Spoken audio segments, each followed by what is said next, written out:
podcast is intended for mature audiences. The views and opinions expressed are those of the panelists and do not reflect in any way those of the podcast partners, sponsors, or affiliates. Enjoy. Hi, this is Michael Buffer, and you're listening to the voice of the people. Let's get ready for Boxing Voice. Every day I'm hustling, hustling, hustling, hustling, hustling, hustling, hustling, hustling, hustling, hustling, hustling.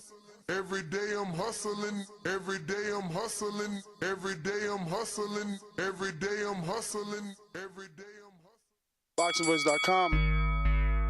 All the guys want, I want what Mayweather got. I want what Mayweather got. You done bust your ass like Mayweather. I was trying to fight every fighter. I sacrificed a lot. Dollar DVLC Productions. To get to where I got to. What do you bring to the team? Let's get this on. Let's do it. Well, it's like this. It's hey, wait. All right, that's it. Hold on. Bernard, everybody calm down. Man, you know how these bitches is in the sport. Total disrespect. Kid has no class, no style at all. I sacrificed a lot.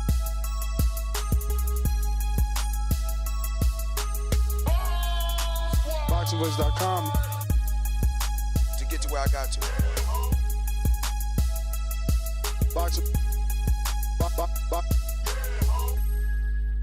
BoxingVoice.com. Good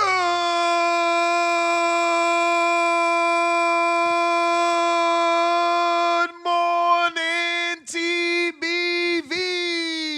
What's going on, ladies and gentlemen? Welcome back to another edition of the Boxing Voice Radio. I am your host, Nestor Gibbs. Solo Dolo, Scarface, no Manolo, but we here, like you know we would be, to talk this good old boxing and this fire topic. Let me go ahead and ring the alarm. I'm telling you, I don't know what to believe these days with this particular topic, but it's moving the needle for me. It's selling the fight. It's selling the fight. You know, I'm flip-flopping for sure, right? And obviously we're talking Ryan Garcia and Tank Davis. Tank Davis, Gervonta Tank Davis, and Ryan Garcia. What exactly are we talking about when it pertains to these two? Well, Gervonta Davis, Tank, he's furious. He ain't happy that Ryan Garcia came out and said that he's not allowed to eat or drink for 3 days, according to his contract. Now, this didn't sit well with Gervonta Tank Davis, and this didn't sit well with Leonard Ellerbe. But let me tell you, the direction of this show is not going to go the way that you assumed. Or at least I hope that it doesn't. You know, the person that conducted the interview that caused all this to happen, right? Because Ryan said this in an interview that went viral in the boxing community yesterday. And that interview, let me see if I can pull that up. That interview was done by Bradley Martin. Bradley Martin's Raw Talk. And he's very popular. Let me see. I think I had his social media pulled up. He has 4.3 million followers on Instagram and very close to 500,000 on YouTube. So this guy is big. I don't know who he is as I'm not in that world, but my co-host jumped on. Daniel Alvarez, Ringwalk Danny, in the building, my friend. Do you know Bradley Martin? With a Y. I do. Okay. I do. Okay. What's his game? What does he do? He used to be a Nelk boy. Nelk boy. What's that? Nelk boys. They're probably like the most popping podcast in the world right now. Oh. They got a deal with the UFC. They just had Hasbulla in America, and Hasbulla's been like every fucking where. Mike Tyson was just biting Hasbulla's ear.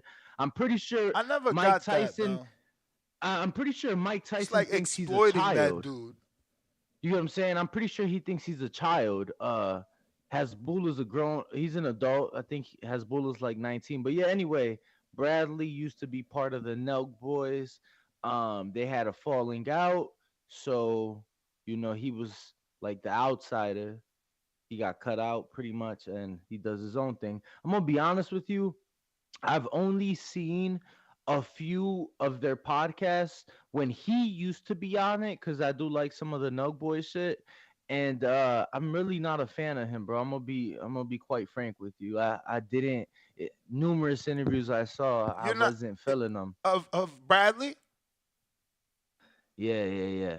Okay, wow, this interview blew me away. I guess it's because I know Ryan, so I'm not giving Bradley any credit, but I'm not discrediting him because obviously it's on his platform that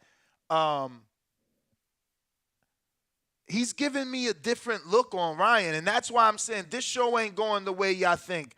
Are we gonna tell you what took place between Ryan and Tank? Yeah, but I'm gonna focus on this interview and a bunch of key moments on this interview, and I'm going to, audio share these moments and give Bradley Martin, who obviously has a bigger social media than me and Danny, both on YouTube and Instagram, his credit, and hope that he doesn't flag us for using his audio on a very, very telling interview. But there'll be key moments in this interview.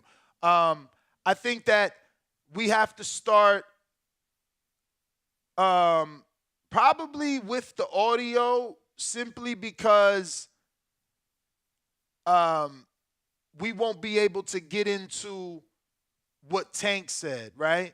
So Tank needs to react. And in order to react, we have to show well, not necessarily show, but, give you guys the audio that caused him to, get on Twitter and social media and say the things that he said and cause Leonard Ellerby to get involved as well. So this is the audio from the Bradley Martin interview. I got to start this off, this pod. Obviously, if I didn't agree to these conditions, it obviously wouldn't happen. Yeah, so I'm curious about that. How does that kind of stuff go? Like when you guys are deciding, obviously, how it's going to be. Obviously, it's a fight. We know, who gets to decide? Did I skip it already? Gets what sort of your career? And you came in here kind of joking. It was kind of funny. And you also look like a lot leaner in the face. Yeah, you've been taking it serious as. Yeah. I'm not. Like your lips a little even bloody. I'm not playing around. I'm giving everything in this fight. I'm sacrificing everything. And you said you can't drink any water. You can't eat any food. Yeah, I mean it's in my contract that they don't let me drink water for 3 days or eat for 3 days out of the week, just so I could be on schedule to make weight. Yeah, they're for crazy Gervonta's. Yeah, for his comfortability and yeah. If taking the match, if I didn't. So that's what caused Tank to get very upset. I got a few things I want to show you. So that you can get it. You had something to say? Yeah, bro. I just wanted to say shout out to you because this come from your attic in fucking Roselle, champ. You see all the cracking on this shirt? Nah, you can't. Oh, really? Damn. It's like super obvious on my camera. I'm like, damn.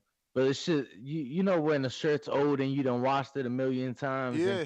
The bro, damn, this shit's all cracked out. This is a vintage shirt, bro. This is a vintage TBV. You know what I mean? Nice. But you do have what you were looking for, right? Nah, but thanks for trying to buy me some time. I thought I had everything already ready, but I guess I don't have that first Tank one. Where's that first Tank one? Because he already deleted these. Oh, yeah. Wait. I think I got them over here. Aha. Let me see. Got it figured out. And I just want to remind everybody that today is the start of, I guess officially now, a fight week for Benavidez Plant. So be on the lookout, youtube.com/The Boxing Voice. I will be in the building, MGM Grand. this entire week covering the fight week. So I'm looking forward to it, quite frankly. Damn, I don't got that first one where he say, like, why the fuck you lying or some shit like that. Yeah, I seen that too, but I'm sure Rob got a screenshot of it. You know, Rob be getting it up. Damn, I Check thought mine I thought I had all this prep work. Let me see. No,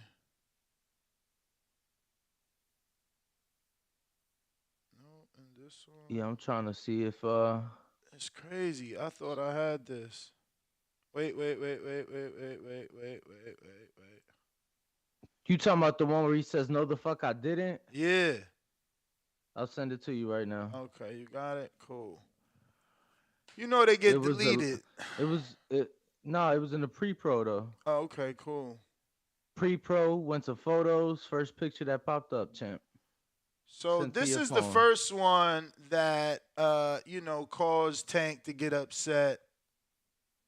Right? Is that interview, and then he says, no the fuck I didn't. He praises God so much, right? Lying is a sin, bitch. So the rest we do have. Right? So let me see.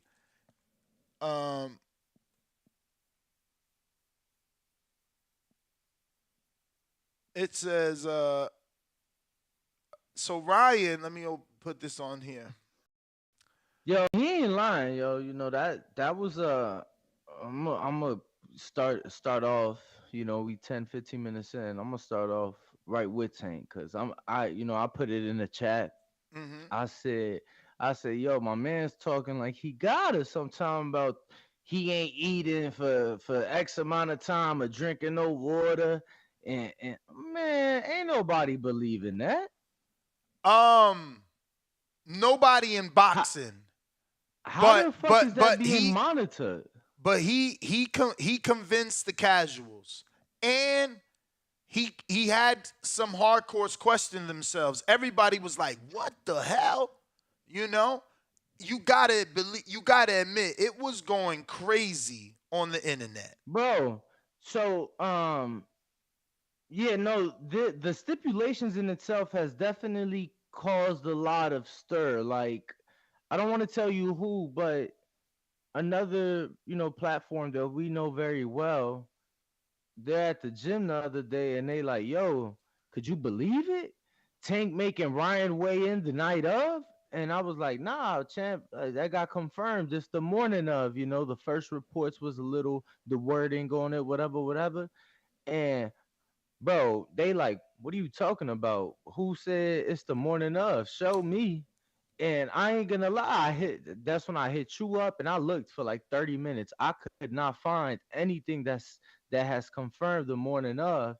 And he like, yo, I believe you. I'm like, man, we just did a show on it, blah, blah, blah. But I'm saying this to say the individual that approached me, I couldn't believe everything because I'm like, bro, what? He like, yeah, the stipulations, and they talking about, oh man, this shit is really being starting to get spoke about more. Well, dude, no than one the fight itself. No one expected this. But I don't want to go down that. I want to report on the tweets and then get into the interview. The interview has even better shit. So Ryan comes back and says, "You sound so confident in person and on the internet, but in the contract, it screamed cowardness, point blank, period. None of it going to work. See you soon." So Davis comes back and say, "Why you so mad? You agreed to 136. I wanted 135. You already at 146. What's your fucking problem? Now I'm starting to dislike you as a person, dead ass." So let me pull up Ellaby, because Ellaby did also get involved.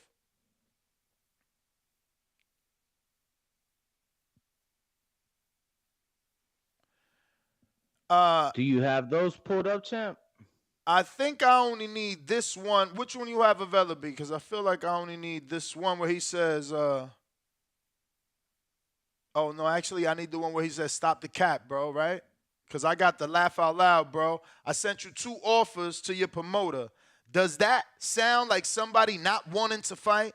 Check with your promoter. We got receipts. Bottom line is, you're going to get exactly what you want on April 22nd. Tank clipping you in front of the entire world. But there's another one where he's like, your promoters, they knew. And whatever. I'm going to find it in a matter of seconds.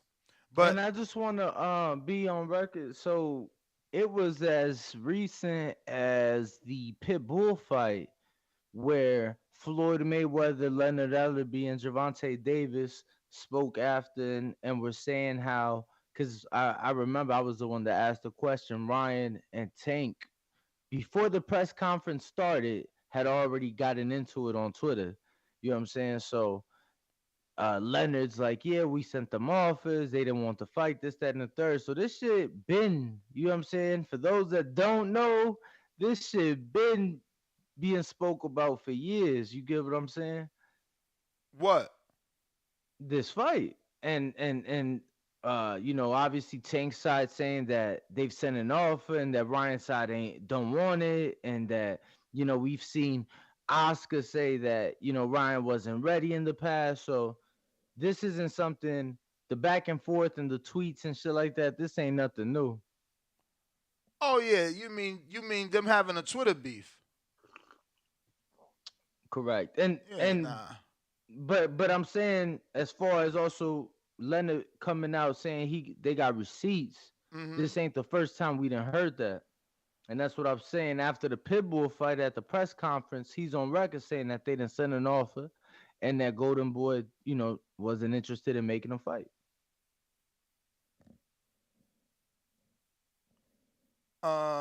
So where is it? I don't see Ellerbe because Ryan already deleted his tweets too. So it's like they all on that shit.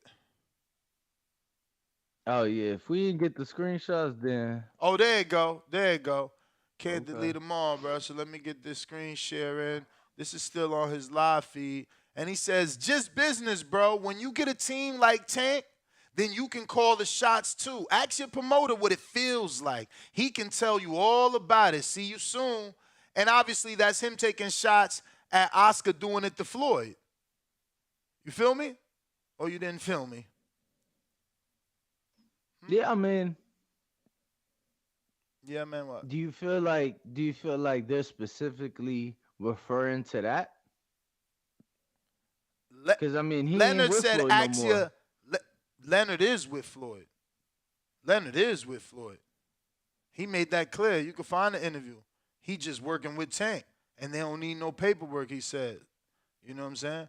But beyond that, he absolutely talking about Floyd because he said, ask your promoter. He knows all about that. And Floyd, Oscar did it to Floyd. Oscar also came down and wait for Pacquiao. Oscar also did it to Bernard Hopkins. He did it to Bernard Hopkins. He fought for the 100. Something specific, like, in players, some shit that it was just like they gonna do things to favor Tank, and it just so happened that Ryan with Oscar. Or do you think it was? It's a double. It's a double. It's a double, baby. It's like, yo, we gonna do what they did to us. You know what I'm saying? We gonna show them we learned from them. It was time to stick it to them now. They stuck it to us. We gonna stick it to them. Same shit you made Floyd do. Now we about to make your mans do. That's all. That's all this is. It's the same thing with Cotto. Cotto was mad as hell when Pacquiao did it to him. But the minute the tables turned, he did it to Sergio Martinez and he did it to Canelo. People forget that. But moving on. I got to show y'all this one, right? He says,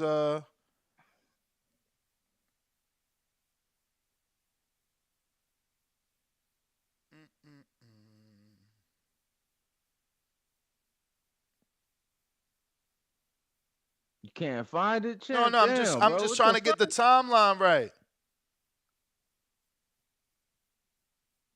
Oh shit, this is a good one. So the sarcasm, right? So Gervonta says, "Stop lying," right? About putting that in the contract, and Ryan says, "Bro, this isn't a lie. I'm coming from 170, 180. Laugh out loud, laugh out loud. So that's the sarcasm, right? Because it's like Tank tells the world Ryan's 180 and big as hell, the world believes it. So now Ryan is telling the world he don't let me eat in the contract for 3 days and I can't drink for 3 days. And the world really did believe it. That's why Tank got out there and got upset. I don't know how like the common Joe isn't like, well, how would one track that, or how would one? You get what I'm saying? No, Keep I mean up with if that. you check our posts on Instagram, that's like first of all, a lot of the fighters. Some of the fighters was like, why sign that? A bunch of the fighters are like, that's impossible to check. How would they gauge it? You know, but there's still, you know, the regular people are just like, whoa. You know what I'm saying? So Ryan, and that brings me to this other point. Again, I don't want this to get toxic. I want to do this a little bit different. So that brings me to this other point. I got a poll going. And is this Ryan Garcia lying, or is it mind games getting in Tank's head? Option number 1, Ryan is totally in Tank's head. Option number 2, no, Ryan Garcia just loves to cap. Option number 3, Ryan in Tank's head and selling the fight. Option number 4, stipulations killing the fight for me. So I got a couple more. Go ahead. I wish Twitter let you do like multiple choice, bro, because like one could pick damn near 3 out of the 4. You gotta narrow it down, Papa. You gotta get one. Yeah, I clicked the stipulations is killing the fight. All right, we You know showed what I'm y'all that saying? one. It's like too many people starting to talk about that shit, bro. So here's the Like, one that we need to show. I don't even want to talk about the shit no more because it's like, bro, I seen this shit yesterday and I was appalled. Here's the one that we need to show so that the common Joe knows Ryan was not telling the truth. He says, man, Ellerby, out of all people, I would expect for you to not sense my, I wouldn't expect for you to not sense my sarcasm. Truth is, y'all didn't want the fight. Yeah, I made a joke kind of running off the stipulations, but y'all weak. The whole world knows it. I'm dropping your guy. That's it. So, obviously, he's letting you know he was being sarcastic with the 3 days, no water, 3 days, no food. So now that we've settled that, Tank fans don't have to call in defending it. Ryan fans don't have to call in arguing. I got a couple of timestamps. And if you do, you get hung up on. No, you ain't. Instantaneously. No, you ain't. But I do got a couple of timestamps that I want us to listen to. We might get flagged, but if we do, hey, we enjoyed it for the live portion, right? Because obviously whoever's listening now, you'll get to, hear it in its entirety. But I just feel like this is a fucking pretty good interview with a lot of different key points. So we're going to get to some of those. Why is it though? Say what? Why is it settled? What do you mean, why is it settled? You're like, oh, he said he was joking. He said he was being sarcastic, so it's settled. I listened to that clip like 15, 20 times. Yeah, but I got the whole interview. I didn't listen to a clip, but continue. And in that clip, I didn't hear no sarcasm. I didn't hear him trying to make a joke about the weight. That's what he was referring to. I was making a joke and being sarcastic about it, having to eat 3 days out the week. That was not being sarcastic. I did not hear anybody laughing. Yeah, but the sarcasm is that it was in the contract. Maybe his team is crazy enough to make him fast 3 days out of the week to get to the weight, but that's not in the contract. Say again? We know what he was doing. We know what he was doing. He was on a podcast with a casual fan who don't really know nothing about boxing, and he was trying to make the public and that man's fan base lean his way by saying that I gotta eat only 3 days out the week. I can only eat certain days. Like, what the hell is going on? Like, why would you? But like, Mike, who believed that? But again, no, Danny, this is right There are people out there that actually believe that. The Shade Room done picked it up. Yeah. World Star done picked it up. So many platforms done picked it up, man. So it's not like it's unbelievable. Like people don't follow boxing like that. So for the casual fan coming in, they take them with Ryan said, gospel. Your camera not on, Mike. Go ahead. No, I just feel like, yeah, people picked it up, people talking about it. But again, like the moment I saw it, boxing or not, the first thing I asked myself, I said, how can one track that? I get to thinking about other sports, and it's like, bro, you would legit have to be living under their quarters, under their supervision. Like, bro, that shit is some shit that I don't know. Like, I didn't believe in the least. You know, I went on the chat saying like, yo, this dude capping, all type of shit. So, you know, whether you felt it was sarcasm or not, he didn't made it clear that that ain't the case.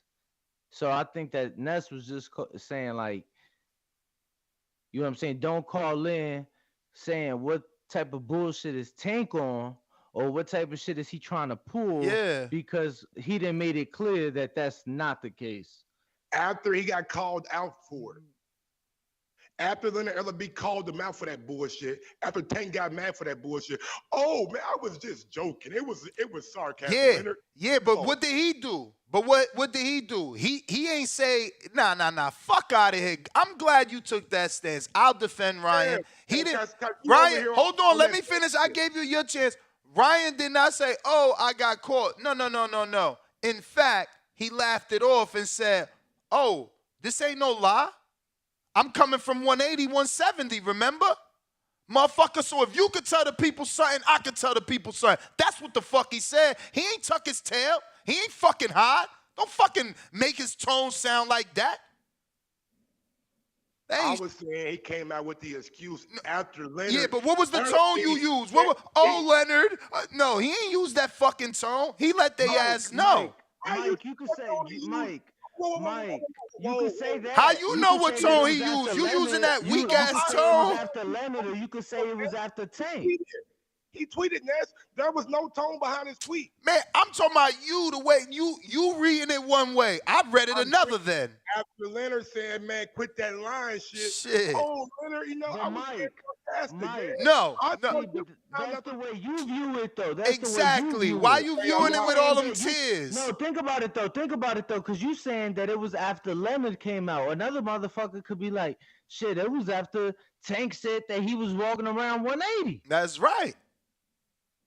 The man said, quit lying, Ryan. And Ryan responded to that tweet. Ryan responded with, where the fuck is that? The sarcasm shit. Exactly. Didn't nobody send sarcasm? No, this what he responded with.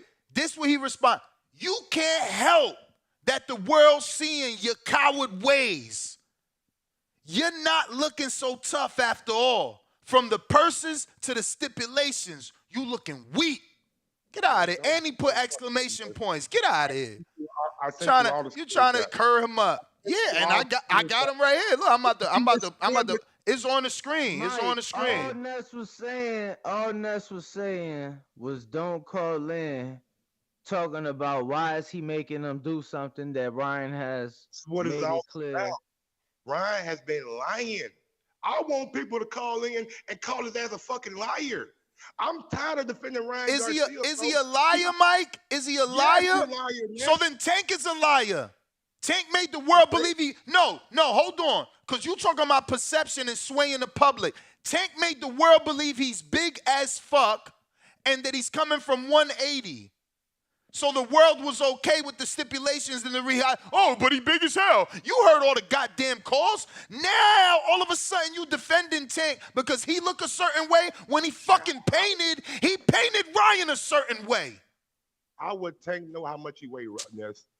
It don't matter. He said it in public and the public ran with it.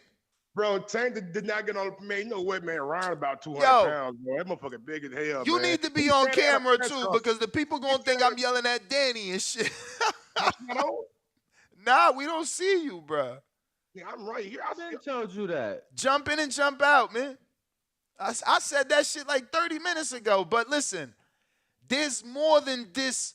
Is he lying? I'm telling you, the interview got some moments. We got to get into that. When he jumps back in, we got to get into these moments that the interview has. You know, I got specific timestamps. Like, there's a lot going on here beyond the fucking lies.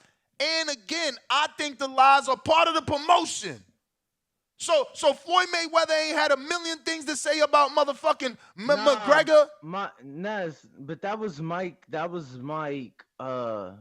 Just reminiscing, brother. That was Mike. You heard it. He said it out his own mouth, bro. He told us, yeah, I want people to call in and call him a liar. Bro, he just missed the show. He just missed the callers. He just reminiscing. Bro, he don't really want that. You get what I'm saying? Like, brother, the fight, we're gonna play the rest of the clips because I didn't see the full interview. Like I said, I'm not really a fan of the guy. Bradley, that is. And nothing personal. I just really don't care for the way he interviews and some of the things that he has. But we're gonna get to some more of those timestamps. I saw you had like 5 or 6 different clips you wanted to get to. But bro, I just wanted to be clear because Mike already opened the door for that, so people gonna feel that type of way because he put it in the air. So now we saying fighters can't troll. That's what we saying. We saying you can't get trolled. You can't get trolled. And we saying you need proof. That's a fine line. Keep in mind some of the shit y'all defended in the past without proof. Keep in mind some of the shit y'all defended in the past without proof. That's all I'm saying. Don't go down that rabbit hole. Don't go down. I labeled this promotion. Is he capping or is he selling tickets? Is he selling pay-per-views? Is he putting interest? And we to that fact, we're going to go to the poll. Right now, look, it's going crazy. We have 430-something votes, which is insane because you haven't even hit 400 and something likes. Smash the thumbs up button. We finally reached our goal of 166,000 yesterday. Shout out to each and every one of you that subscribe. Man, I still don't see you, Mike. I don't know what the hell going on. Let me jump off. Hold on. Jump out of that. And jump back in, see if that worked for them. And if you are tuned in, make sure to smash that like button, subscribe. It's free. There you go, man. I did it that way. My boy Mike in the building. Mike Gross, the boss. I gotta quit making excuses for a dude. Hold on, let me just say the poll results so far. 453 votes now. Is this Ryan Garcia lying or mind games? Getting in Tank's head. Ryan is totally in Tank's head, is 21%. No, Ryan Garcia just loves to cap, 42%. Ryan in Tank's head and selling the fight, 22%. And Stipulation's killing the fight for me, 15%. Take it away, Mike. How would this sell the fight? You telling people, look, man, it's only certain days out the week out there I can eat. I eat Monday, Wednesday, Friday, and then I don't eat on the weekend. What? Like that makes no sense, bro. They questioning the A side. They questioning the Tank. That's what it is. So it's like he said, look, you can't help the world seeing this coward ways of yours. You're not looking so tough after all. From the persons to the stipulations, you're looking weak. He know what he doing. He know what he doing. You had a squad to stand on. You chose not to. You chose to capitulate to the weight, rehydration, and the catch weight. Now, ain't no gag order, Mike. Ain't no gag order. Yeah, but don't lie, though. That's the whole thing. Don't, like Leonard Ellerby. Oh, so hold on. McGregor told the truth. He released the spawn of Paulie Malignaggi in the build-up to the Mayweather fight, huh? He released the full spawn. Or did he make it look like he dropped Paulie and beat Paulie up? That's a bad example. No, that's not a bad example. A lie's a lie. A lie's a lie when you're building up a fight. How many times do we see sparring footage leak of somebody getting beat the fuck up? Hey, not So of a. was Tank lying about the weight, Mike? Yeah, so was I Tank. don't even get no fuck. I don't even get no fuck. Nah, 'cause, thank you. Bro, I promise you I don't give a fuck that he said he was 180. I promise you I don't give a fuck. He said it at a press conference. They were going back. Oh, so it's okay because it's at a press conference. Ryan brought up the rehydration at the press conference. You sound hilarious today. And Ryan got on a podcast and said, I can only eat certain days out of the week. What? Why aren't you guys more upset with that, man? He lied. And? Because ain't that part of boxing? Yo, I don't give a fuck, bro. Women lie, men lie. Women lie, men lie. Numbers don't lie. Don't lie to a demographic that don't know shit about boxing, who may actually believe every word you're saying. That is not cool. Like you're paying Tank. Bro, tell me about it. Tell me about it. We have politicians get up every day and fucking lie. Yo, that shit don't be cool at all, bro. But yet the shit happen. Women lie, men lie. Get out your feelings. Women lie, men lie. April 22nd. Yo, so Floyd ain't lied, Danny? Floyd ain't lied when he said, hey, y'all, I'm going to make this poll. Who y'all want me to fight? Devin Alexander or Amir Khan? And when Amir Khan, did we get that fight? Or I guess that's another not a good example, huh? It's not a good example. Oh, all right. Well, I'm bringing up lies. I'm bringing up lies fighters tell. Did Floyd on a podcast and say, man, Oscar only said I can eat for 2 days out of the week, 3 days out of the week. Why would Floyd say that? Exactly. Why would Ryan say that, Ness? Why would Ryan say that? Because people already talking about the catch weight left and right. So you want to double down on it and lie more on it? You want to tell people, brother, that why you mad? Why you mad that he's smart and he see the Tank is getting dragged? He getting dragged through the mud for putting these stipulations. So why ain't he gonna turn it up a notch? So it could be all in Tank head. So every time he turn on social media, what he see? Someone second guessing Tank. That's what he see. That's what you don't see. These is mind games. These is mind games. Oh, bro, I don't put value into fans' opinion that don't have nothing to do with the fight. If that's what Ryan wants to do, so then why you worried about their opinion then? How do the people that make the fight big not have anything to do with the fight, bro? He's selling the fight. I'm not saying I agree with the line. The motherfucker been lying. Why we surprised? Everybody lie. You get what I'm saying? The April 22nd, the fighters are egregious. Hey yo, in a sport with no regulations, the Wild Wild West, he talking about this is egregious. So Mike biting your ear off in the middle of the ring ain't egregious. And during a fight, man, fuck out of here, man. You got an excuse for everybody except Ryan. You must be biased. Bro, I'm not making excuses. I can no longer defend Ryan Garcia after what he said yesterday, bro. I've been defending Ryan for the weight, rehydration, all that shit. So you can't defend Ryan, but you defend Bob, who said, today I'm telling the truth, tomorrow I'm lying, or tomorrow I'm lying, today I'm telling. Like, knock it off. People say and do shit all day. People lie every day. Exactly. They lie every day. So, but okay. Good. Now, why aren't we holding Ryan accountable for lying? You bringing whoa. You bringing up everybody else, Mayweather, Bob. Hold on. How about this example? We gonna hold Ryan accountable for lying, right? Cool. Did we hold Broner accountable for lying? Did we hold Broner accountable for lying when he said he took Paulie Malignaggi girl and that was the theme of the whole fight? And the theme of the build-up, and he brought some side piece that everybody could tell wasn't Paulie girl, and he paraded her around and made the world believe he took Paulie girl. Then when he beat Paulie in a post-conference, he said, I took his belt and his girl, and made it a memorable moment in boxing. Did we sue him for lying? Was that Paulie's girl? Like, stop this bullshit, Mike. You on some weird shit right now. Bro, you on some weird shit. You bringing up a dude's Oh, girl. okay. and No, the that man wasn't part of a talking about build-up. That wasn't part of the Yo, build-up. Could we I get to the literally rest of the covered it. clips? Could we I get to the literally rest of the covered it. clips? He brought her to the New Cause- York press Yo, conference.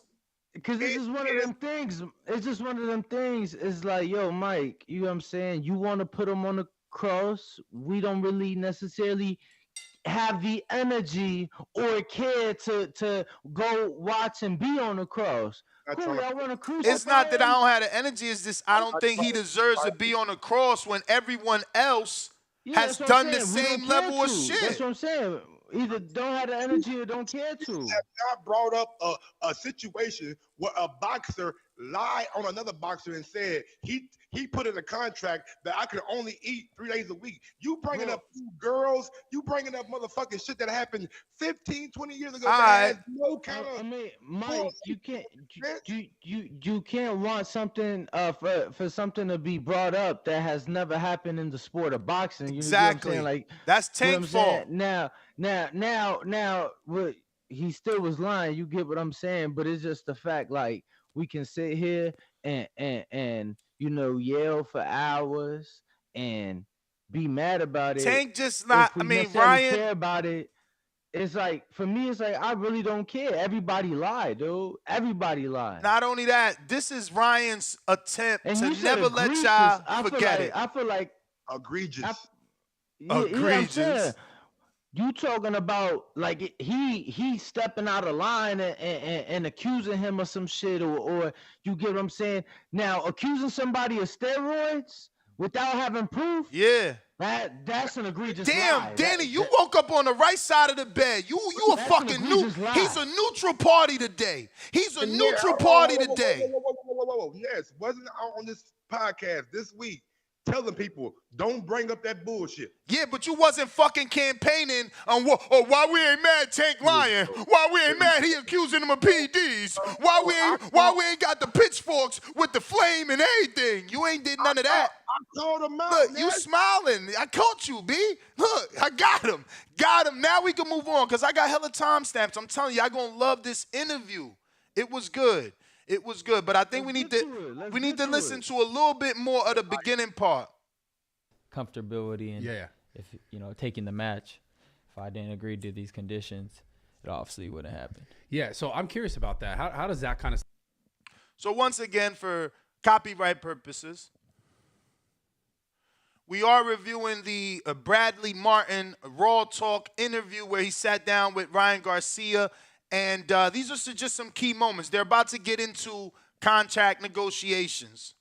Stuff go like when you guys are deciding, obviously, how it's going to be. Obviously, it's a fight. We know, who gets to decide who gets what sort of, I don't want to say handicaps, but like. I love that he chose that word, because as a casual, right? Danny, you said this guy is not in combat sports, right? He just do podcasts like he, no different than like shit that we've seen on Impulsive and shit like that, Like all right, so the word handicap is very telling. As a casual combat sports guy, right? A dude that just wants to see a fight, he's looking at the stipulations as handicaps. Again, key moment because, like you said, Mike, perception of what the world now believes. You saying he's pandering. Ryan is pandering to this guy's casual audience. Niceties like right. that. I mean, in this situation, I could have fought for obviously more things going towards my way. Yes, you could have. Regarding the weight and other things, or I could have been a little bit more, pushbacky. But pushbacky. I love that he made that shit up. But we all understand what he's saying and what he's building here. But we'll let it play. I knew that their positioning was, if this is not what you're going to agree to, the fight's not going to happen. Mike, do you believe he is telling the truth with that? That if he didn't agree to certain clauses, the fight wouldn't happen? It's very possible, but sometimes you got to stand on your square. If they want to make the money that they want to make, and they've been talking about fighting you for a long time, Sometimes you got to stick to your guns, like Caleb Plant did 3 times against the money man in the whole entire sport. Mike, I'm glad you brought that up because, Danny, didn't you bring up earlier that this is not the first time Leonard Ellerbe lets the world know that there are receipts of contracts that have been sent to Ryan? So what makes Michael, Correct, our co-host, try to insinuate that this isn't the third time? This Never isn't said- the third time? Never said that. Well, I'm telling you it is.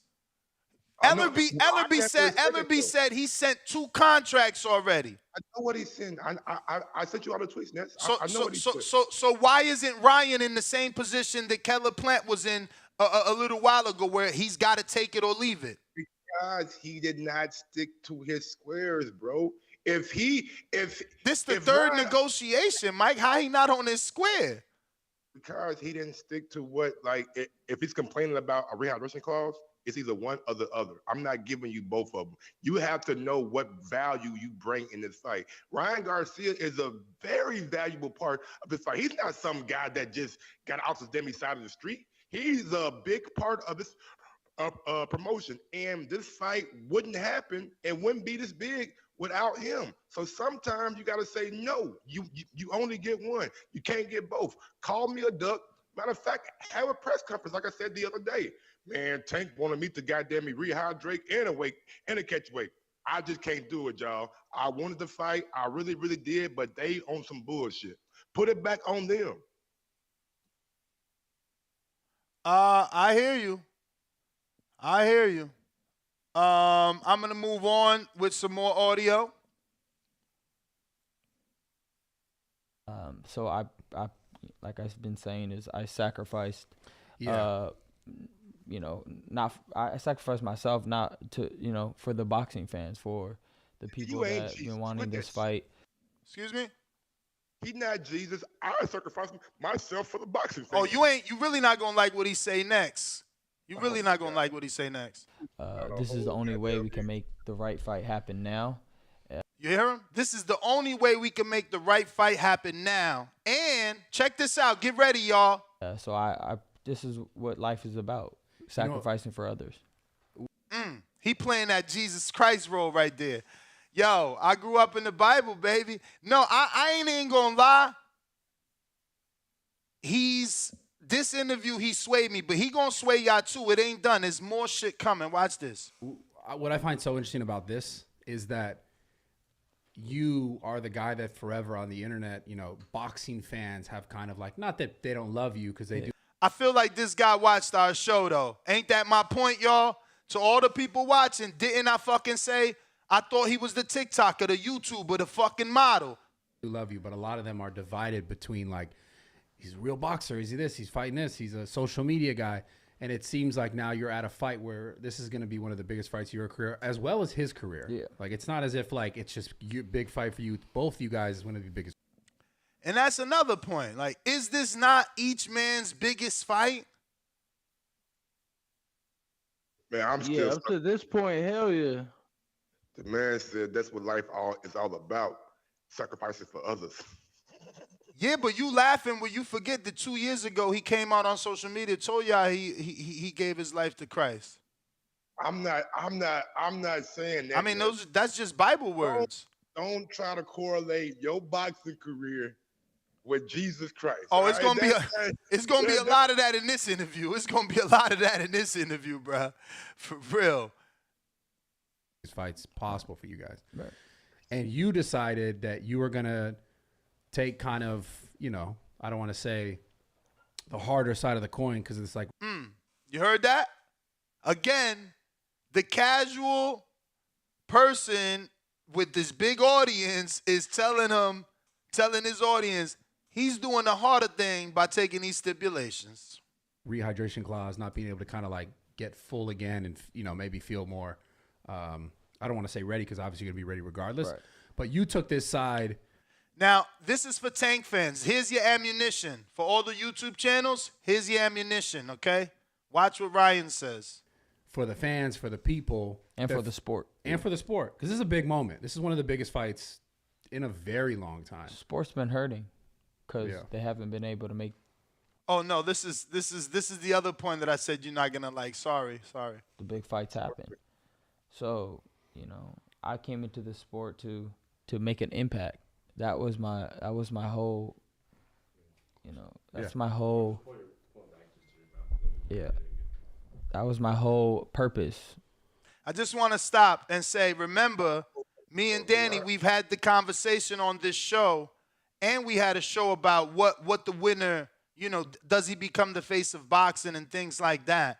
And I feel that, Mike, I don't know if you were on, I feel that if Ryan gets the win over Tank, it's probably the most significant win of any non-champion in their first title fight that I've ever heard of.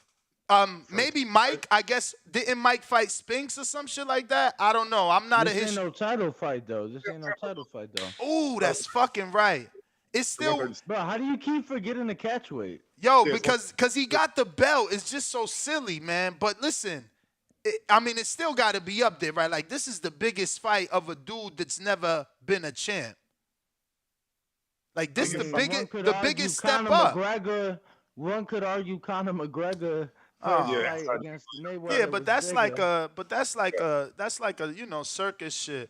I'm saying like what other contender? You can't say that counted as a pro fight. No, of course, but it's real hard to get commissioned in. Of course, but real boxing fans, we knew Mayweather was gonna whoop him, and I was just happy that we was getting to get one off on MMA at the biggest level.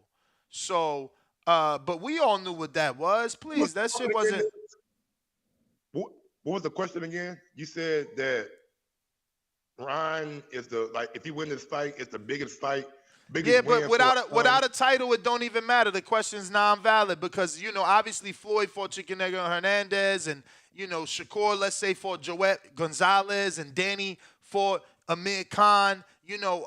Would this be the biggest win as a non-champion first title fight? But again, the belt's not on the line, so we'll move on. I do want to go. Go ahead.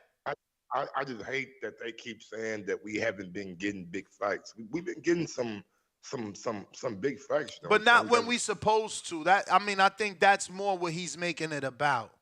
We got Wilder Fury trilogy when we supposed to. Not really. You tripping hardcore. Listen, remember.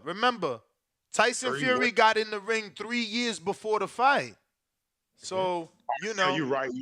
You fucking Dawsa. Yeah. No, he got in there after, I think it was after Spielka. He was in New York. That's when I first met him.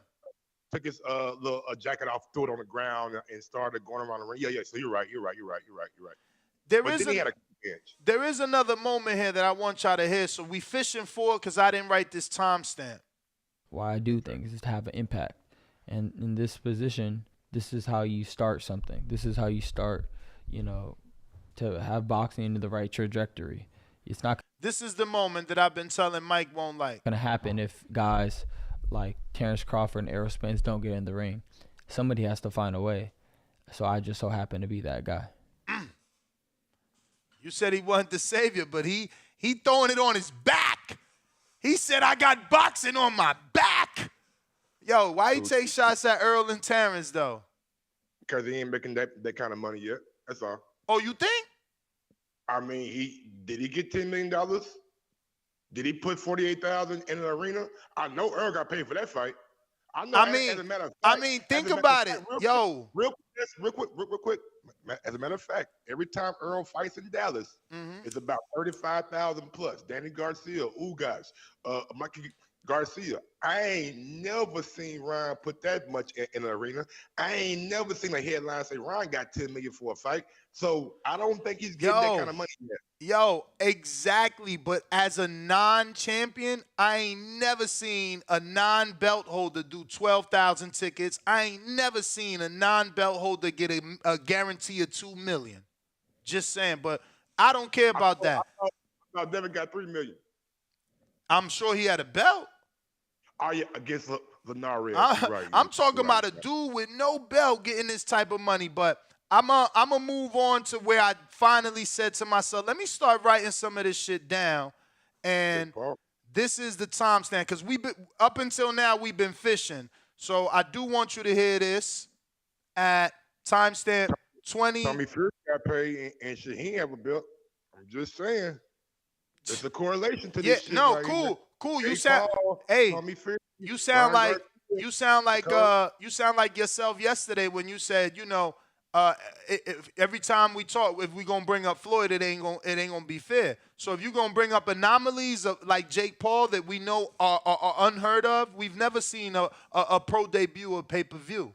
My man's career's entirely been on pay-per-view, Jake Paul. He's never had a free fight, so that's not a fair comparison. But I don't want to win that debate. I want to get to some of these timestamps so the public can hear some of this shit. Because again, I think Ryan is doing a good job selling this fight. It's a So lot. when they talk about, I mean, obviously Gervonta's more of like a fucking brawler. Like I think in my Now, there you go. You can tell this guy doesn't know boxing, and he's a casual. So this right here is his apology for everything else. When you say, oh, he's swaying the public, this guy just doesn't know the sport. He's a casual. Look, he's calling Gervonta a brawler. That's not Gervonta. From the outside looking in, Gervonta gets a lot of knockouts. So from a casual perspective, I can kind of see why he labeled him as a brawler. Yeah, you're still saying the same thing I'm saying, that this man is a casual. Yeah. In my mind, I see this fight. He's gonna try to get close. Right. What do you do for that? I mean, obviously you don't want to give away a bunch of your information, whatever you can do for the fight, but I think Gervonta, if you watched his last couple of fights, he's been more. He starts off slow, so obviously he moves around the ring, tries to get a read for his opponent, tries to feel what their power's like, and then later on he obviously starts putting the pressure, tries to come forward, counter. So far, he said countering there. So far, you think that was a good assessment? Oh yeah. But I'm still stuck on what you're doing right now. I get it. You know what I'm saying? But you're trying to turn this into Ryan promoting the fight when the actual topic of the show needs to be, why the fuck is Ryan on here lying to this dude about the eating 3 days out of the week? I get it. Okay, promotion, I'm the savior. All that is semantics, and I get what you're doing. I get how far you're trying to drag people away from the main source of the Drag show. them? Yeah, Whoa. bro, you drag. Hey, listen. Hey, you wanna? If that's what you want, if that's what you, because I don't see anybody calling. There's no hands raised. People they want to listen to the interview. They didn't know that Ryan was there. I don't see. But listen, I don't want to do a new poll. But you hear Mike. Mike seems to believe that I am somehow protecting Ryan and leading the people away from what we're supposed to be talking about.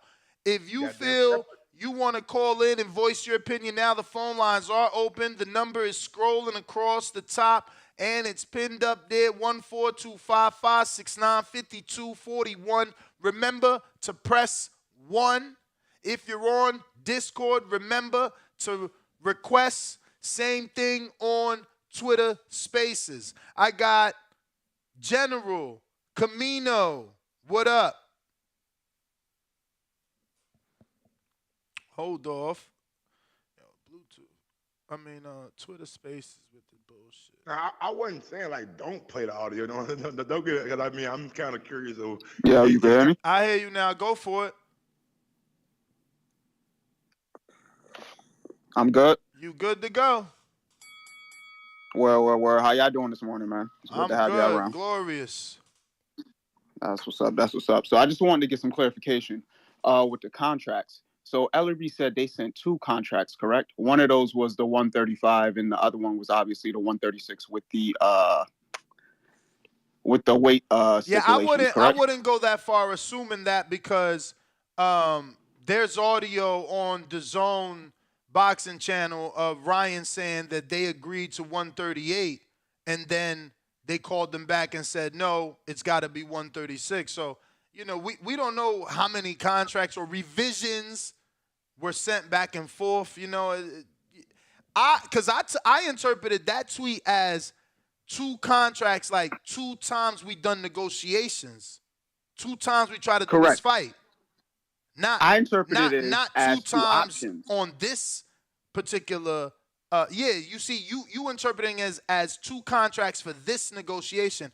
I'm interpreting it as 2 attempts to make the Ryan Tank fight in the past. Things that are out there where Leonard has said we've sent them an offer and Oscar has rejected it. Where Oscar has said Ryan's not ready. Where they sent an offer and everything was good, and then Ryan stepped out and said he was going to fight Pacquiao. That's what I'm interpreting those 2 offers as. I'm not taking it as, oh, I sent you 2 fight offers to fight Tank for this fight April 22nd. I don't think that, because guess what? The date was April 15th at first, and it was locked in for like 150 days at first at April 15th. So you really only sent 2 contracts? Come on, man. Nah, man. You know how many revisions? These motherfuckers was arguing back and forth. And we speculating. We wouldn't. There's no way for us to know who's right or wrong on how many contracts and what time those contracts he's talking about. Is all up to interpretation, in my opinion. Okay, so then, with that being said, I think this entire situation. Say what, Mike? I agree with you because of the Pacquiao fight. When Ryan said, "I'm going to fight Pacquiao, I'm not fighting Gervonta, I'm going to chase something bigger," I believe that's when Leonard Ellerbe was talking about too. So I agree with you. Okay, I understand that, but my thing is, with that being said, it's hard to even have conversation about all of this because I'm trying to figure out whether or not they had a choice for this particular fight date on 135 or 136. Because if it was just 136 and they signed it to make the fight happen, I understand that. But if they had an option for 135 with no weight That's stipulation, what I'm saying. Like we that can would have been a better deal. We can all safely assume that there was an option, but we don't know that it was a option on paper. Like, we can all safely assume that they said, nah, like Tank has said that on tweets. I want to fight at 35. I'm a 35 fighter. We don't know. Again, we would have to speculate that they sent them a fight contract for 135 because those things could be talked about on the phone, in an email, term sheet. But what I'm saying there's so is, many things before a contract. If there was a choice between 136 with the weight drain, with like the weight stipulation, and 135 with nothing, his team should have gone with 135 with no weight stipulation on the day of. That would have been the best choice. I just don't know how we would ever know that. We would have to sit down with one of them and specifically ask that question, like, yo, did you try to find out, can you have the fight at 135 for his belt with no rehydration clauses, with no funny business? He probably would say, no, I never even asked for it because I didn't think I could make 135. We don't know what the fuck he gonna say. Somebody got to ask that specific question. You know, and that's why it's unfortunate that the dude that we talking about that interviewed him is a casual, because, you know, that's how it works. My man's got a huge platform, for nearly 5 million followers on Twitter, 500,000 on Instagram. I mean YouTube. Excuse me. He's got 5 million almost on Instagram and 500,000 on YouTube, but he can't ask that question. That's a hardcore question. That's a hardcore question, you know? So I'm going to make my stance clear. I feel like Ryan should not have signed this contract if this was the only contract he had. Fuck making a fight. The disadvantages in this shit don't make enough sense. But I do understand him selling the fight from his disadvantage and making light of it. I mean, you got to do what you got to do to sell the fight. So I understand that. And I will agree that the way that Tank's team delivered this fight to Ryan is a bit funny. And I was under the impression for a very long time that Tank could beat Ryan at 135, 136, 137, 138, 139, and even 140. So I don't know. Once again, boxing is very confusing. Y'all have a good day. Shout out to the TBV community. And, you know, it is what it is. All right, General Camino, CYP. I'm shocked that nobody cares about this man saying what he said. Like, this man called in and talked about contracts. He didn't even bring up what Ryan said. This is shocking. Good morning. Good morning, fellas. Good morning. Oh, man, some people be mad in this chat. You know me, I do my research. I got an article from January 19, 2023 by our very own Michael Coppinger on ESPN. ESPN has more insight on boxing than we do. Michael Coppinger has more insight on boxing than all of us. Let's get that established first. It says, can Ryan Garcia KO Gervonta Davis? Will Shakur Stevenson become undisputed at 135 pounds? A mega fight between lightweight contender Gervonta Davis and Garcia is still in the works. Just before it was signed for April 15th. But it doesn't prevent us from making a prediction. Can Ryan not only win, but can he stop Davis? All this article is about lightweight, the lightweight matchup. All of this. Not one time in this article is Coppinger worried about Ryan at 140. Tank fighting Ryan at 140. He never mentions 140. In his mind, it's no issue for Ryan to make, this is January 19th, no problem for Ryan to fight Tank at 135. That's what he thinks is going to happen. The insider thinks it's happening at 135. He talks about all the players at 135, from Shakur, Devin to Lomachenko. All in this article, he adds in Ryan. The same thing I've been saying all motherfucking week. You've been calling dude out at 135, talking about you underdogs at 135. Everybody inside of boxing thought it was going to be at 135. But because Ryan says all these things about, I can't make it, I'm being bullied, certain people run with that and just throw away the fact that everybody thought he could fight at 135, even though he hasn't been there for 2 years. That's a stupid-ass narrative we keep pushing. He hasn't been there for 2 years. That didn't stop Covington from thinking he could fight at 135. That didn't stop Lomachenko from thinking that. That didn't stop Devin from thinking that. That didn't stop Shakur from thinking that. That didn't stop none of the boxers from thinking he could fight at 135. All the shit he always talking about 135.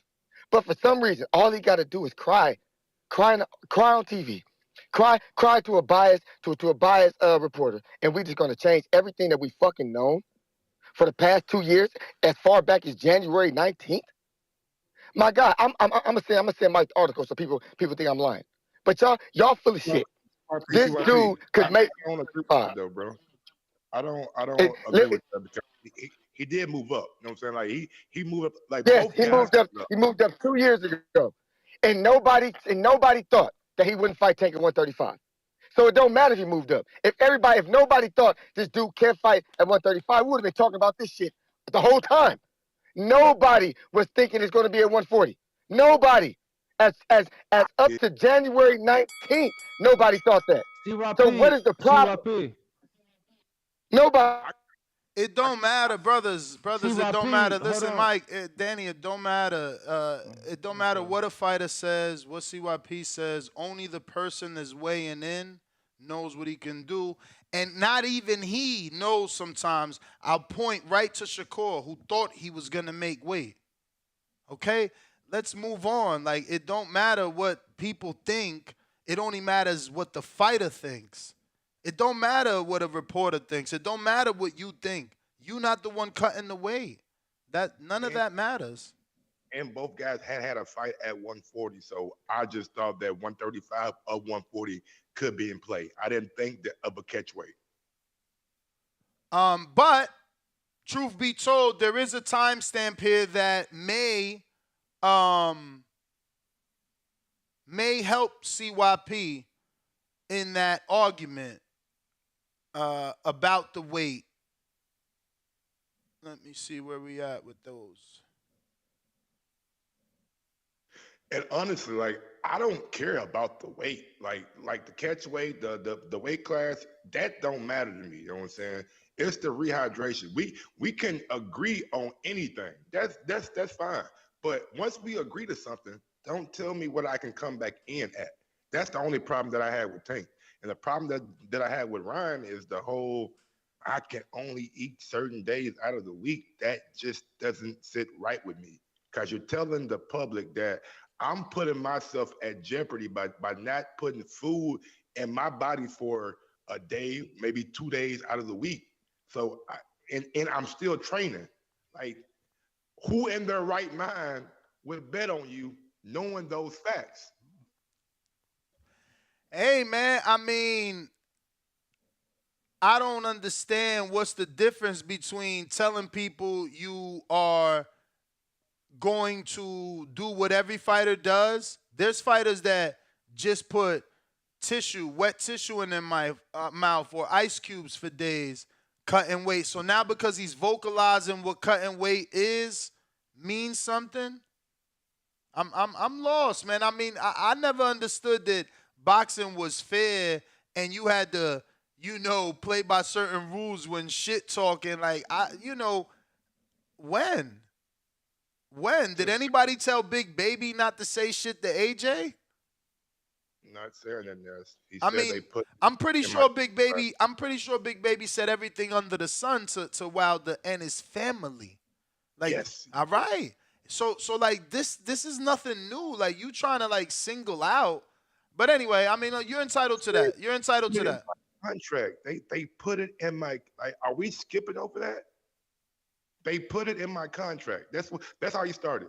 They got in my contract that I can only eat three days out of the week. I can't eat. Like what? Like play the audio again, please. I mean, I don't got that timestamp, but I do have it on. I have a clip of it that I didn't clip on our Twitter. Like when it was first brought to me, I'm like, what the fajibas?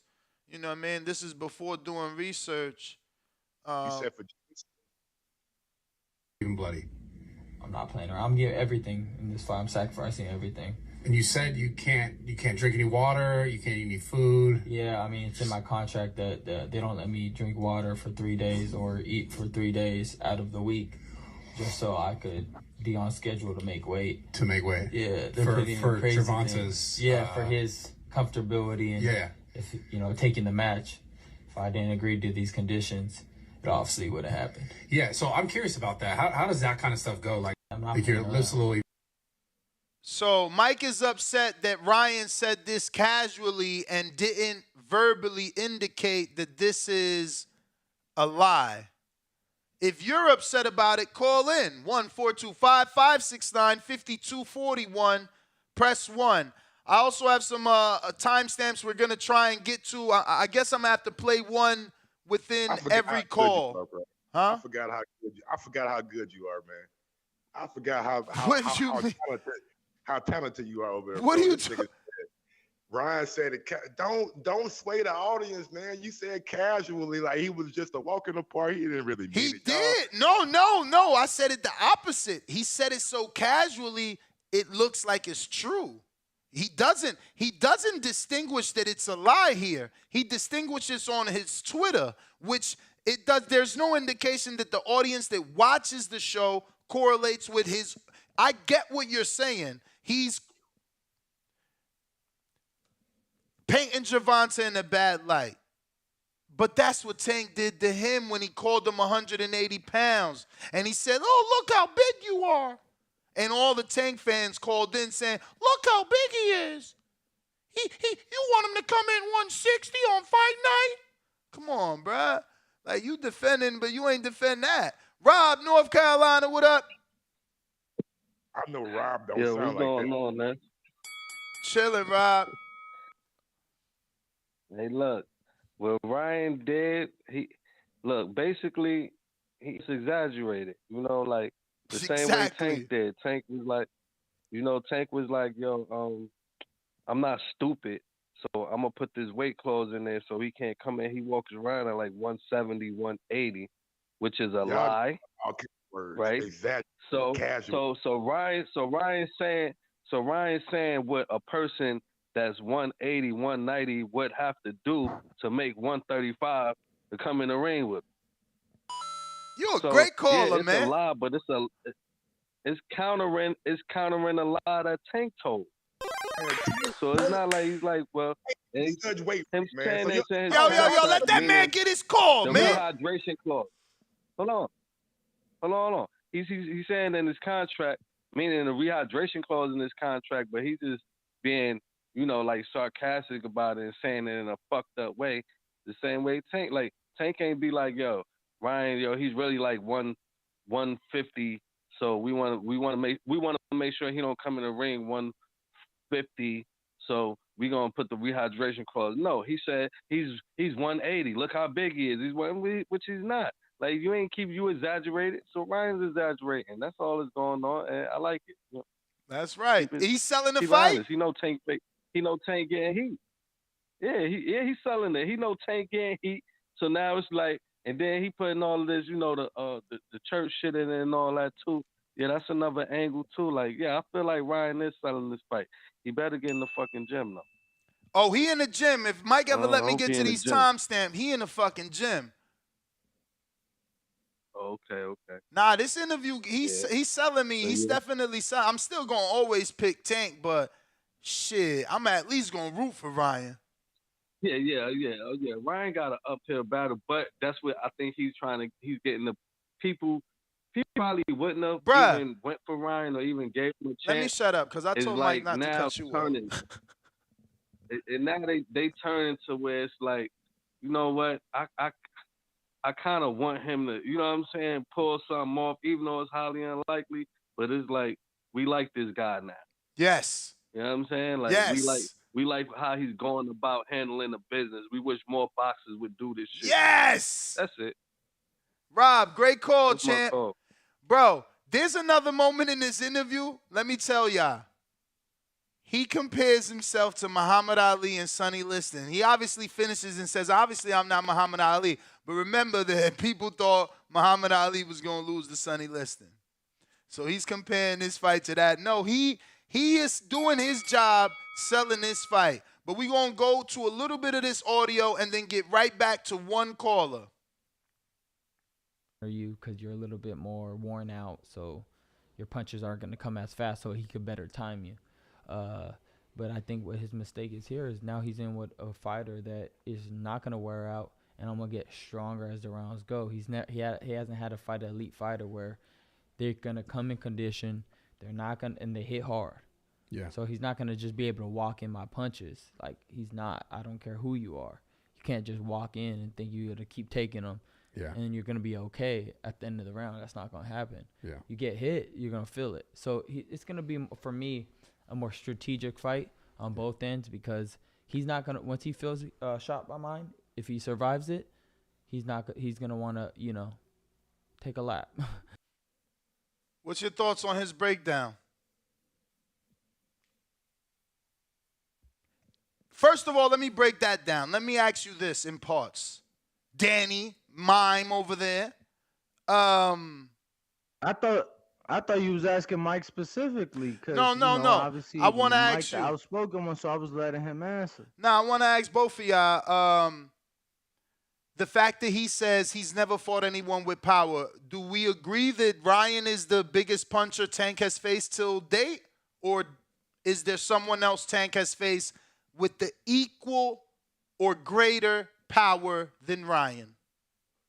I would think Barrios, off the top of my head, because Barrios was rocking Tank a little bit in that fight. You know what I'm saying? He was having success against Tank until he got stopped. You know what I'm saying? But you're saying Barrios has the same amount of power as Ryan? I mean, he's a 140. He didn't have a rehydration clause. I think the power is maybe comparable. You know what I'm saying? I think it may be on the same level. Yeah, I would probably agree.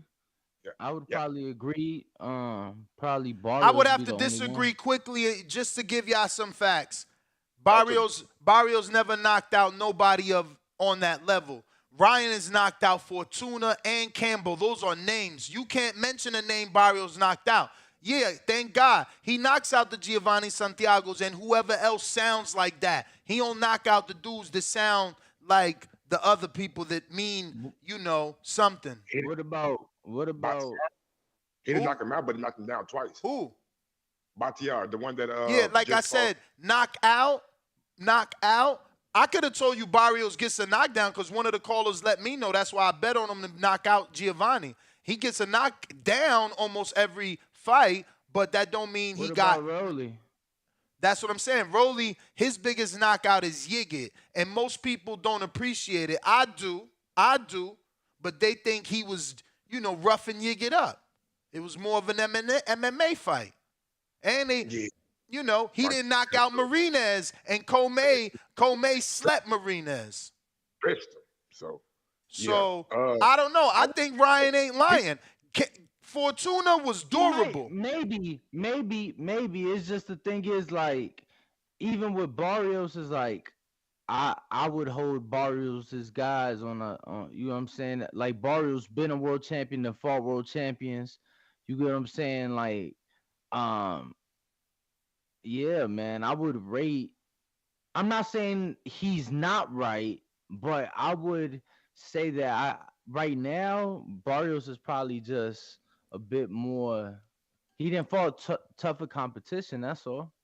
I would say he's wrong about the power, but I would say that he should have said his timing is what's going to be the biggest factor and for him to be successful. Because I feel like with Ryan's timing and his counter punch ability, he can catch Tank in some vulnerable situations coming in, like he said, maybe hit him with an uppercut, hit him with a hook. So I believe his timing will probably be his biggest weapon, not his power.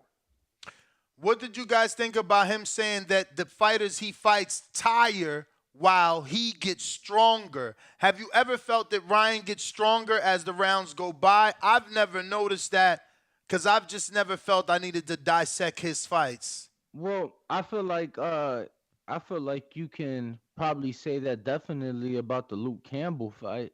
You get what I'm saying? Especially when you get put on your ass first and then you come back, you push, and you get the stoppage. I mean, so I would definitely say that. I would definitely say that. Danny, you want to roll today, baby? Sharp today. That's exactly what I was gonna say on my mama. Danny, He's sharp as a tack today. I like it. What you okay? Well, you had some good coffee this morning. Bro, I got some good sleep. Word is born. Nice. Brother, yesterday I was Monday, bro. Sunday I ain't get no sleep. So Monday I was running. I'd been up probably 38 hours, 36 hours type shit. Listen, unfortunately, I'm gonna have to do it to y'all because y'all don't want to show love. So we got over 1,000 people watching, and we got over 30 something people trying to call in. Get those thumbs up. Get them up, and we gonna go to these callers. Because I got a lot of people that want to talk and want to give their opinion, but we need to get this show and the algorithm on the same motherfucking page. We out here working. We out here grinding. And, actually, now that we got 1,100 people watching, Mike, let them know where they can follow you because Mike needs about another 70 people. And Danny just started his YouTube channel. So, Danny, let them know where yours is at. Follow me on Mike on Sports. And before we take any more callers, man, we need at least 600 thumbs up, bro. Before any more people call in. They being greedy with them thumbs up. Like, stop stealing the content, you know what I'm saying? Go ahead and be a member, super chat, or just at very least, smash that thumbs up button. Danny? Yeah, everybody could keep up with my Formula One content. It's Midfield Mindset. You type in Midfield Mindset F1, it'll come up. Midfield Mindset on Instagram as well. I appreciate all the TBV family that's, came over there, was tuned in throughout my live for this past weekend's Grand Prix. And, keep rocking out. I'm definitely looking forward to bringing everybody content for the Vegas race and, hopefully a few others as well. So. I got a $10 super chat from Eric McCoy that says, big fan of you guys since you put Hearn and Finkel on air. Damn, that's a long time ago. Shout out to you, Eric. Salute. He says, my question. That day, bro. It was like Finkel. It was Eddie. Tyson Fury. Was Tyson. It was Deion. Nigga, y'all had that shit on fire that day. It was epic. It was epic, man. That was an amazing moment, man. Definitely. For those that don't know, what Mike is talking about was a moment where we were interviewing Eddie Hearn, and then he said some things about Wilder. Wilder tuned in. He called in. Then Eddie was saying some things that about Shelly Finkel. So Shelly Finkel tuned in, and then Tyson Fury heard that these guys were having a party on our podcast, so he called in, and we had the most amazing podcast. It's insane that shit is not at 1 million views, but, haters gonna hate. Eric McCoy says, my question, if Ryan keeps mentioning the weight cut stuff, at what point will it shift from talking shit to creating a built-in excuse for why he lost? It's always going to be a built-in excuse. I don't think that's ever going to go away. I think even the people like myself that are saying he's selling the fight are still gonna, it depends how he looks on weigh-in. For me, as a real boxing fan, I got to see him on the weigh-in to see is he really drained. But I think his casual fans, absolutely, this is an excuse for them for sure. What do you guys think? Yep, absolutely. Shit. I mean that I couldn't say it no better than what you just said. Cool. I got I'm gonna be honest, I ain't even hear what you said. Oh wow. LDBC's most wanted $2 super chat.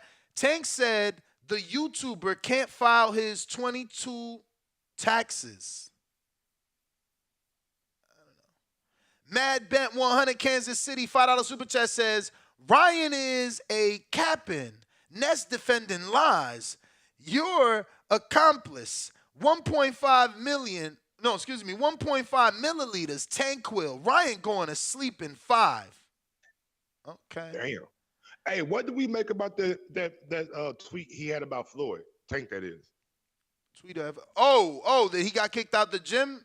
Yeah, because Ryan said, Tank said, shut up, don't let me say what happened to you in the gym, you soft.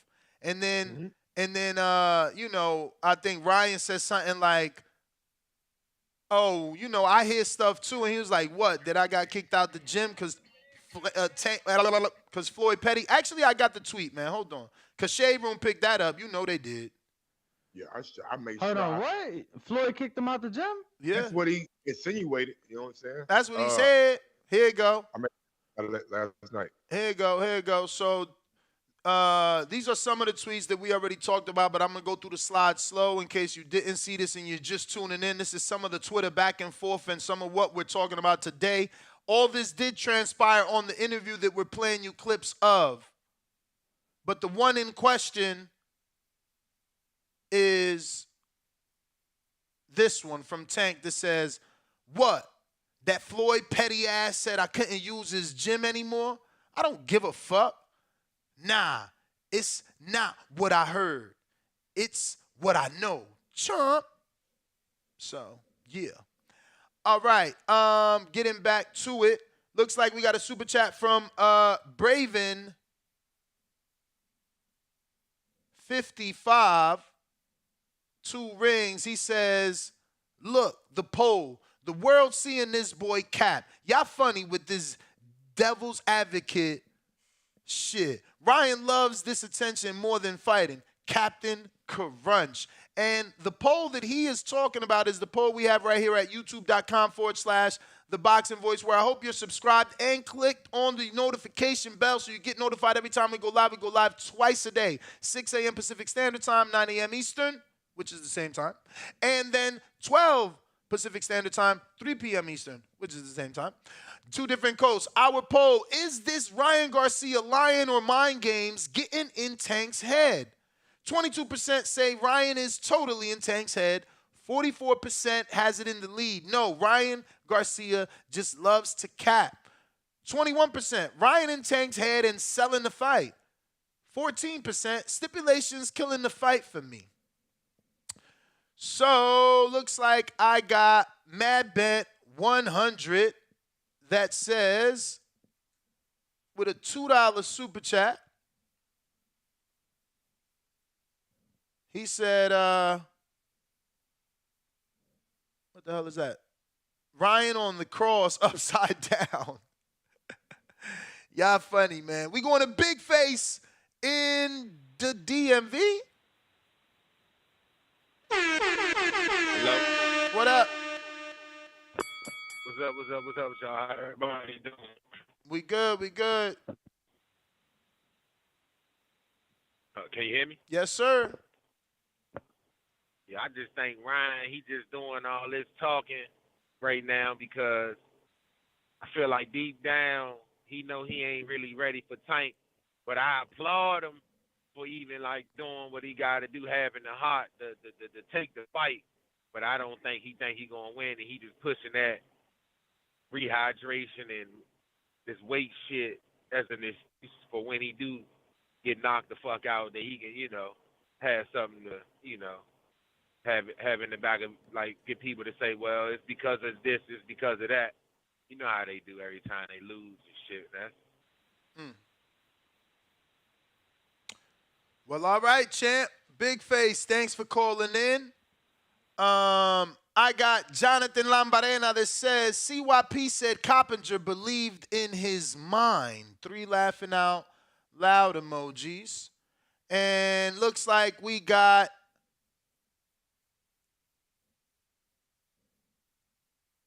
Ricky, who says $2 super chat.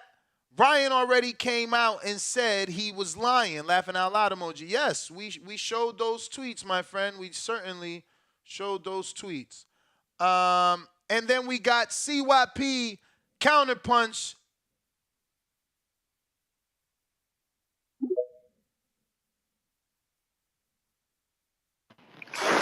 Oh my goodness, y'all lit up. We got all these viewers, we got all these callers. I guess that's what we do now. You know what I'm saying? We just find the best topic, flip it, wrap it, make it look good, and fucking idiots come running. I'm here every day, so I must be like a big fucking idiot. All right, listen, I got a timeline for y'all, man. You know, timelines matter.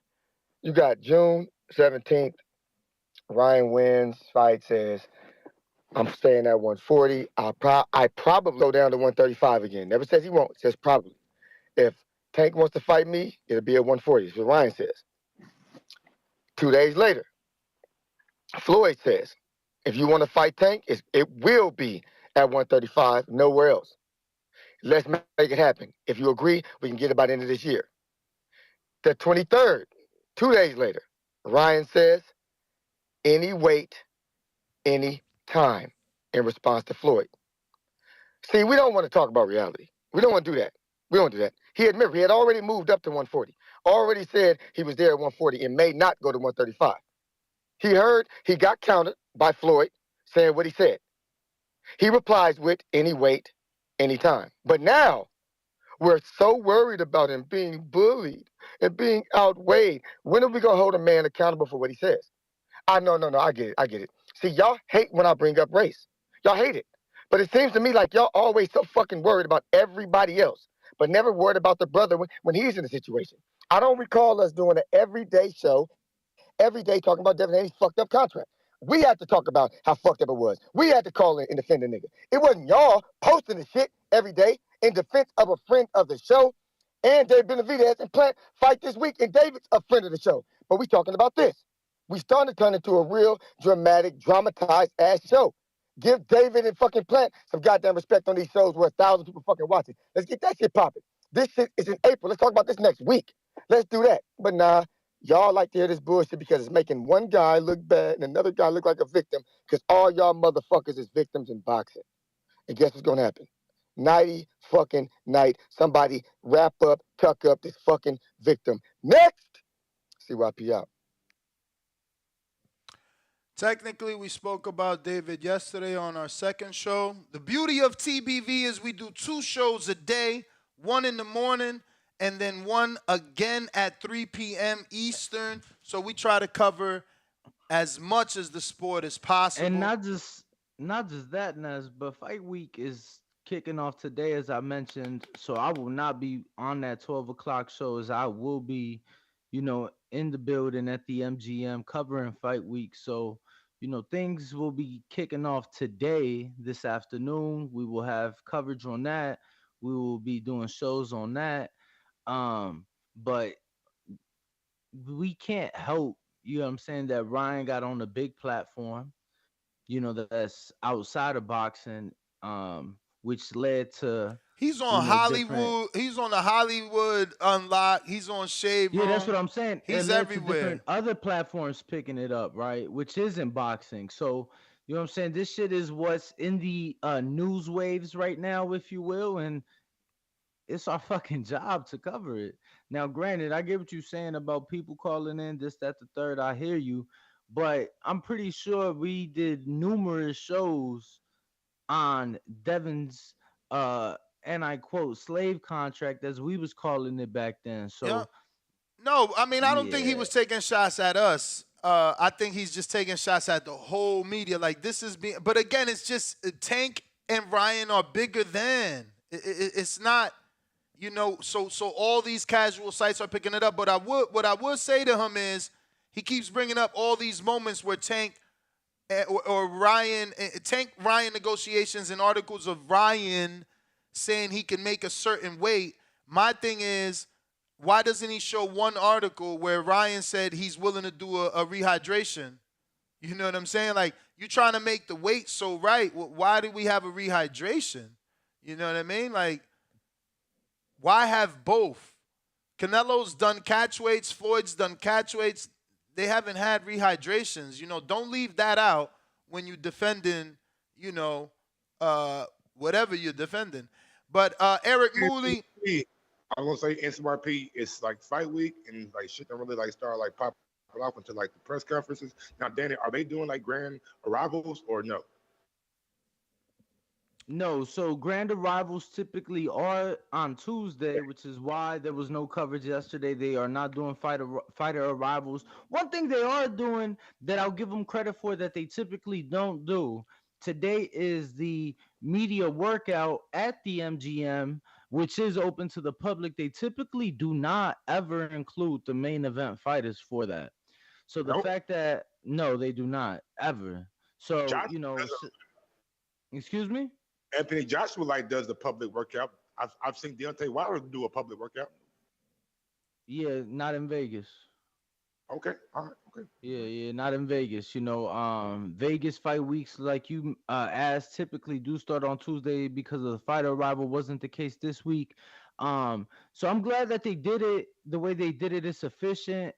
Usually they separate the main event and the undercard for the press conference. That they are not doing that. Press conference is tomorrow. Weigh in obviously Friday.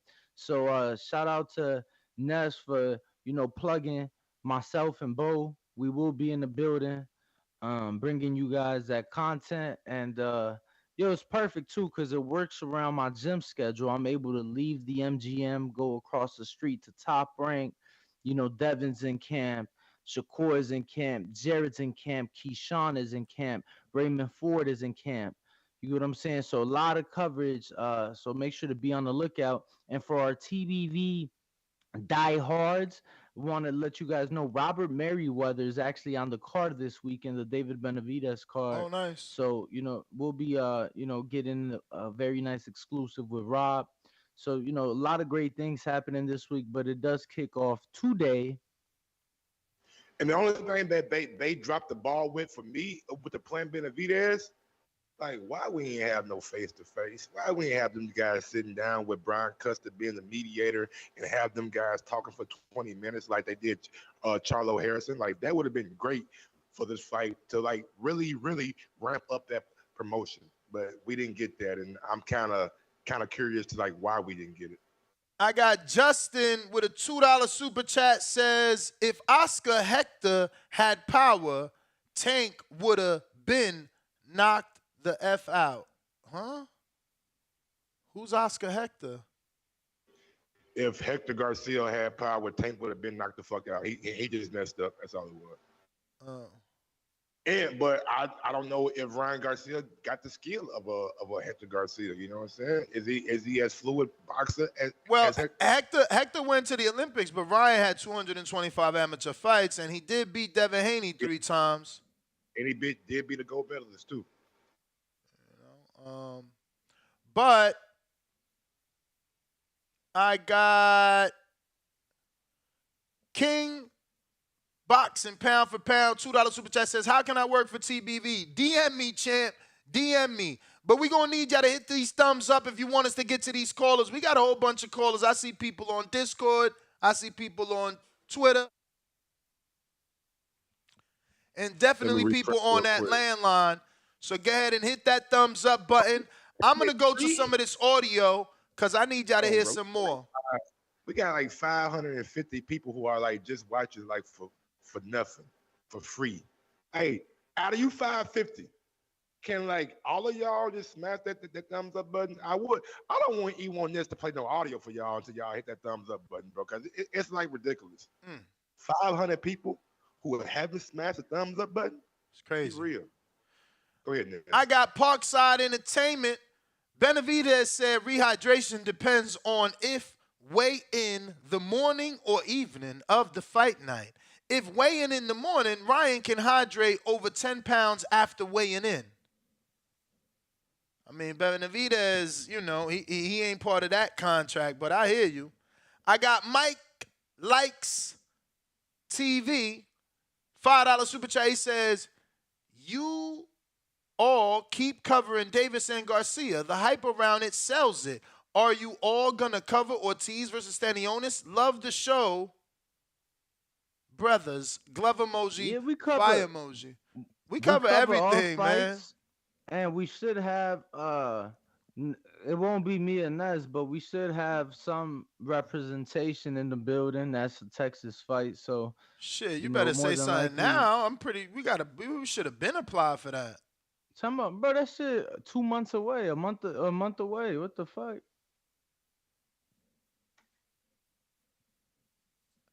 Shout out to CYP, always rooting for us, who says, how about 50 people super chat $5 and get your weekly donations out that way? Let's go, CYP. Always thinking of TBV, man.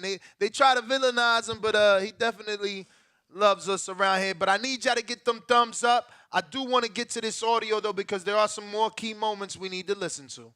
Yes. I want to try to figure it out. So we're both going to be filling each other out. That's what I see, but things could change the fight. Maybe he wants to go balls deep right away. I'm ready. So that was definitely one of the moments I wanted y'all to listen to. I was like, what the fuck? You know what I'm saying? But it was just to get y'all to laugh, though. Did you catch it or no? You was busy? No, I heard what he said. Shit. I'm just like, I'm flabbergasted. 1,000 people watching, 489 thumbs up. I know y'all don't like hearing me talk, so please, if you want me to shut the fuck up, smash that thumbs up. Oh, shit. Be quiet. My bad. Because I see Danny with the camera off. I didn't know if I had to No, you do it again the way I had to do it with you. I don't know what he's doing over there. But, yeah, let me get to this other timestamp right here I got for y'all. 22:20. Let's see. Maybe we should just play it through because it's only about 17 more seconds. Ready for it. Let's turn up. But if he wants to, play chess, he can play chess. Yeah. I play chess every day. Bro, I'm so excited. Damn, I wonder, does he really play chess every day? Yo, Two-Tone, the superstar. Put the challenge out, man. I'm the only dude out here to beat, what's my man name? No, I ain't undefeated. Crawford beat me too, though. I beat him first, though. That's all that mattered. He needed a rematch. So y'all 1-1. I plead the fifth. But all you need to know is that I beat him first. The first game that mattered, I set it up. I'm like, yo, champ, we got to start over if I beat you, and I want an interview. He like, bet. I spanked him. He came on the show. He was at the win. Man of his word. Man of his word. I got Optimus Prime, $20 super chat. My man is a G, man. Shout out to you. He says, get the thumbs up. That's what we want, man, because we need these callers, man. Get them thumbs up. Let's go. We got CYP, $5 super chat. And he says, Mr. CYP number 1, let's go. Shout out, CYP. We got Big Supermax. That thumbs up button. 525 is not 1,000. I'm sorry. I know I can't count that damn good, but I can count a little bit. 526 is not 1,000. Supermax says, answering CYP's call out, and I'll say this. Billy Joe Saunders put enough pressure on Canelo to get the ring size changed. Maybe Ryan can do the same to Tank. Who knows? Yes, I said this before. I gave the example of Sean Porter versus Adrian Broner. In the beginning, it was 144 catch weight, and then by the time they weighed in, Sean ain't had to weigh 144. Oscar with the $5 cash app. Shout out to Oscar saving us that 30% Raping You Records. I'm showing my age. Raping You Records was like what? Locks album. He said, fire content, y'all. Appreciate you, Oscar. Judah They Man. had an album called Raping You Records? No, remember that they had a song when they was talking about Puff. Puff, yeah, I know. I was say they had an album called that. Nah, they had a song on the album called, where they would say raping you records, you know what I'm saying? Boy, there's some music from the 90s that cannot be played today. Nah. I'm telling you right now, whoa. There's some shit out there that we can't even listen to no more, Nah, man. hell no. Ese Moro says, shout out TBV. I got a baby on the way any minute now. Hit that like. Oh, my God. Congratulations, champ. Congratulations, man. Blessings to you and your family without a doubt. We going back to the Ryan. Hey, hopefully you have a healthy baby and everything comes out great, man. Blessings to you. Excited for this fucking fight. I cannot wait to see this fight. It's the biggest fight. It is, man. I mean, just thinking in your career so far, like, and I guess the question to me is like, you say you win this fight, right? Which I believe you will. Yeah. Oh, this is perfect. So this is him asking Ryan, if you beat Tank, what's next? So shout out to Ryan. He downplays it, but he still says the right name. The right name. So this again, he making you root for him because he ain't talking that big A-side bullshit. No. He telling you he the savior of boxing. He's showing you that. What happens next? Like, where do you even go from there? Because like there's this is why it's so big. It's like there's no one really on the radar that's like who would be next. According to this guy, there's no one on the radar. Look at my co-host's face. Mike is squinting up his face like, what the fuck he mean ain't nobody out there? But you ain't gonna like Ryan answer. Right. Too much. Boxing,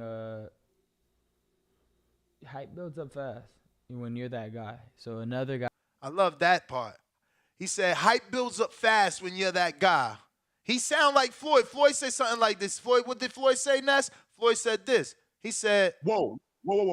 Before you play the audio, we need 600 likes, man. Don't reveal, because I don't know who he said. I really don't.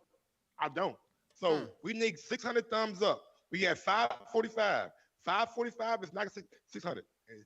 700 is not 1,000. But we're trying to get 1,000. You know what I'm saying? So we got 1,000 people watching. We need 55 more likes to get to 600 before this audio is played. So Ness, am I going to like the name, be surprised by the name, or I think you're gonna like and be surprised by the name. I think you're gonna like and be surprised by the name. But real quick, I got a $50 super chat from Knight Rider that says, just supporting you the man, champ. But let's get to that audio, man. Mike, I know you want them thumbs up. What's up, ladies and gentlemen? Is you going to hit them thumbs up? We got all these callers out here waiting to get on. I see a lot of people in Baltimore. I see Cincinnati. I see Chicago. I see the DMV, Stockton. I see Plainview. What else we got? Where we at, man? We on Discord, so I can't see locations on Discord, but you know. Ness in every day. I'm not here every day. Ness is. Don't do it for me. Do it for Ness. He here I am here every day, man.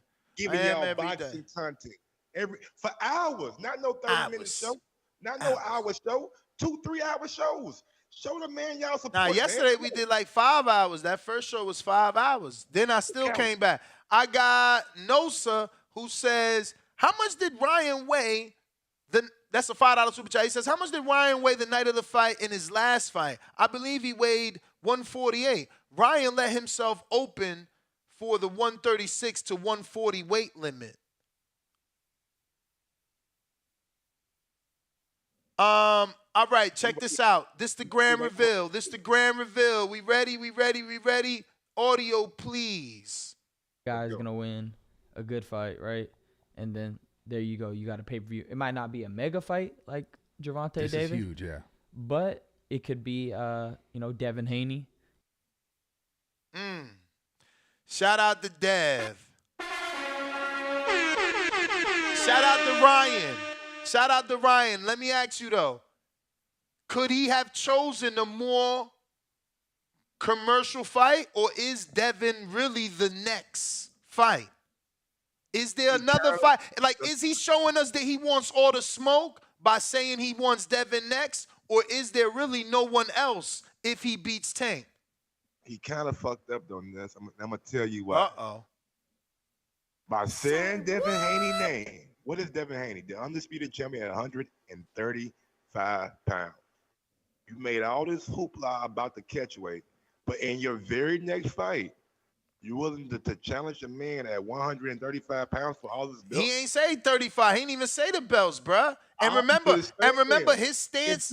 No, Mike. Remember his stance is belts don't matter. So he might do another catchweight with Devin just for the name. But you think that with everything on the line, with a chance to be undisputed, you forgo that? I don't know, man. I don't know. You know, he's been showing us that he's all over the place. But Jay Miller, $5 super chat says, hit the like button, freeloaders. Shout out Jay Miller with the $5 super chat. And shout out to Ryan. Yes, they got ammunition now. Oh, Ryan just said he'll fight Devin next. Does that mean he'll go back down to 135? If so, then it don't mean that. It don't mean that. He left it open for interpretation. I don't know. Listen, all he did was say Devin. It don't mean he gonna fight Devin. He just said Devin. But let me see what else he say here, and let me check what other timestamp I had. Yeah, he could have a marquee win against Lomachenko, and then there we go. That's a big fight now. Yeah. See? So it's all dependent on Devin Haney winning the Lomachenko fight, and then Ryan says, then that's a big fight now. Fighting Loma at 135. I don't know. So No Say comes back with a $2 super chat. He says, so my super chat isn't going to be explained? Come on. I'm not sure how we didn't explain it. I'll go back. Let me double check. And let me see if I get y'all help with it, right? Let me see. What he's saying? N-O. So y'all didn't explain my shit good enough. The first one was, how much did Ryan weigh on fight night in his last fight? I believe he weighed it. That's the thing. There's no way for us to check that. BoxRec only gives you the weigh-in weight.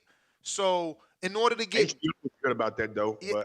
But HBO only used to get that when they would ask the fighter. There was never an official fight night weight. They don't have to give that out. That's the beauty. And that's also the curse of this rehydration clause. But No Say, hopefully that, answered you enough. I don't really know. Again, we would, Mike, I don't know. See if you can Google while I get to this next super chat. If just that term, he wants to know the last fight. So that would be the Fortuna fight? Or is it the To-Go fight? And you just got to Google that term. Like, what did Ryan weigh in on that fight? Maybe a reporter asked him the question and it has that quote. But that's the only way you can get it. No, say like someone has to actually ask him that. I got Rue in the 504 with a $5 super chat that says, shout out to the Loma Usyk Hate Central. I'm just saying, man, I don't know.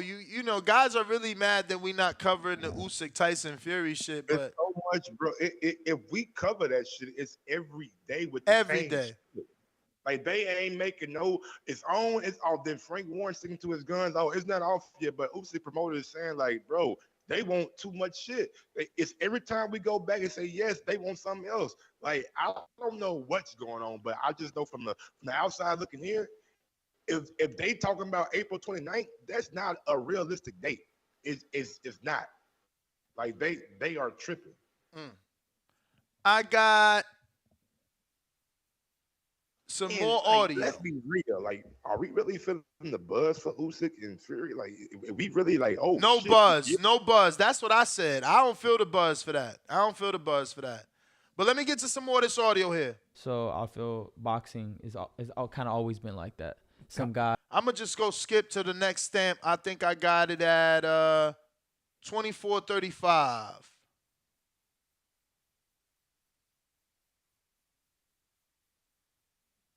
Like these other fights. Once again, credit to Bradley Martin from Raw Talk. This is his podcast. This is his interview. This is what caused the back and forth between Tank, and for all the tweets to get picked up by all the popular blog sites and for all the fight fans to be going crazy. Shout out Bradley Martin on your interview. Hopefully you don't flag us. We're just trying to, dissect it. Fighters. Yeah. Because he's big right now. We already seen that, that Showtime story. This specific clip is Ryan giving his thoughts on Tank having to worry about making weight, because when he had to take the pictures for the Showtime promo, he looked heavy. So pay attention to what he says. Again, selling this fight. Little big, my guy. You might have more weight to lose than me. Might be harder to get it off. Yeah, it might come in weaker. I ain't playing with you. I've been focused for a long time. He has too, though. I know he has. You ain't been focused like me. I've seen him at the gym. Guarantee. I promise you. Yeah, it's. You don't come in, a promotion like that. He's too big. He's like this. I thought he was pregnant. Bro, he went like this. He's like this. And then he said, I thought he was pregnant. Damn. Shout out to CYP for gifting 5 memberships, man. The Natural, Dario Smith, and Wendy, Nate Ellis. Y'all all thank CYP for gifting y'all a membership. Oh, shout out CYP. Let me go ahead and ring the alarm.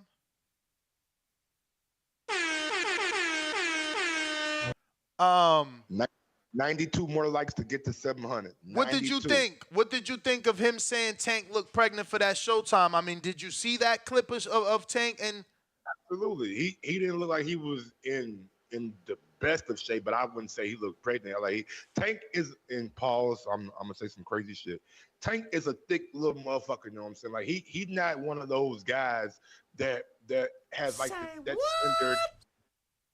slender Tony Harrison body. I know that know what I'm saying? So he's like kind of bulky. So he probably add on weight in between fights. We've seen him, know what I'm saying? So it doesn't shock me at all.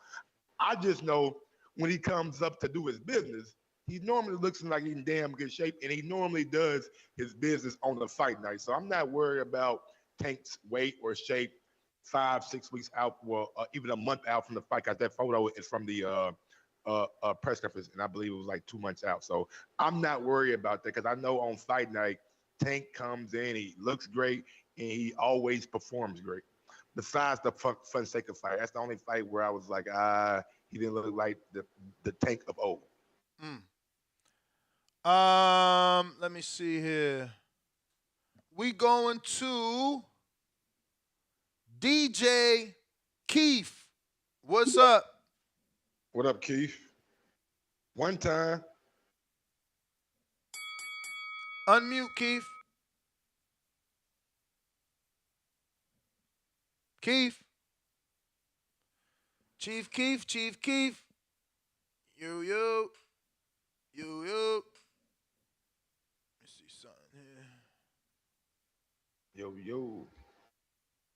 I like Ryan though, man. Yeah, and that's the whole thing with me, right? Like, I'm one of the guys that actually like Ryan Garcia. I just can't stand like the cap. I don't like people who get out in the media and cap for no apparent reason. I know it's promotion. You want to build up the fight. You want to cause a media storm. I get it. But damn, man, like some shit, you go a little bit too far. B. Paulie, member for 27 months. Shout out to you, champ. Putting up with me for 27 months. You the man. He says, salute CYP. Yes, sir. We got Lowe's Nose Boxing. Lowe's Nose Boxing. That is David Maldonado who calls in.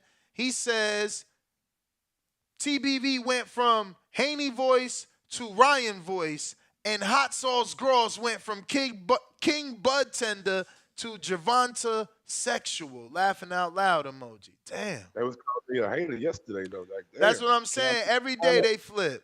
Every day. I can be a hater and be a tender or sexual or whatever y'all names y'all got, man. Y'all got all kind of names in boxing, man. Sexuals and tenders. Like, why do y'all guys like try to sexualize everything? Man, like we ain't doing no Pornhub videos over here. Oh man, y'all crazy. Let me see what we got, man. We going out to Pop. What up? Pop, pop, pop. I used to have that soundbite. Where's my Keith Thurman soundbite?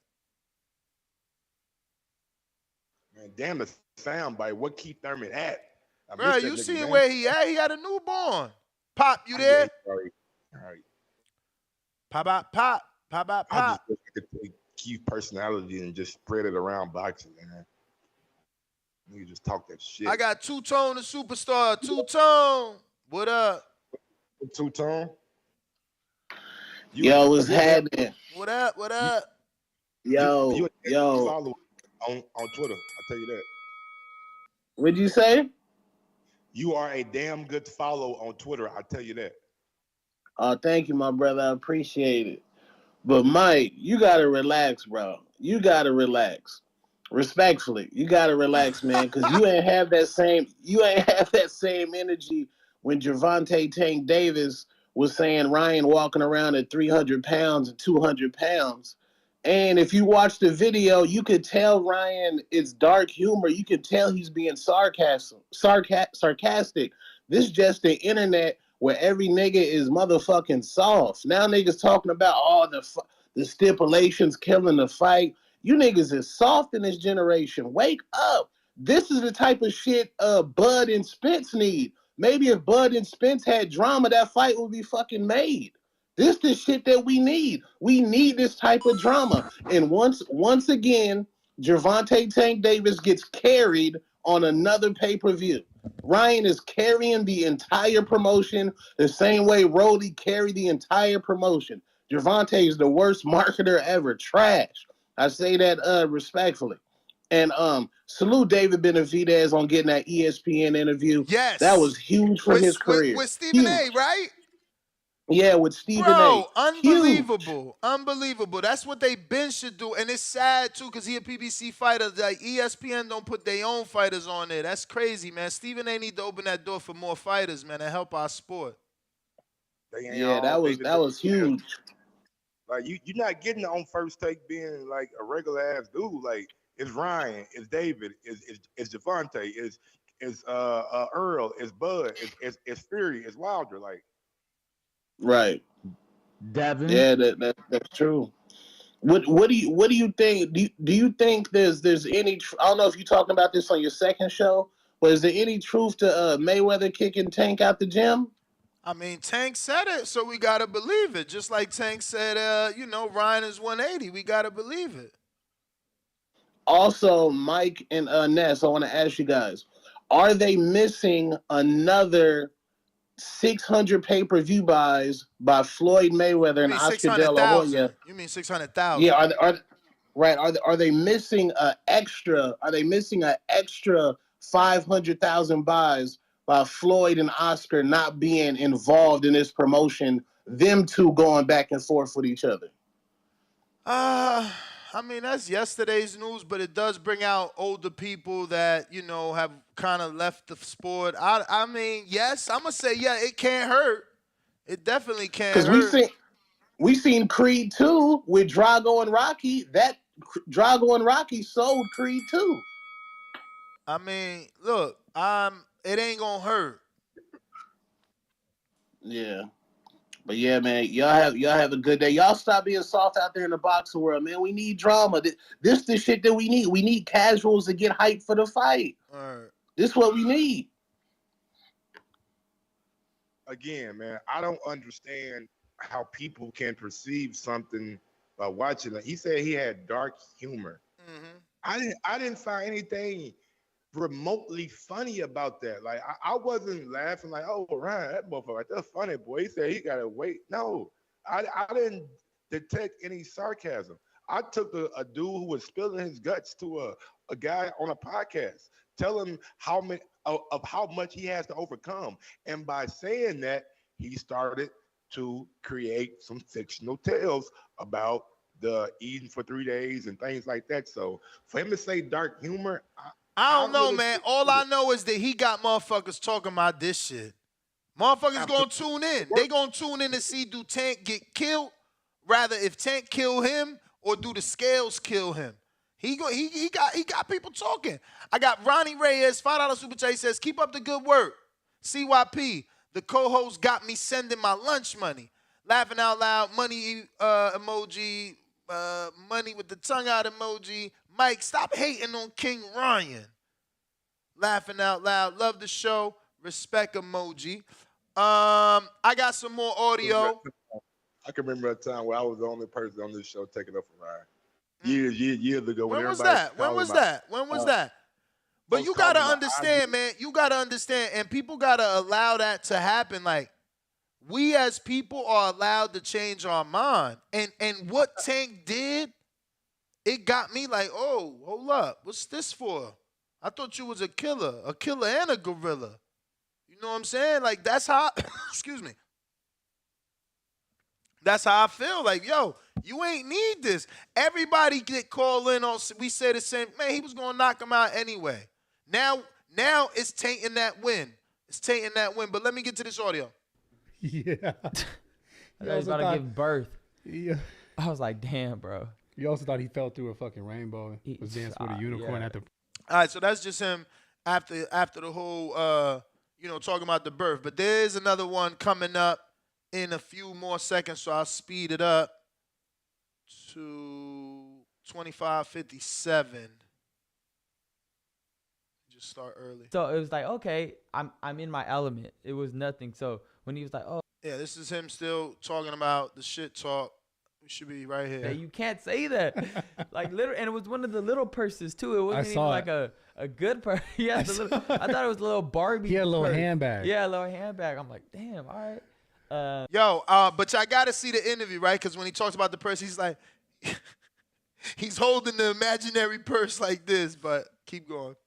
And then the other shit talking just came natural, too. But it's fun, man. It's part of the game, right? Yeah. It's part of the game. Yeah. But that wasn't even me trying. It was just like, natural. I'm curious, like, he puts his hand on your chin, like, how much. This is what I want y'all to hear. Check this out, because a lot of people said Ryan was soft for putting his hand on his chin. Then some people thought it was staged.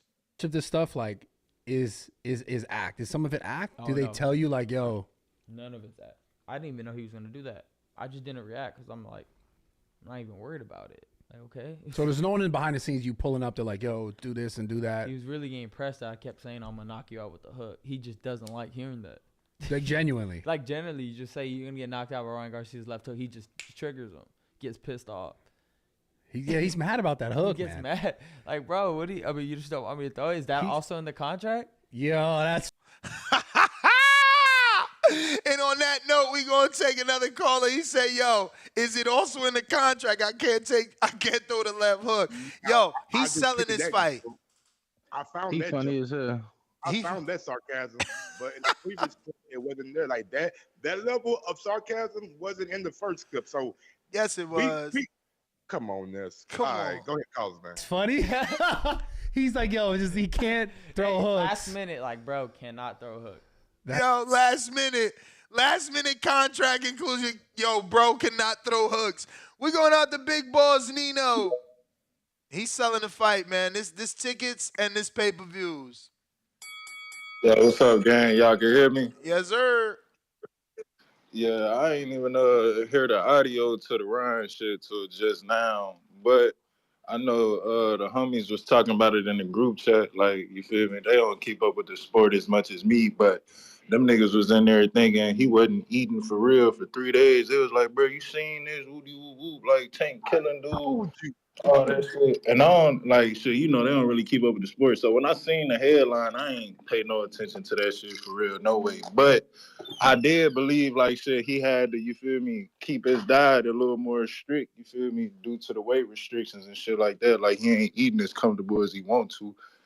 But, I mean, when he said, I can't eat for 3 days and drink no water for 3 days, like, that shit, ain't nobody believing that shit. You feel me? I think he was just saying that to get people riled up and, like, shit, it's Ryan, so pretty much anything he do, you feel me? Like, your friends can see that shit, right? Yeah, that's what I said. I had to tell him, but that's how it is with Ryan, though. Like, this nigga, I seen he was trending on TikTok, dog. Like, he was just sitting there with his face, like, pouting, talking about making weight. This shit went viral, dog. Yeah, like, that shit was I all seen over that. TikTok. I seen You that. seen in that? Like, bro, the nigga wasn't even doing nothing. He was just sitting He there was just staring sweaty. at the camera, bro. He was sweaty with Like, some bro, headphones on, like making that's weight what I'm is trying to tell. making weight is Bro. tough. Yeah, bro. Ryan reach, bro. I'm trying to tell you, like, and I start to see this shit picking up a little bit more and more. I seen y'all just spoke on it too. David got on ESPN. I don't know if y'all know about Caleb doing the Pivotal podcast. I mean the Pivot podcast. It's a pretty big podcast out now. Football players. But yeah, I'm gonna check out that interview after I get off of here and see what he was talking about on there. But I like how Yo, they getting shout that out promotion out of there. to yeah, I was gonna wait till we covered that, but shout out to Crystal Furl. She been killing it. You know, she pulled them strings and made that shake. So That's you know, Davis Yeah, yard. Hey, shout no, out Caleb, to Caleb. Joe Habib who got the answer for no say. Ryan fight night weighed 148. Fortuna fight night weighed 157. God damn. Yeah, see, that's why, and when people say shit like that, that's why niggas get on Tank ass. You feel me? Because it's like, nigga, Ryan could go in there with a 155-pounder, nigga. You shouldn't be tripping about Ryan. But I don't know, man. I just don't like how this the biggest fight, like the biggest risk Tank then took, and then he making the nigga jump through all these hoops. You feel me? And then it's like, out of the biggest risk, he the least one. You feel me? So it's like, we always get to that question when he get to the big risk, like a nigga who we might think beat him for real, like Devin or Shakur, bro. He gonna be one of them niggas to do everything. Like Ryan just said when he was joking, I can't even have the left hook in the contract. So it's gonna be little shit like that, man. Y'all hit that like and subscribe button. I'm gonna get out of here. Real quick, I got Hector who sends the $2 super chat, says, where can I get the TBV merch y'all rocking? So I just put the link, I spammed the link in the chat for our new merch that we have a deal with FTWR brand who makes all the merch for all the fighters. You know, they got Jared Anderson. Caleb Plant. They have Shakur. They got Gabriel Flores Jr. They got a bunch of people. No, they ain't got Shakur. They got Caleb Plant. They got Gabe Flores, That's Jared right. Anderson. You know what I'm saying? They got TBV, and you can use our code to also get a discount on their clothing as well. So you can head on over to FTWR brand and, use the code TBV to get yourself, a nice discount. Or you can just click the link in the live chat. Now, that's for our... Y'all got like shirts, hoodies, like hats? Yeah, shirts and hoodies over there. Shirts and hoodies over there. If you want more than that, then you would have to go to our old store. Just contact me. I'll send you that info. I want to really quick shout out Optimus Prime that continues the show. Love and support each and every show. After a fat $20 super chat, now he's gifting 5 of you guys memberships, which means that Friday, you'll be able to listen to the betting show where we make some money on this weekend's fights. So salute the Optimus Prime, giving 5 lucky people the ability to go listen to the betting show. So make sure you're tuned in Friday, YouTube members only, right here on the Boxing Voice for the betting show where we talk about all this weekend's fights and put in some nice bets, make some good money. So that was that audio. Let me see what else I got for you guys. That was on the chin. This is the ammunition I was telling you, Mike, that I said Ryan gives the Tank fans ammunition. So for all my YouTubers out there, pro, Tank, this is your audio right here. This is what you need. I'm just adding. I'm just thinking like, okay. So I guess take us through like what is without giving so many details, like your average day like. Are you just like lasered in? Is it like every day? It's like run. I'm running 11 to 8 miles every day in the morning. That's crazy. So this ain't the audio you need, but it's coming up. I'll be sure to single it out. But bro, 11 to 8 miles. Danny, make sure you ask the fighters that. Is he gonna leave it in the gym? 11 to 8 miles a day, homie. That's so much. But that is going to give him stamina to throw punches nonstop. You know what I'm saying? But damn, none of y'all care that he said he's running 8 to 11 miles a day. That shit don't seem like a lot. This ain't a fucking marathon. Yeah, it seemed like a lot to me, but in Spanish and specifically Mexican households, we have a saying, no le pongas mucha crema a tus tacos. Don't put too much cream or sauce on your tacos. Basically, you know what I'm saying? We always hear that when somebody else tell a story, they always add a little bit onto it. Oh, they add You some get what I'm sauce, saying? some hot sauce gross. Yeah, so some little sauce to it. So if I tell Mike, yo, Mike, yeah, man, I'm getting about 100 for this fight. Mike gonna be like, yeah, my boy getting 6 figures for sure, 6-figure fighter. Now he told Ness like, yeah, shit, Danny well into this. Next thing you know, I'm making $500,000 for a fight, man. I don't know about the 8 to 11. That seems a bit excessive to me. Being around other fighters, I don't know anybody else running no 8 to 11 miles every day. That's a lot. But yeah, I'll definitely be speaking to a He's few selling guys. his fight. He's trying to make that audience that ain't his think he a superhuman. Yeah, we all got this, like, in the black household, like, we all got like a uncle or cousin who made, like, oh yeah, I got a new job and I make $35 an hour.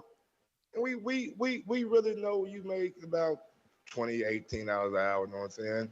And we call that fucking capping. And Ryan's been doing the whole interview from the start to the finish. Ain't no way he running 8 to 11 miles a day. That's a lot of running.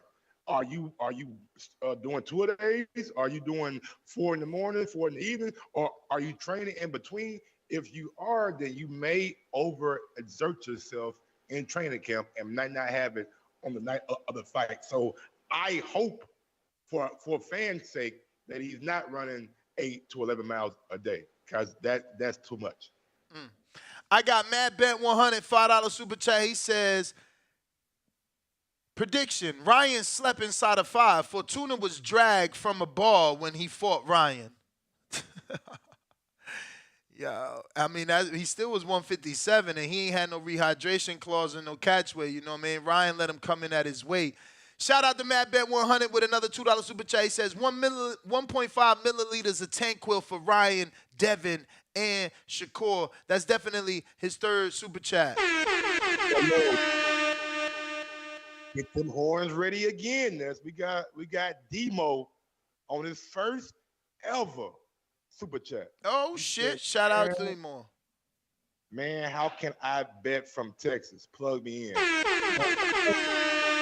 Both sites that I recommend are in my description. Click those links, and you should be able to rock and roll with either one of those links.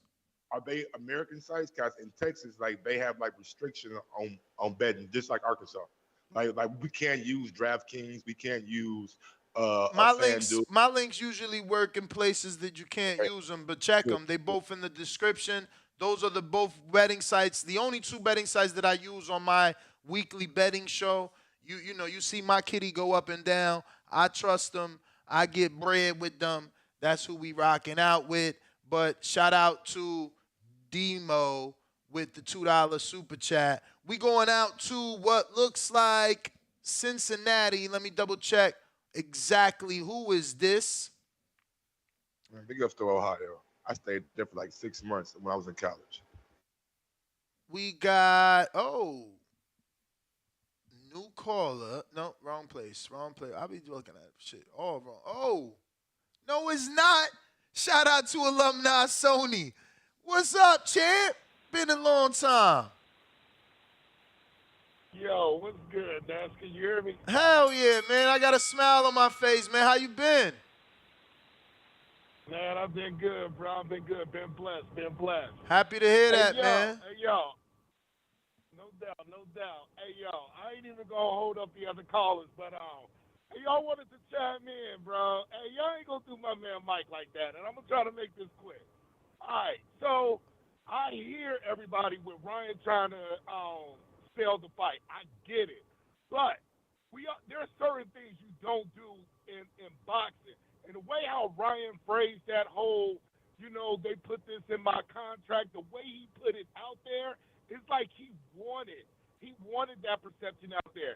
So it's like certain things you don't say. The things that Tank said about 175 and 180, come on, man. We done heard that time and time before. That's typical boxer banter.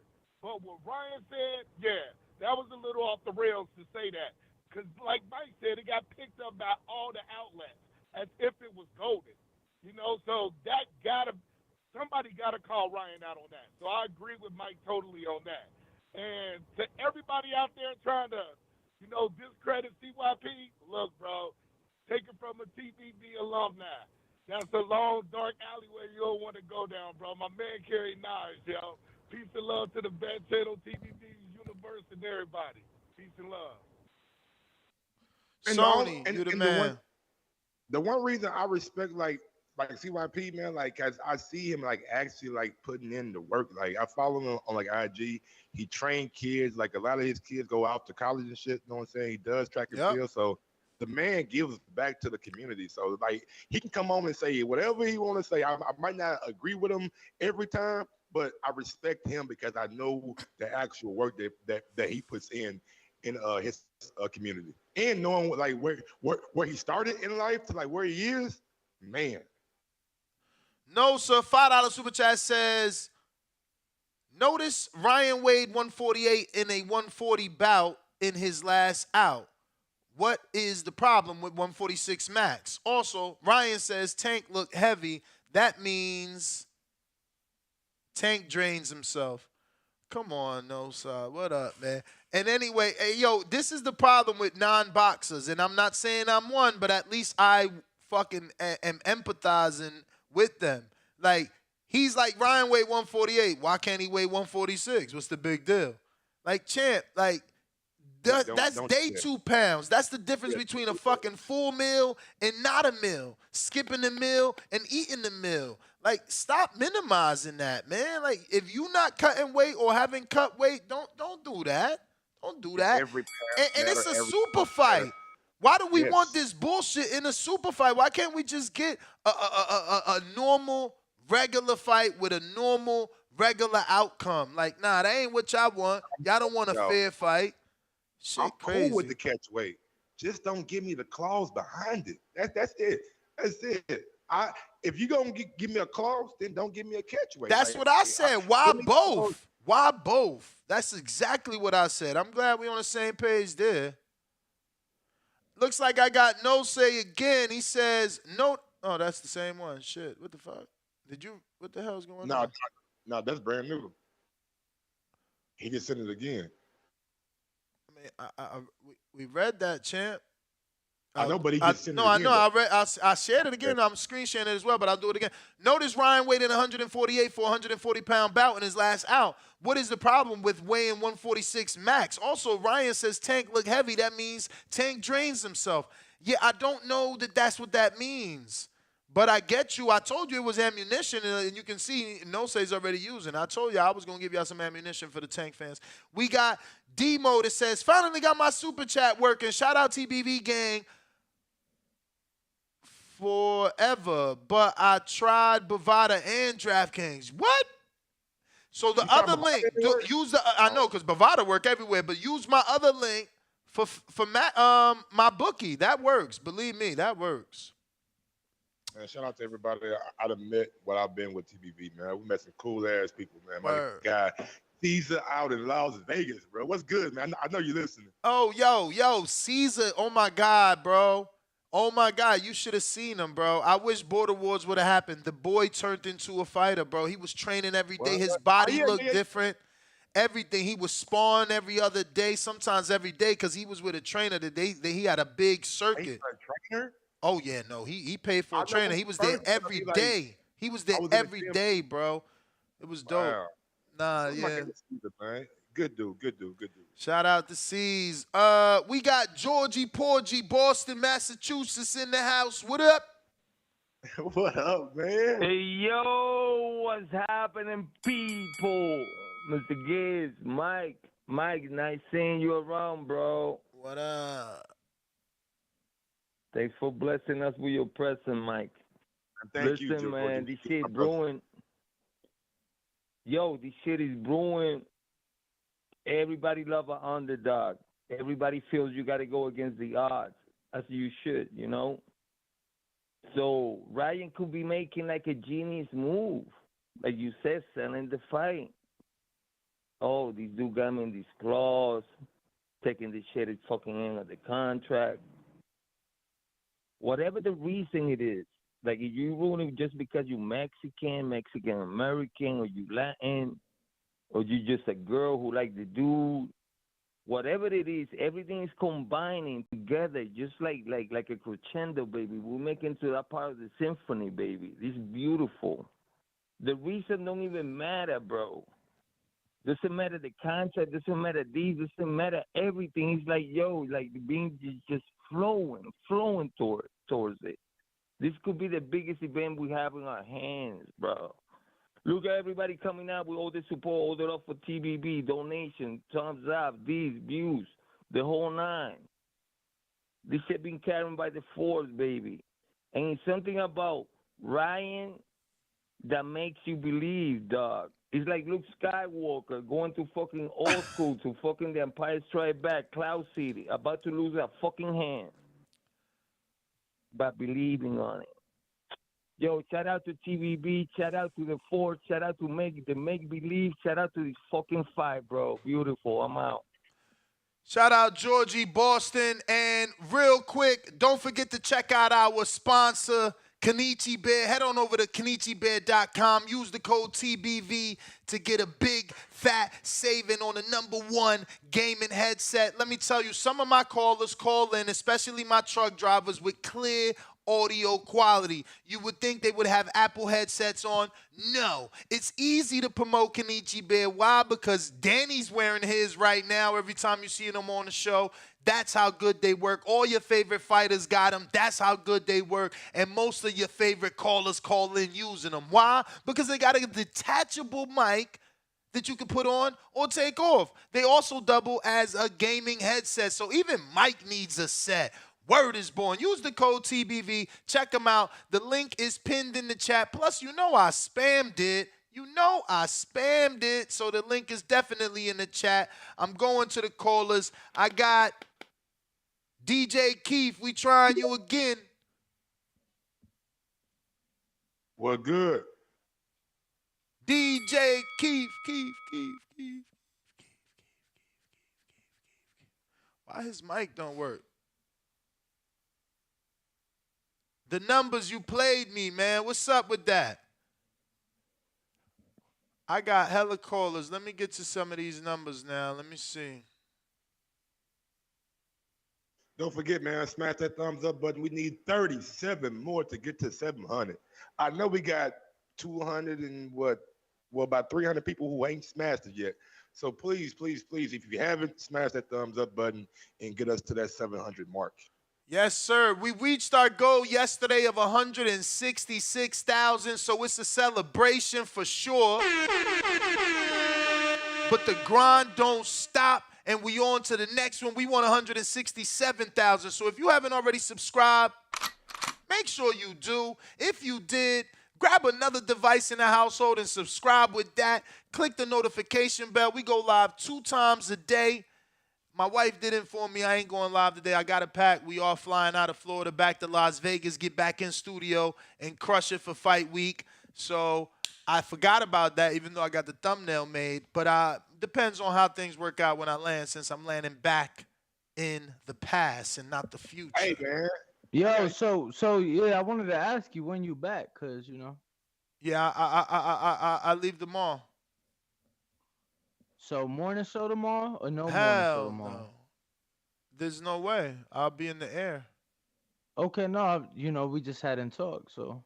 We would always talk, bro. We would always talk when you on, and then I wanted to ask you, since you brought up celebration and shit, are you ever gonna do a TBV appreciation night again? Bro, we was trying to do one for this fight, but what happened was they announced this fight while I was out here, so it made it hard to.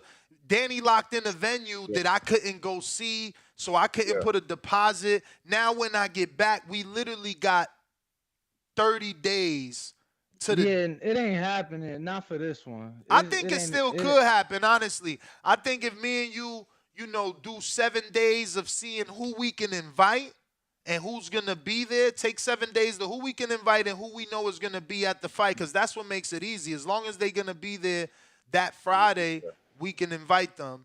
But yeah, man, think, we'll talk about it. You know what I mean? I mean, I'm sure we could find locations. Sure, we could I find think that's locations. great, man. I think there's another big fight on the horizon, man. Yeah, the Earl Bud, I think, is gonna bring more of our audience out. But yeah, you know. Got a couple callers. Looks like we got Kermit in DC. What's poppin', Kermit? Hey, how y'all doing, man? What up? Mike, Ness, Danny, how y'all? Chilling, man. Good morning. Hey, look. First I want to say, Mike, lighten up, Mike. Now you know that's all that was. He was exaggerating about that. He can't And eat y'all with 2 got days. old folks accountable. I know, man, but they hyping the fight, Mike. You know that's all most of all the shit they saying is bullshit. Are you hyping the fight when you telling the casual people that this man telling me I can only eat certain days out the week in my contract? I think your argument should be that he making an excuse if he lose. No, ain't no. He telling people who don't know nothing about the sport that Gervonta Davis put in my contract I can only eat certain days out. Come on, man. Like, come on, y'all. Who's going to enforce that? How can you enforce that though? Who's going to enforce that, Mike? We know that, man. Casual fans don't know that. That's why it's been picked up by everybody. And we're talking about who has Tank Ford with power. I thought Pitbull had some power, didn't he? I mean, he had a little bit of power. He still got some power. Yeah, I mean, Pitbull has some power, but man, you know, for real, y'all, you know how I know it's sometimes they got to sit down and say, look, and thank God for Ryan, he is selling the fight, that's without a doubt. But I know they should, you know, I know they could like sit down and say, look, before the fight, we're gonna talk a lot of shit. Don't believe it. I'm just talking shit to promote the fight. You know, I mean, a lot of that shit is just plain old bullshit, man. Ain't it just called embellishing, man? So, you know, and then after the fight, they hug and kiss and say, I'm sorry and all that old bullshit, you know. So it's just a fight, man. Boxing talk. Thanks, man. Talk to y'all later. Appreciate you, champ. Appreciate you. Real quick, we got Real Boxing TV that says, shout out to the Boxing Voice for keeping it 1,000 on the Ryan and Tank fight. Loving the content recently. Appreciate you, champ. Appreciate you. Let's see. Don't forget, we got Discord. The link is in Super Chat. The link is in the live chat. We got Esteban from Oregon. What's up? Oregon.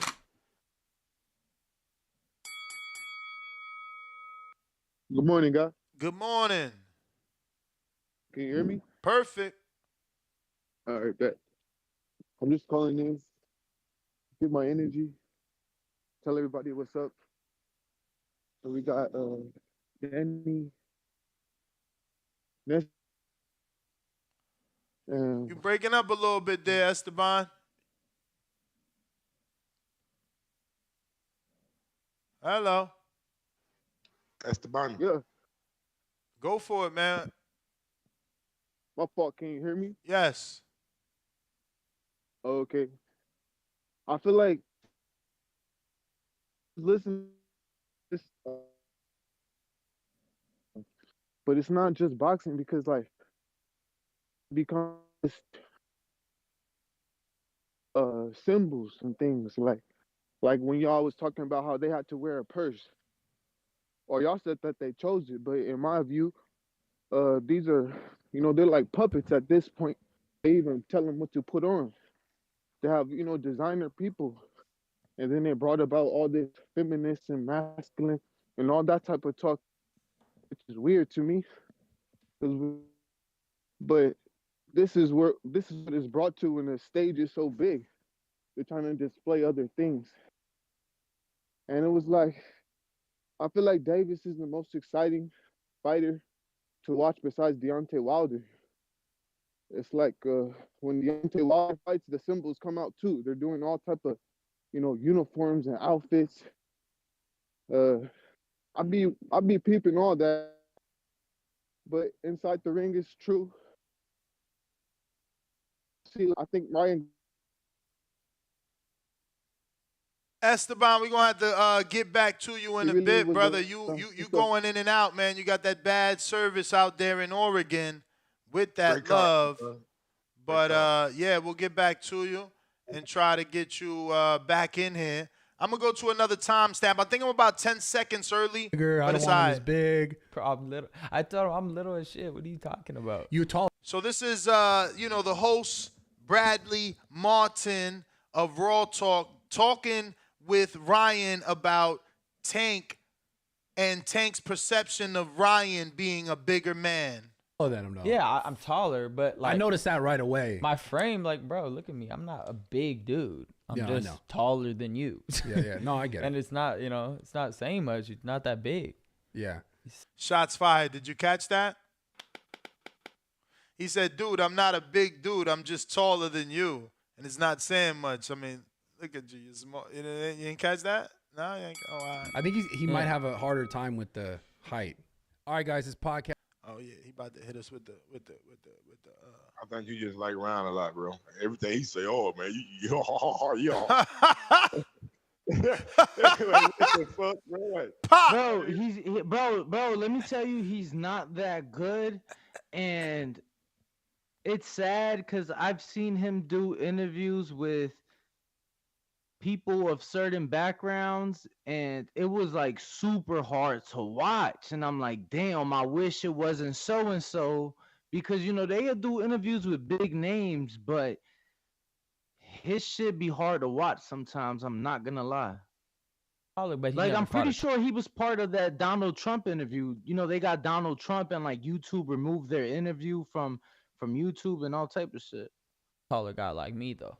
No. So it's different. Yeah. You could get away with it with guys that, like I said, don't hit hard like he wants or coming up in weight. Anybody who knows boxing knows exactly what he was doing. He was just getting guys that he could overpower sooner or later in the fight, even if they were better fighters than him.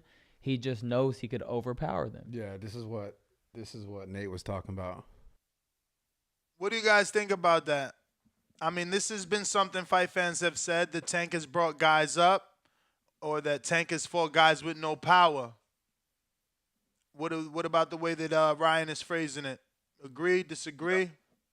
That's always been my criticism. You know what I'm saying? Like, not fighting guys in division. When you fight guys in division, they're not that good. And Rolly, bringing guys up from 126, and Leo Santa Cruz, bringing guys like Hector Garcia up. Like, I mean, that's been my only criticism of Tank. But I can say, like, even though he does that, like, he doesn't have a competitive fight with those guys. It's normally getting those guys up out of there in spectacular fashion. So he don't play with his food. But I don't like that particular part of Tank's career. But I can understand how Mayweather and LB and Al was moving Tank, because this boxing, it is a business at the end of the day. All right. We got these phone lines open. You know the number to call, 1-425-569-5241. Press 1 time. I need you to go ahead and get us to 700 likes. We at 691, so I only want another 9. Let me see that. Get to 700 so we can get to the next caller. And we got to quit acting like Ryan and Day Camp wasn't doing similar stuff. We can't act like To-Go was a killer. We can't act like Luke Campbell was this world beater. We seen him come up to a guy that Ness called paper. I think we've established that Tank on paper has a better resume for sure. Oh, yeah. And better wins. We got Mike Army Mike. Shout out to Ness, Danny, and Mike. Show is amazing. Tank can win by KO if Ryan doesn't stay sharp. Ryan by decision if it goes 12. Ryan winning the mind games.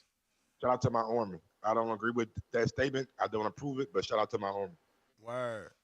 You got an army, fams. We got C-Dub, True Roll Tide, Alabama. Hey, man, I don't need all that condescending shit in your voice, man. Hey, you got an Army, man. I'm telling y'all, man, this is good, bro. This is good. I mean, he make people believe that Ryan is this guy who is. What am I doing? I'm giving you the audio.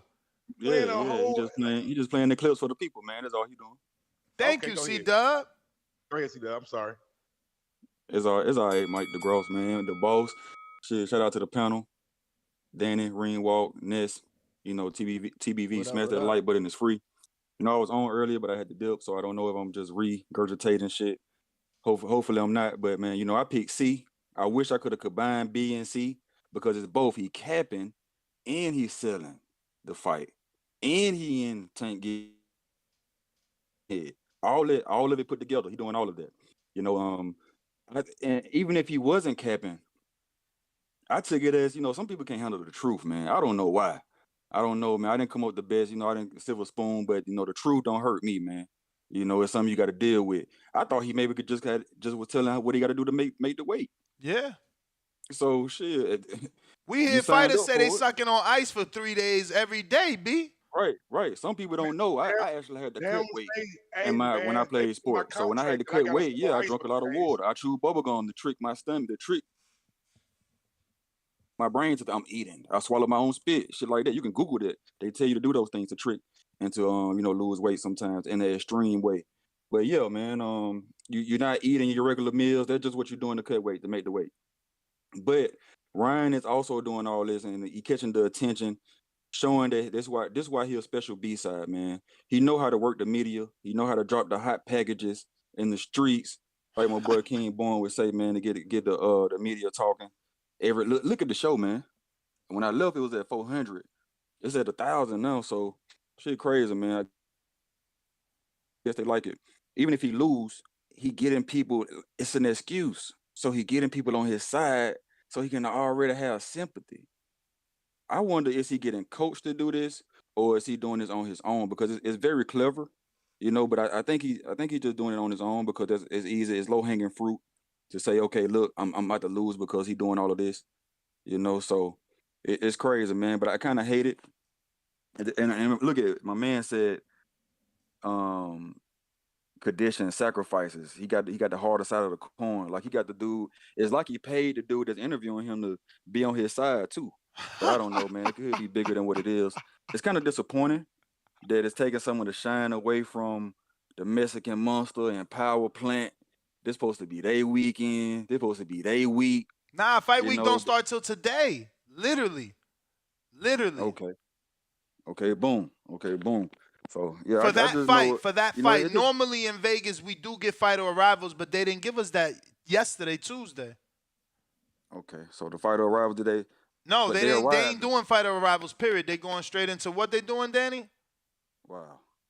Okay. Media workout today, and then tomorrow the press conference. Friday the weigh-in. There you go. Cool. I know TPV gonna be on it, man. So I'm not worried about it. We got Bo and Danny gonna be on the floor out there. That's what's up. Shout out Bo. Bo knows. It's just the PBC dominance. It's just Al Heyman. I mean, so I'm not. I can't be too mad about it, man. It's just PBC shit, man. You know what I'm saying? It's their time, man. The rabbit got the gun, man. But shout out to boxing. The big fights being made is lit.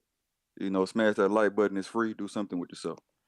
We got hella callers. Do me a favor. Stop hanging up and calling back in. All you're doing is putting yourself in the back of the line. Then you making yourself take longer to get to the call because then I got to go find your name, put it in the system because I like addressing every caller by name. So the more you hang up, the longer it takes. I got a fat $10 super chat from Boxing Patron. He says, Garcia a cap. But that left hook in the contract was a good one. Laughing out loud emoji. I got Mossberger.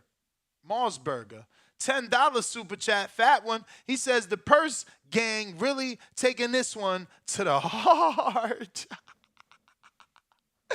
Yo, we going out to Terrence in the ATL. What up?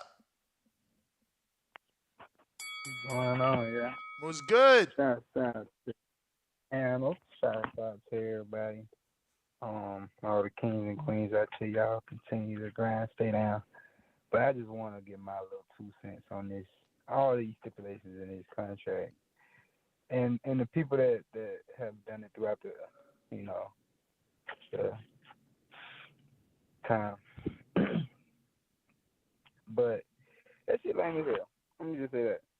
Because for one, I mean, you know, if both fighters got to do it, I mean, that's not really. It's not. It shouldn't really be too big of an argument. But also, with the extra drink about the food and not being able to eat, that shit crazy. I don't really. I can't appreciate that. I like people that stand on their business and they respect like folks like Crawford. Like he ain't finna let no folks just play with him. You know what I mean? Like not getting this man a guarantee and you know only accepting this percentage it is. Like man, hell no, man, I mean crazy. But that shit got me rooting for the underdog in here, man. That shit got me rooting for Ryan. But hey, if he can let his hands go in combinations, change up the speed and the power, keep Tank unbalanced and keep him guessing. He can edge out a decision. I don't see him knocking him out, but I can see him getting up on the cards and keeping that lead. But that's all I got, man. Y'all tune into this Plant Benavidez too, because I know there's gonna be a banger.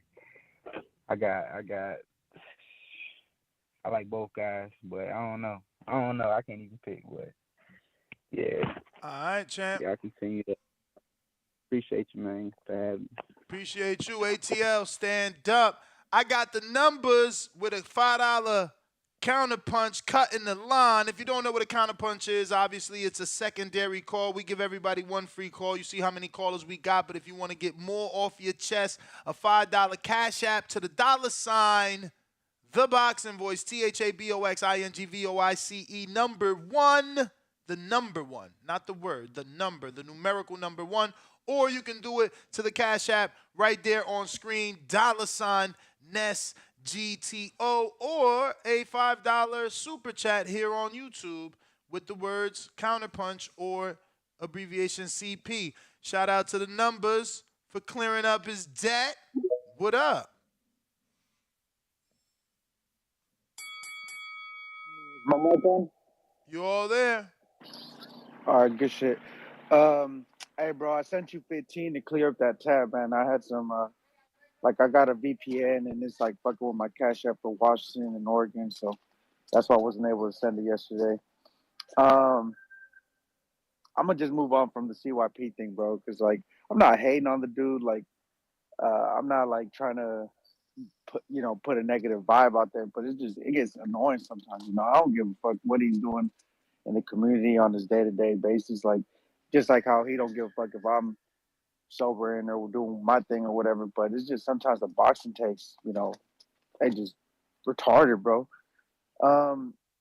As in terms with this fight, yeah, it kind of sucks that it's taking away the shine from Plant and Benavidez, but it is what it is, bro. You see where the draw is, you see where that magnetism is. And my question to you, Ness, today is, with Ryan going in route of the super fights instead of the belts, I was a little too young to see it in real time, but is that what Pretty Boy Floyd did before he became Money May? Or what do you think's the better route? Because we see what Devin Haney did, but Devin Haney got his shit emailed to him. So really, what's the best way to go? I guess is what I'm trying to ask. I mean, I don't think there is a best way, man. Everybody's path is theirs because not everybody has money behind them. Not even Tank, who had Floyd behind him, started off that way. He had to wait till he got with Floyd and he had fights in, and even he felt like he was being set up, quote unquote, when he got put in there with Pedraza. So. Devin, like you said, he got his belt emailed, but then he had to go get the rest of the belts all the way in Australia and then go defend them in Australia. Now he got to fight Loma, someone Tank refuses to bring up. You know what I mean? But credit to Ryan. Danny, you was away from the show when Ryan said that, and we didn't get your take on it. But yeah, I heard it. All right. I just had to step away. I felt that, kind of what Mike said. It's bro, it's not really the greatest of looks when we know Devin at 35 Um, you know what I'm saying? And you saying you can't make 35. I don't know. It'll be interesting. Um, if he were to actually win to see what happens there, right? Because it's gonna be like, well, I guess if he wins, nobody would really be talking about the weight. But I wondered that. I'm like, yeah, he didn't say 35, but we know Devin is the undisputed champ at 35, and we Yeah, know he but fighting remember, Loma Devin at moving up 35. after Loma. Devin moving up after Loma. That fight could fight at Bill 40. We don't gotta worry Bill about. Haney said he at 35 the rest of the year. Yeah, but Bill Haney also said that without having a Ryan Garcia beating Tank on the horizon. That's a whole different ball game. No one expects Tank to lose to Ryan. If he loses, Yeah, I'm sure if they was willing to take Shakur and Tank, they'd be willing to take Ryan if Ryan were to beat I'm not Devin. They saying they're already not willing. I'm saying that it was never an option to move up this year because they can't fathom Ryan winning. If Ryan wins, that opens up the not possibility true. for That's 40. not true. Why? That's not true. Because the interview you did with Devin where he's picking Devin? I mean Garcia, I seen that. So how can they not fathom it? Bro, the world is picking Tank Davis. The world is picking Tank Davis. Devin might have to pick 60-40, brother. Devin might have to pick Ryan. He got 6 fights with him. But if you haven't already hit the thumbs up, don't forget to hit that thumbs up. It's going to help with the visibility of the show. It's going to put this episode in the eyes of other boxing fans, other potential callers, characters. Real quick, let me go ahead and ring the alarm for Sony Woods, the alumni. Actually drop a bomb. Sony, shout out to Sony with the love. $20 worth of counterpunches. He got a lot to get off his chest. Sony, what up? Yo, what up, Ness? Can you hear me? It'd be better if you wasn't on Bluetooth, but I understand you a truck driver. Do your thing. That's why I tell you get these Kenichi bids, man. I got you. I'm going to look that up. But, hey, yo, we're missing the point of what Mike is trying to say. I hear callers calling in, telling Mike to calm down. Mike, you got to understand what Mike is trying to explain to you guys. We're talking about a guy, and this is why the criticism is about Ryan being on the big stage. This dude is out here putting out a narrative, even if it was sarcasm. He didn't take it back until he was called out by Tank's Can. You're going out there and telling people about certain provisions that was put in a contract. That is going to turn casuals off, and then it is a built-in excuse.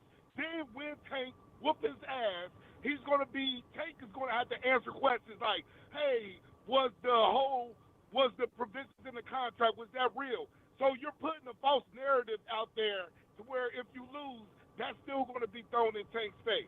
It's like one of those narratives that you gotta listen to what Mike is trying to explain to you guys. It's not that Mike is trying to be hard on Tank or whatever. Pause.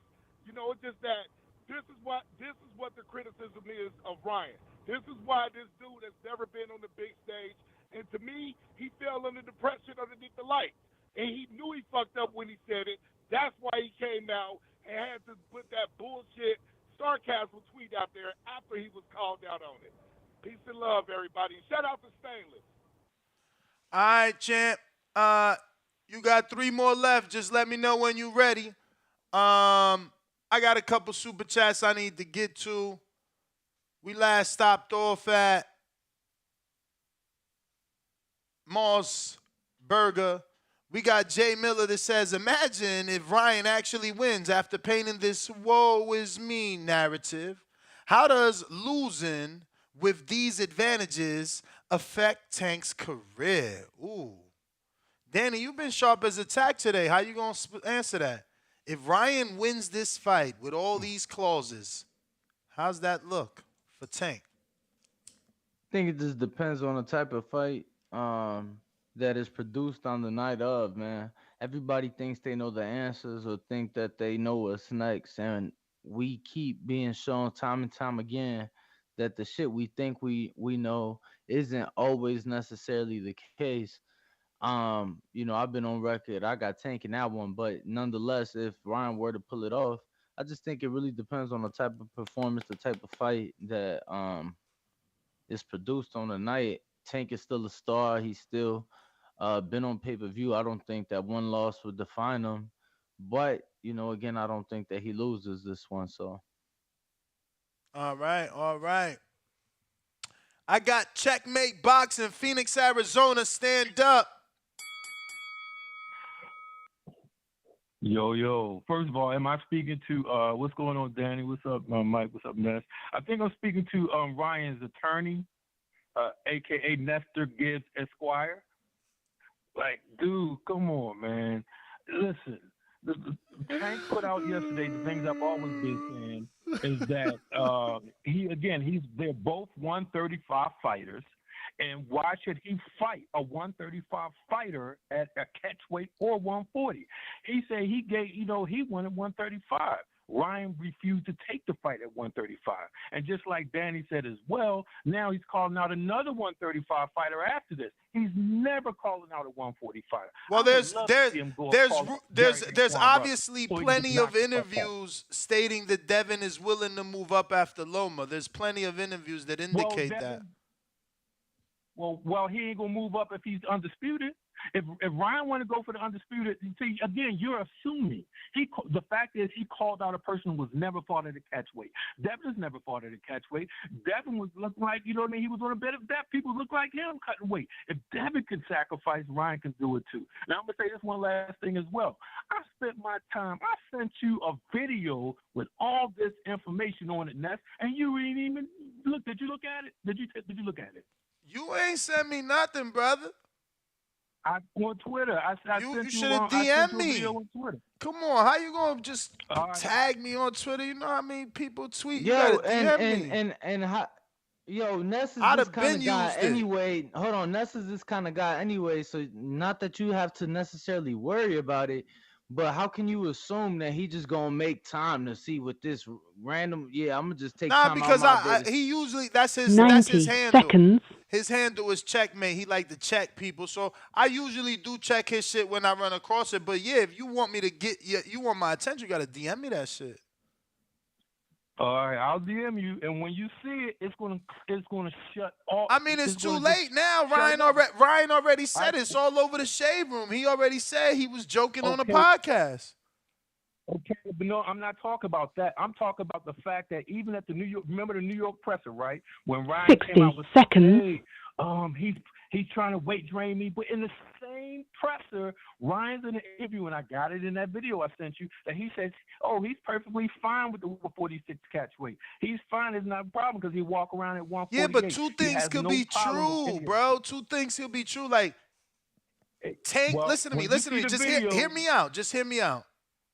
Is Tank trying to weight drain him, yes or no?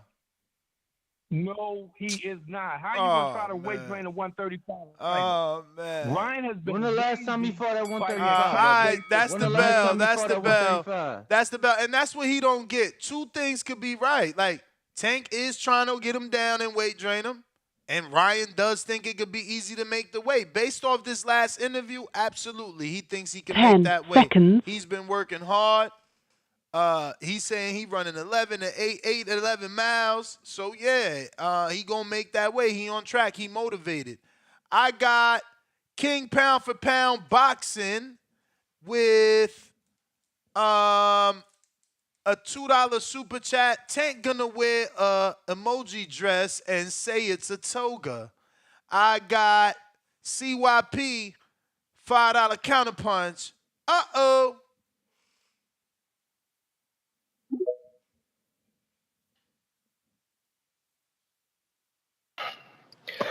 Yo,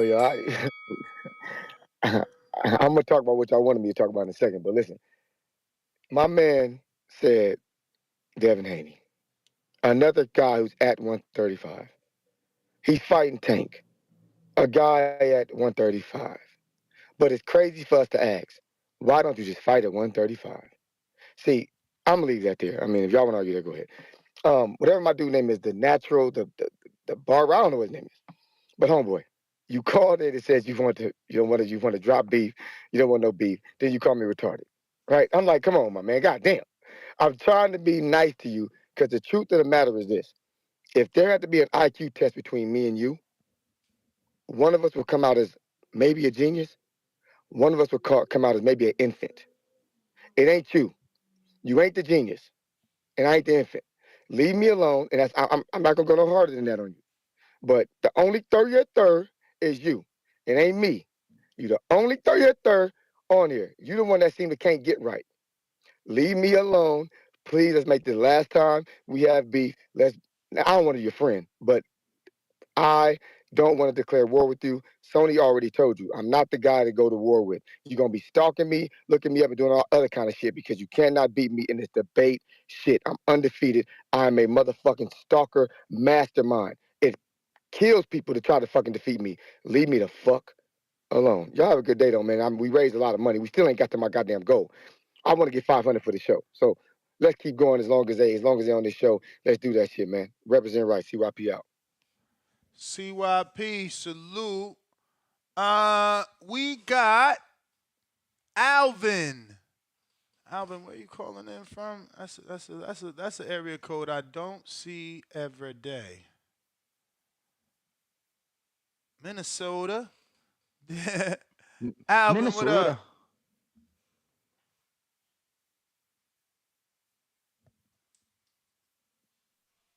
Alvin? Can y'all hear me? Yes, sir. All right, yeah. I just want to call in and get my little 2 cents, man. To be honest, man, it's all funny, man. I think Ryan is low key a marketing genius, man. This man is putting out narratives just to get the fight hyped up, and talking all this weight drain stuff, and getting low key getting in Gervonta's head and his fans. Like, if you're a real boxing watcher and fan of the Gervonta and stuff like that, you already know, like, weight draining and stuff like that, we've never heard of it from Gervonta. So we already know, like, he feels some type of way about Ryan. He must be thinking in his head, like, oh, okay, well, I've never fought nobody of his caliber of skill. So let me see what advantages I have. He has the height, he has the reach, he has all these other things going against him. So he's like, all right, let me even the playing grounds, I guess, I feel like. But in the same token, Ryan don't fought at 140. He's fought bigger opponents. I mean, not Ryan, Gervonta. He's fought bigger opponents. So I don't see why he has to have, like you say, the catchweight and the rehydration. Like, that doesn't make sense to me. But like I said, I just feel like Ryan is really selling the hell out this fight, man. That man is smart. He's smart. That's why he's like you say, he could have been the A side, but hey, it is what it is. All right, champ. Good call, Alvin. Thanks for calling in. We got Tommy, sunny Florida. What up? What up? What up, What up, champ? Yeah, man. What's going on, Danny? What up? We got in Mike, dude named Mike. Oh, yeah, he stepped off. Well, he stepped off. All right. Well, my take on, and I was trying to blow your ass up yesterday, but that Twitter space wasn't working, and it was after 12, so the this phone shit wasn't working either for me. But yeah, my thing on Tank, bringing up fighters, like, yeah, but I mean, it wasn't really 130 for PBC wasn't packed all fucking ready. But then when you talk about his 130 record, look who he fought at 130. He fought an undefeated Pedraza for a belt, beat him. He fought Liam Walls, who probably 90% of the people fans listening right now don't know who that is. But a guy that you mentioned a lot, Maxie Hughes, he fought Maxie Hughes at 130 and beat Maxie Hughes. Then Maxie Hughes moved up to 135, and now he's an IBO champion that you said Devin should fight him in his hometown. So that's who Liam Walls is, the guy that beat him. Tank had to make sacrifices before, as in for a big fight, him and Leo. Tank moved up to 135. When he fought Gamboa, he wasn't going back down. But when that Leo presented itself, he said, come back down to 130, we can make it. That's what he did. And simultaneously had to put his 135 belt on the line. So you got to respect him for that. I respect Ryan for signing the contract, whatever the fuck the stipulations is, all this bullshit. Cool. I want to see the fight because I'm a boxing fan. I want to see the fight. I said before, the only person I respect on this topic is Ness, because he said he want Ryan to pull out the fight. Nobody else has said that. And what the fuck? You said something yesterday, bro. I was trying to call and put my 2 cents in on that, but I can't. And for everybody listening too, y'all leave CYP alone. Because if you don't know, that boy got 300,000 account alone. So that boy sitting there 10 racks today on counter punches going back and forth with your ass. Oh, yeah, that's what I wanted to say. Damn, give me a second. That's what I wanted to say. When CYP called yesterday and said, the pound for pound and the undisputed shit, I kind of, he's wrong, but he's right in a way. So basically, Devin is undisputed. It's no debate. He got all the belts.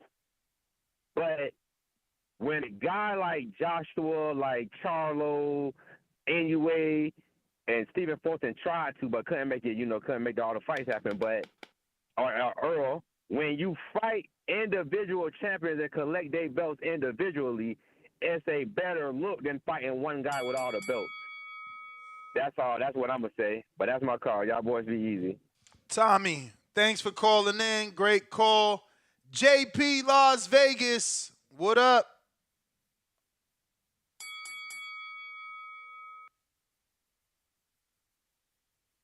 Yo, Ness, I'm in there. You in there? All right.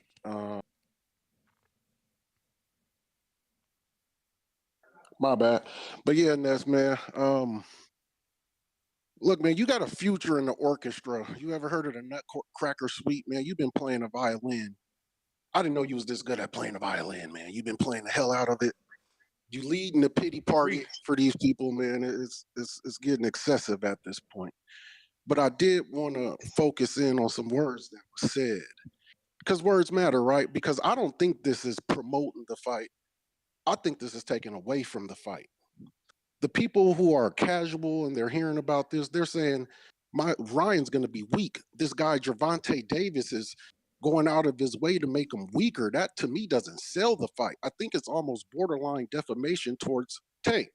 He said, they won't let me eat for 3 days. He said, he didn't say, I can't eat for 3 days. He said, they won't let me eat. That's a different choice of words that is purposely persuasive. So I think that's one thing. Also, all this crying about your weight, going around campaigning about the rehydration and all this stuff. It ain't campaigning. Keep in mind, he had the same clothes from the press conference. Let me get his call off. You had an all show. I'm just letting him know so he don't look like a fool. It was the same clothes from the press conference, which means it's the same day. Oh, God. My bad. Oh, okay, I won't give him. I won't give him the facts. My bad. Mike, what up, man? I do want to ask this though. Like, do y'all really think this is good for Ryan's psyche? Because you know what I think it does? I think it makes him quit easier. You have embedded an excuse inside of yourself. You've let the world know that you have an excuse to be weak. That is not healthy. I don't think that's a healthy mindset going into a fight that you put in your brain. I think that's your interpretation, man. I think that's your interpretation. Get his point across. Ness always trying to interrupt. Man, come on, Ness. Let him get his. He only got 3 minutes. I just don't think it's healthy, and I think it's going to make him quit easier.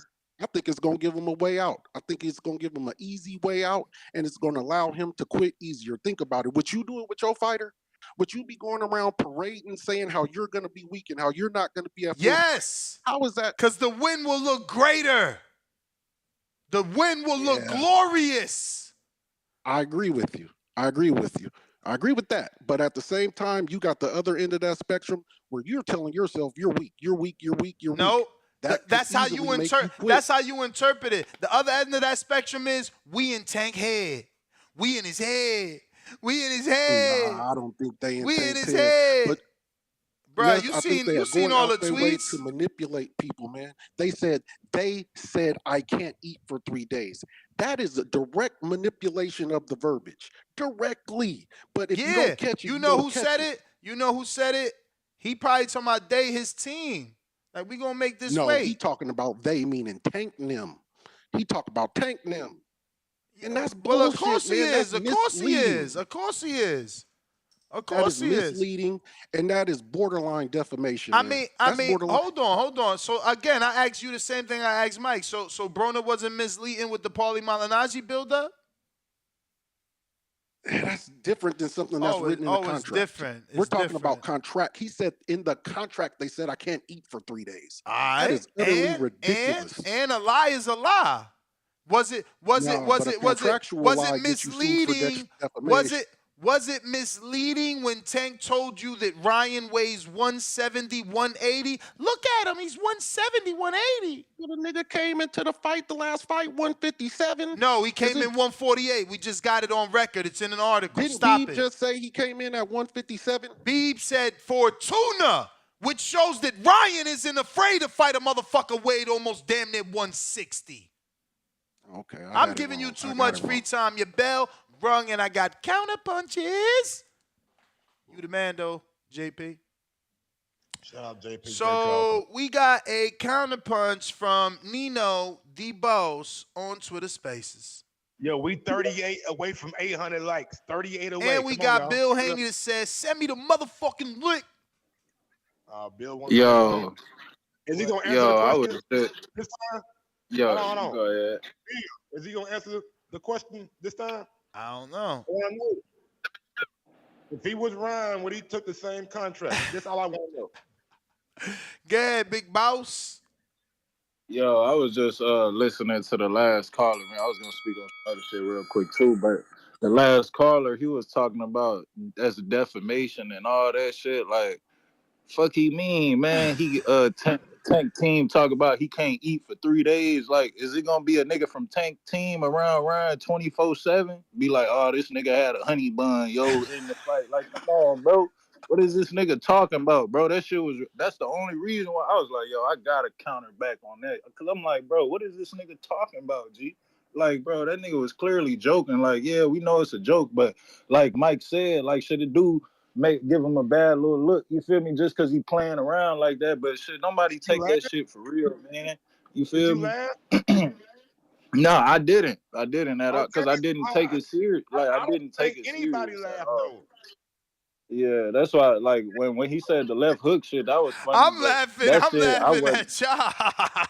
Nah, cause that nigga, he was for real deal, man. That nigga said a defamation, bro. I'm like, bro, what is this nigga talking about, dog? But and then with the whole CYP shit, man, it's like CYP got a court in this motherfucker, man. And I don't even like motherfuckers counting his pockets and shit. I just heard a nigga say he got $300,000, bro, and I'm like, bro, I don't even know what's up with these. Like, we grown men on this motherfucker, man. Just keep it all boxing, dog. Like, motherfuckers is calling in, getting in arguments and shit, back and forth. Like, bro, that shit, I ain't trying to hear that shit, man. Let that man talk, and y'all just keep that shit boxing, bro. I ain't finna get on here and, I don't like CYP call and all that shit just for him to call back. Like, bro, y'all keep that shit boxing, man. Ain't nobody trying to hear that shit. And let them talk. And like you said, shit. And I know we were speaking on something else, man. But I ain't gonna take up too much time, man. I heard the little buzzer go off and shit, man. I sent my counter. But that's all I got, man. Y'all hit that like and subscribe button, man. Let's keep this shit all boxing, all that personal shit whack, dog. Well, I don't know, because we got a counter punch from Numbers, so we'll see how that goes. Rob, what's up, baby? Numbers. So all right, Ness, I got some questions for you, bro. Which is the best way to interact with the show? Is it on YouTube or Twitter? Because I used to just listen to the podcast, and so that's why I was never able to. I mean, interaction, if you want interaction, I would say YouTube, because it's a constant chat. Like right now, we got over 371 comments in the live chat. So like, if I want to send a super chat, like my dumb ass send it through Cash App. So I don't know if that's the right way to Cash do App it. is the best way, because it saves us that 30% raping you records from YouTube. But yeah, you can also go to YouTube and do it there. You know, it works the same, and we can actually screen share it there and show it to the world. That's what we do on YouTube. Okay, yeah, because I just put it on the bio. So just real quick on the super chat, I said, I like Garcia's resume. At least maybe they're like level B fighters, but at least they're either the same weight or bigger. Tank has made a career off fighting smaller dudes that came up and shit, and always like doing more of the money May strategy and like picking and choosing his opponents. So that's why I think like his career has been artificial at this point. But that's not to take away from his KO power, because you can't fake that, So I think Garcia has a better resume, and kind of like when you really dig down deep into like the boxing records, like that's what gives me confidence to say he's going to get the W, to keep it to the fight. And then, man, I don't care about CYP's 16 fucking followers on Twitter and shit and all that. Leave me alone, and a bunch of grown ass man like leave CYP alone, man. Man, that's all nonsense, bro. Like I ain't even gonna keep that going. But it's just, bro, I don't think they listen to you, Ness. Devin Haney has said he would move up to 140. Like a lot of these boxing fans are like reading into shit that it's already been disproven, or it's not like it can't fluctuate. Like shit can't, meet on both sides. Like Devin Haney has been saying he's been moving up for a while now, but people just want to pick and choose and keep being fans of man. Numbers out. Man, we're just going off what Bill said. They're at the weight for the rest of the year, and who knows? Like boxing shit changed so much, man. If Ryan wins this fight, if Devin wins his fight, a fight between Devin and Ryan to me is bigger at 135 for undisputed than it would be at 140. That's all I'm saying. Maybe y'all disagree, but I'm just, if you got all the belts on the line. Nah, that's my same argument for Tank and Devin.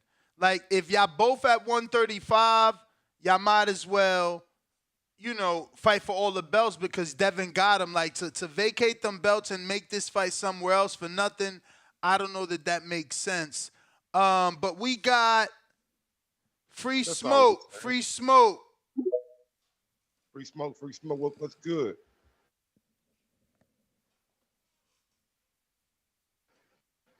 Speaking of free smoke, how is Jordan? What you plan on getting like when you get back? You know what I'm saying? Like I got shit on deck already when I get there. I even because for the fight I was training, so I wasn't smoking, so I even got edibles, bro. Bro, I ate some shit one time. I had to go home. That shit was too much. God, that's like, hey, free smoke, you there? I done tried so many edibles, bro, and I eat them motherfuckers, and they don't do nothing. Yeah, no, I was with you, but they got edibles now that they put in other shit in, like they adding caffeine and all type of shit in that motherfucker. Not all type of shit, strictly over the counter shit. Free smoke, caffeine. Your mic ain't working. Jump out of the space completely and back in. That usually works for everybody because we don't hear you. Caffeine and I thought that's too yeah, nah, this shit science, bro. Like they got shit now that like it's for cleaning. You go to I swear to God, you go to Hardin and it's like it got like little pictures like, do you wanna clean, you wanna chill, you wanna watch movies. Like it's a vibe now, and it's a little capsule. Ooh, you see how you got bougie on me? I've been saying Jardine. If you go to how you say it again? Hardin. Okay, yeah, for the J side. J, okay. Yeah, no, the J definitely side. It's actually Jardín in Spanish because it's garden in Spanish. It's literally Spanish. Yeah, that's why the theme is all green in his bud. Free smoke, let me hear you. Salute to Jardine, because even before Ness got with him, man, we was there in Vegas, and I swear, bro, they had the best selection of bud of any place that I've been in Vegas. And I've been to a lot of dispensaries in Vegas, man. Like, so Jardine, salute. Nah, man, they the best, bro. Honestly, I've been to a lot too. They got deals every day. Every day deals. Like every day for Top Shelf, every day for O's, every day for gummies, every day for everything. And they got everything really. Like, bro, I already had sips. I had sips, yo, like little I don't want to call it like in the liquor store, like not a nip, like alcoholics, but it's them little, like imagine a bottle size of them 5-hour energy rushes, but THC juice, bruh. Concentrated. The last time we was in Vegas, bro, we got like 2 ounces for like $300. Bruh. When we was at Jardine. You know what else? I started doing, I got me a Dr. Dabba. Shout out to Dr. Dabba. I met them at this event, and I got a little, but I don't do it like that. I do it like once every motherfucking week, maybe month. I don't know. No, it's serious. It's serious. It's a whole different high. Free smoke, trying you again. Unmute. I think you need to get out. We hear you. Yo. We hear you. We hear you. We hear you. Yo. Hey, I just got a question, man. Ness, this question for you, man. Uh-oh. Hey, man, what's your issue with Tank, bro? Just break it all the way down, man. I've been listening to your show, man. So I Free like the Smoke, boxing how voice. long you been listening? I've been listening to a couple months, man. But All the right, last so 2 can you weeks, man, admit? you've been cooking, my boy. Can you admit that I never had an issue with Tank until this contract? I agree. All right then. I agree. All right then. So why am I not entitled to not like what he did? I don't let him like it. speak, man. But he was crying feel about tightening me though. folks up too. Feel me though. Come on, man. I ain't discrediting the guy. Tank is who it is. But at the end of the day, man, that ain't Tank doing, man. That's not Tank doing. I mean, I got audio. Scenes, I got audio of Tank. It is Tank. He ain't saying my team did it. Nah. Of course he was told to say that. But at the end of the day, Tank is not. Come on, bro. Come on, man. Tank is not that sharp as come on, man. That's a Mayweather, Leonard Ellerby. Let's goddamn construct this contract. He sounds so we can sharp. Make sure we secure our He bag. sounds sharp. Listen. He's the only grown. He sounds sharp. He's a bigger fighter. He's a bigger fighter and he's the only growing. Why would I fight somebody that's already... Now let's go back. Oh, you don't want that to be heard? You don't want me to keep playing? All right, my bad. No, I'm just saying, bro, that's cap, bro. He capping on himself. Okay. That's not Tank, bro. He's speaking from a sheet that they already know. That's a clone like Gucci Mane. Nah, he ain't no clone. He's speaking from a sheet. Hey, man, this is what you gonna say. You gonna do this, that, Come on, man. Tank don't speak from sheets, man. We see that. You know what I mean? But at the end of the day, bro, he ain't the one that put it in that contract. I guarantee that. It was brought to his attention, and he jumped on like, that's my confidence boost. Yeah, I mean, even if he is scared, even if he ain't scared, you know what I mean? That I guarantee you that he wasn't the one that put it in the contract and made sure that was the first thing being put in the contract. I mean, that's what I want to believe too, but I also just wish it wasn't here, man. Facts. At the end of the day, Tank could have told his team, nah, I don't want that shit in there. But you heard what he said. Or actually, you ain't want to hear. You stopped me from playing the audio. No, I mean, Tank is Tank, Ryan is Ryan, you know. Just like you just said, the world already know who's supposed to win the fight. If Ryan win, that's when the world's gonna be shook up. But everybody expect Tank to knock that boy out. I mean, especially now with all these contract stipulations. But it looks like I got Bill Haney on here. I think that's what I hear. I ain't seen him yet. I got so many windows open. Let me double check. Yes. What up, Bill? Hey. Well, is this a new thing? Because I can't see anything. Nah, you good. You look good. Yeah, this is just because I'm in Florida. I'll get back to Vegas tomorrow. Okay. Shout out to the boxing voice, the voice of the streets, the voice of the people, where you get it raw, real, and on time in the morning.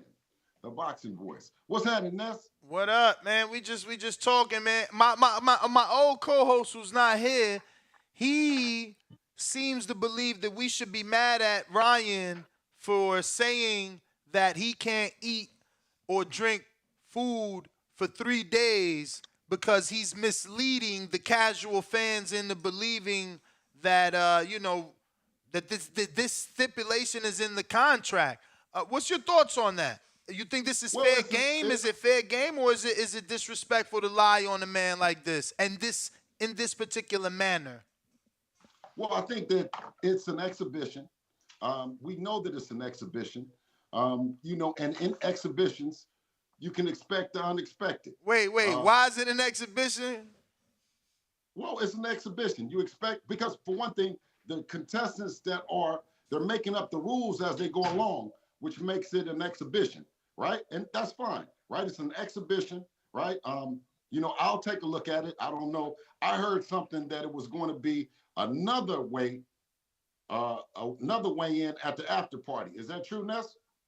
I don't know, but I seen that you've been saying that. I seen that. I don't know about another way. I still you're in this direction because Ryan had that big interview that made this all go viral. But in that interview, deep in that interview, he's asked, who's the next big fight if you do beat Tank? And he said, well, obviously, if Devin Haney beats Lomachenko, that would be a big fight. People been calling in here already upset saying, so why is Ryan calling out another 35-pounder, 135? Would it make sense to defend the belts as well after beating Lomachenko versus Ryan? Or since you guys have said that 140 is on the horizon, is that fight available for 140? What makes more sense for you? All the belts, bringing your son back down to 35, making Ryan also come to 35, which he's not for this fight? Well, I know that Devin is fighting for legacy. He's fighting for the belts. He's fighting to be mentioned amongst the greats in the boxing. I think that what Ryan is doing, he's selected to go the exhibition route with Tank. If he's successful with Tank, or Tank is successful with him, and they want to, fight for belts and fight under the rules that Jack Johnson, Sugar Ray Robinson, Sugar Ray Leonard, Mike Tyson, Floyd Mayweather, all those guys fought under the rules and the sanctioning bodies of 135, 140, 147.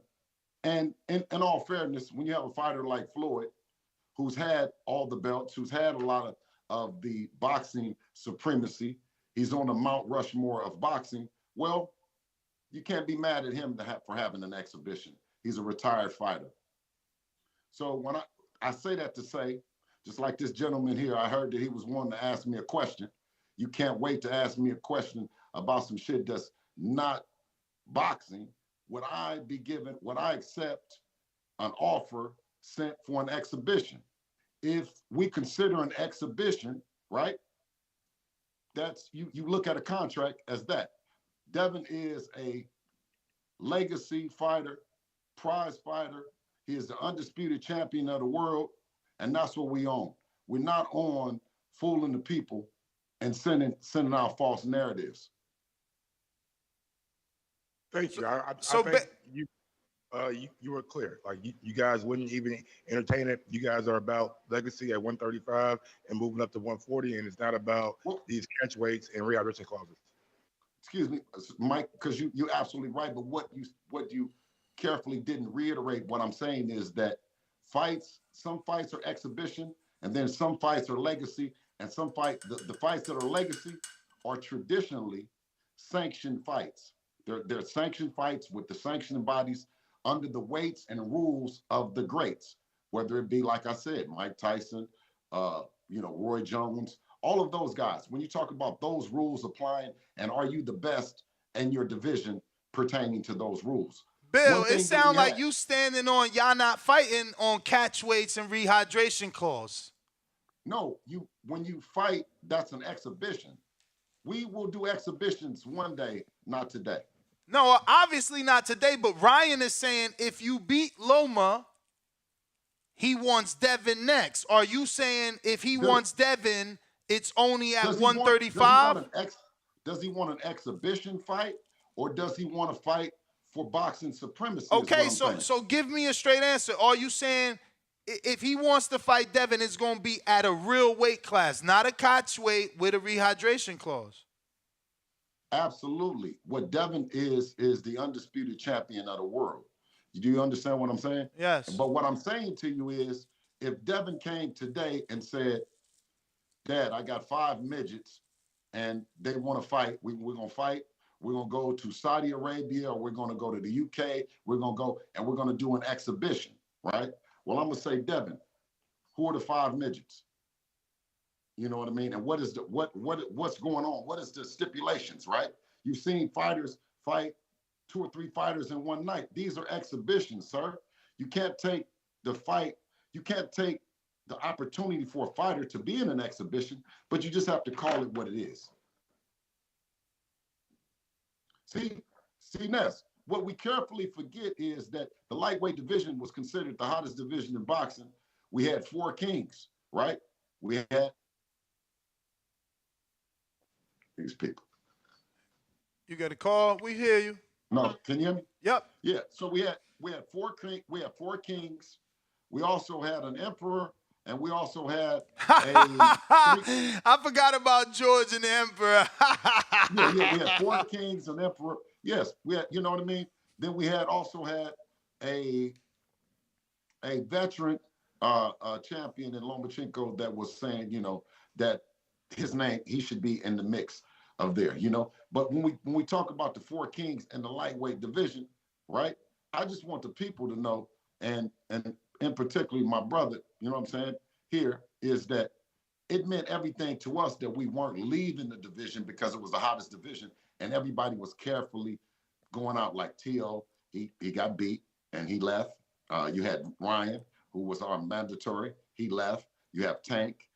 He's now doing catch weights and exhibitions at not 135. He was considered a potential king. So for all intent purposes, we got 1 king, and we got a couple queens that's, you know what I mean? I don't know. They can come back. You can restore your kingship, and you commit to one of the divisions that got the bad jokers in. We go to 140. We looking for Regis Prograis. We looking for the bad. We don't talk like I'm saying this. Regis Prograis, Josh, you know what I mean? Any of the guys, you know what I'm saying? Like the bad motherfuckers. You give them their props. They are bad. They are bad dudes. No different than the 135-pound guys. I say that they're bad too. I don't know what 136, 137, 138 or 20, 21 or, you know what I mean? Like, I don't know all those things. I ain't that familiar. Well, I mean, that's what we talking about, because that kind of took over the internet, man. But is there an announcement coming? Do we get a press tour? And he got another phone call. Yeah, I want to also ask Bill, like, what end of the spectrum that he's on? Like when Ryan said, like, they put in my contract that I can't eat or drink for these certain amount of time. Is that him going too far, like lying, or is it him promoting the fight? Because Ness believes it's him promoting the fight. To me, like when you say they put in my contract that I can't eat or drink for like certain days out of the week, like that goes a little bit too far. Well, listen, if you want it straight, then do it how everybody else has been doing it. Wouldn't be nothing else to talk about. If you just did it the straight way, what is all this bullshit? You guys make up shit as you go along. Y'all make up shit, man. There's no reason for the fight not to be at 135 or 140. That way the fighter is moving in a trajectory where they're going, right? They have more business to handle at 140, more business to handle at 135. What is this 136 bullshit? And y'all letting it happen, man. You know what I'm saying? And y'all don't have no problem with it saying it's a real fight. It's not a real fight unless we're fighting for everything, fighting for something. What do you win at the end of the fight? They get bragging rights, man. You can't act like it's not a big fight. You can't act like it's not a big fight. Well, let me tell you why it's not a big fight, because the other guy ain't 100%. You trying to, it's a big fight means that I want the guy at his strongest thing. I want the guy where he's campaigning at. I want the guy, you don't ask the guy to do something that's not him. You beat him as him. You're not beating Ryan Garcia. You're beating Ryan at a catch weight, Ryan at a dehydration, at a rehydration. You're not beating Ryan Garcia. You're beating somebody else. Why do you take it, Bill? If you're Ryan Garcia and you're Golden Boy, why do you take that deal? It's a great exhibition. It's a great exhibition. Nah, because B-Hop did this. Let me tell you why. Ryan doesn't lose anything, because if he loses, he says he lost because of, it was a reason why he lost. It's not fair. B-Hop did this, Bill. B-Hop had a 160-pound title defense with Oscar and weighed in at 154 for a 157 catch weight. Like, we've seen this before. What's 157? What's that? How many people fought at 157? Bernard Hopkins and Oscar De La Hoya for the belts. Okay, and so how many other people? That's all What's that matters. 57? Two historical Okay, all right, fighters. so listen. You have scenarios. You have scenarios that have been created because you have an A-side diva that's making the call. That's all I'm saying, Ness. You can fucking Canelo do it. did it You with can freaking make it up. Chavez. Canelo did it with Chavez. Canelo did 164 pounds, 0.5 with Chavez, and they did 1.1 million pay-per-views. We're not doing it. We're not doing it. We're not pulling nobody and doing none of that. You know what I'm saying? So this is something you spoke to with your son about. He's also not willing to do a catch weight. No, I didn't say that he's not willing to do a catch weight. I'm saying is we're not trying to pull any fighters out of their weight class, dehydrate them, rehydrate them. We just don't look at it like that. I'm looking at the skills that Devin has and that he brings to the table. We can fight at 35 or we can fight at 140. That's it, man. Listen, let me tell you, I don't get it wrong, Ness. Listen, y'all can have Tank, and Tank can do whatever the fuck he want to do. That's fine. You can have him. I'm talking about the fans that want to see it the way it's been going. Now, those fans, we love them.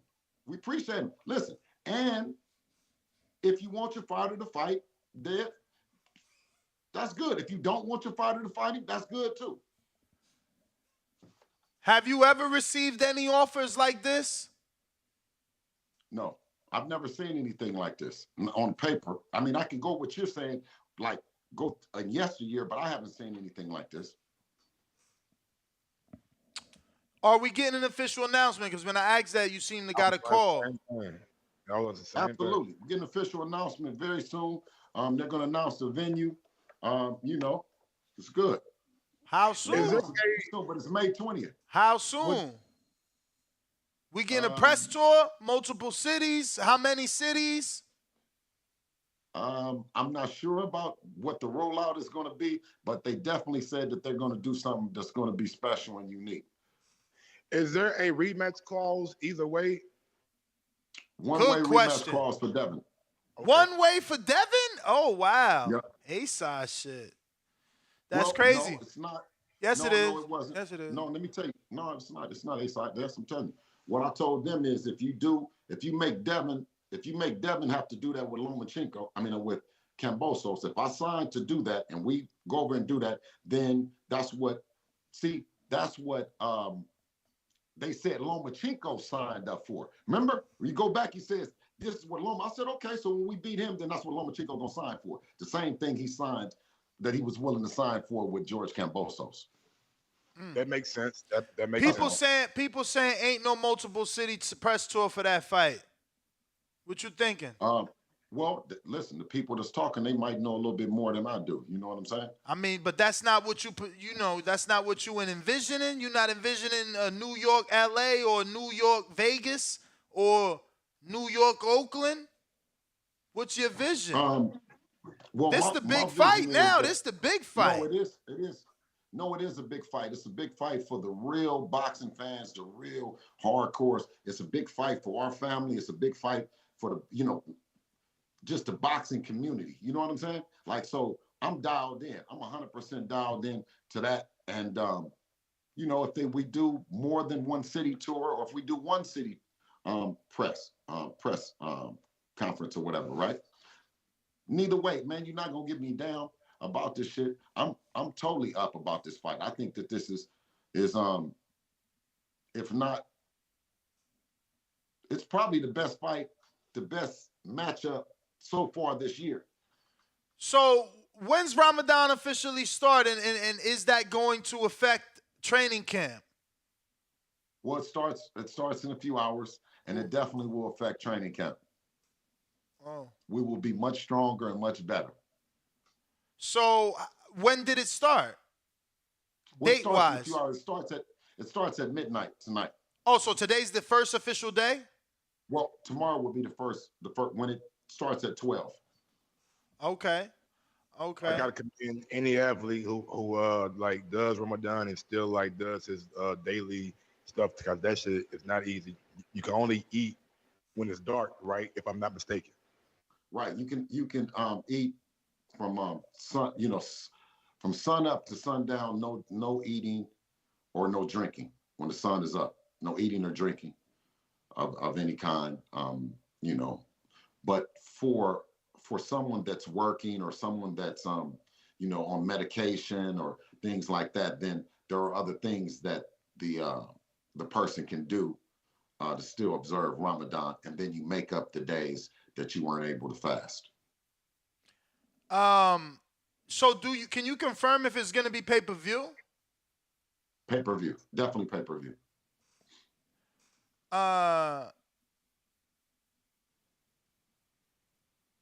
So how'd the sparring go with Giovanni Cabrera? Southpaw, this fighting Pitbull Cruz on the alleged Earl Spence undercard in LA. It goes like normal. And I mean the sparring happened in LA, not that the fight with Earl is happening in LA. Oh yeah. No, it happens. He's a good young fighter, right? He's about to turn pro, or is he pro already? No, he pro. He the one fighting Pitbull Cruz. Oh no, we didn't spar him then. We didn't spar him. You sure? I don't know. Did we? I mean, I was told y'all was gonna spar him. Is that the one where the blood was everywhere? He look Italian, but he's Mexican from Chicago originally. Tall, awkward southpaw. He beat Gabriel Flores. He beat Gabriel Flores Jr. Dropped him 2 times. I don't know, bro. I don't want to put that. I don't want to put that on him and say that it was him or not. But did they really say they sparred him? I mean, I don't know if it happened, but yeah, Giovanni was under the impression he was sparring. Did you take a picture with him? I gotta see. That's why I'm thinking I'm gonna get that information from you. No, if he didn't take a picture, well, I don't remember the names. You know what I'm saying? I know we were at Wild Card and he sparred. Yeah, well, he trained by Freddie. Come on, oh no, Bill. Come on, Bill. Freddie wasn't there.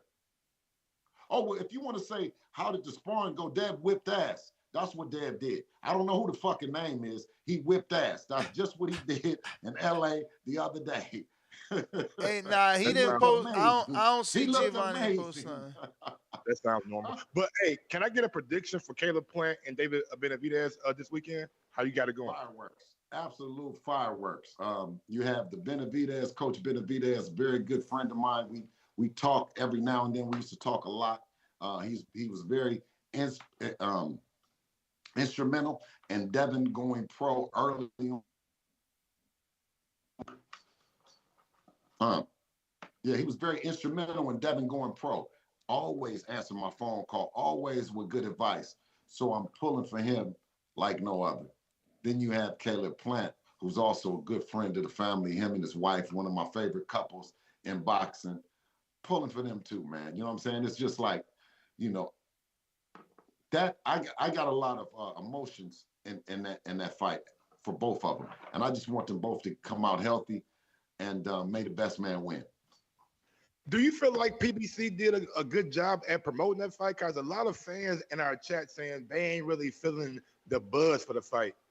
I know. That's a hell of a fight that should have as much fanfare as any fight. You know what I mean? They should have as much promotion as any fight, man. That's a hell of a fight, evenly matched fight.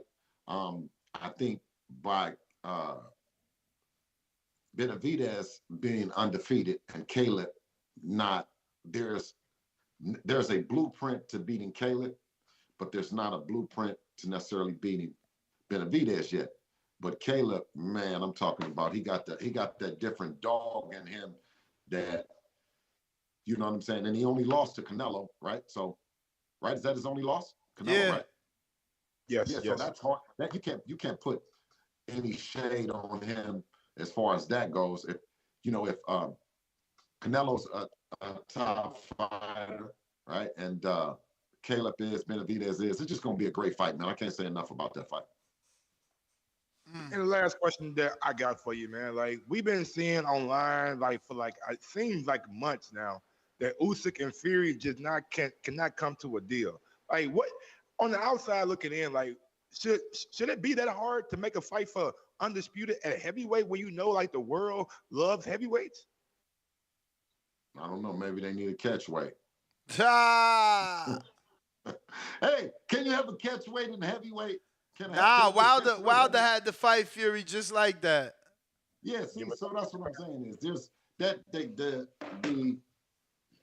and that's even more impressive of Wilder to fight Fury 3 times. You know what I mean? Like, because Fury is a bad dude. He's a bad dude, no mistake about it. Usyk is too as well. I think that that's going to be a hell of a matchup. I kind of still give the edge to Fury for the size, but Usyk is a bad boy too. So that's one of those Benavidez, Caleb Plant kind of fights. Yeah, Bill, let me get to some of these callers so they don't say you hijacked the show. I got Larry Smooth in Baltimore. Oh, coming through clear? Yes, sir. Bet. What's the word, man? Another day on here. Another Ryan topic and shit like that. This is out of control, man.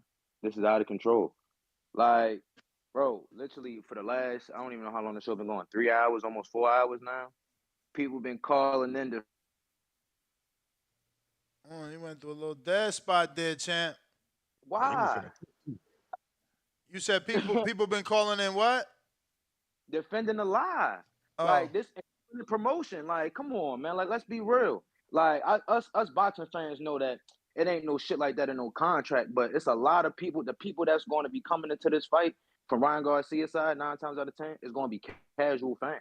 These people don't know he joking. You got Two-Tone calling in talking about his dark humor and shit like that. That man ain't crack a smile or nothing, man. He was dead. Man, come on, man. We got to stop with this lying shit, man. That shit is I mean, bad, did Tank man. smile? Did Tank smile when he told the world that Ryan was 170, 180? Hold on real quick, Ness. It's starting to put a damper on the fight, man. It's putting a damper on the fight. Niggas keep making up all these false accusations, and it's putting a damper on the fight. It's fucking up the vibe of the fight, man. Niggas keep talking about he not going to be at his best, this, that, and the third. We got to stop this shit, man. We got to stop this shit. We finally got the fight we want, and we complaining about this shit every day for the last week and a half. We got to stop this shit. Like, this shit is madness. You can't deny that they staying in the news cycle, baby. They are, but come on, man. As a real boxing fan, which I know you are, Ness, you can't be what's the word I'm looking for, man?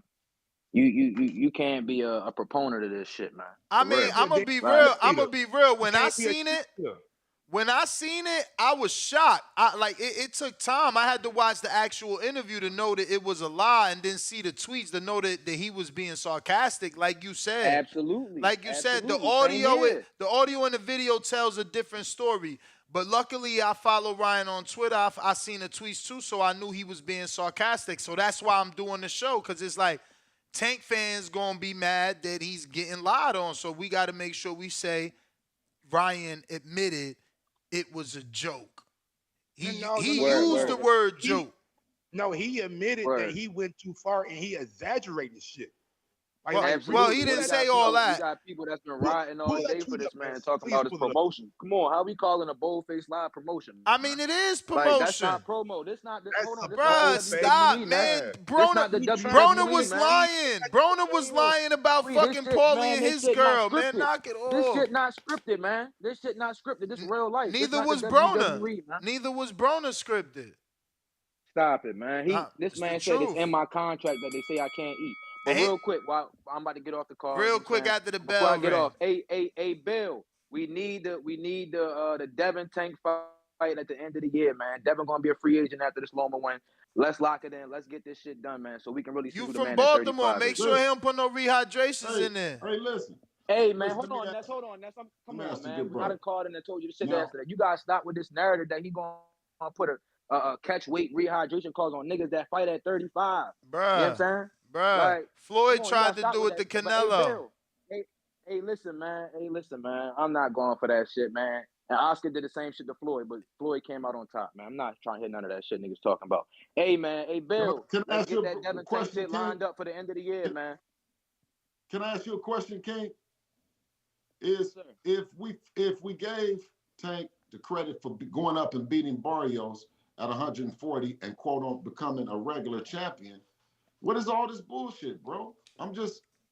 I mean, you know, from a real one to a real one, what's going on?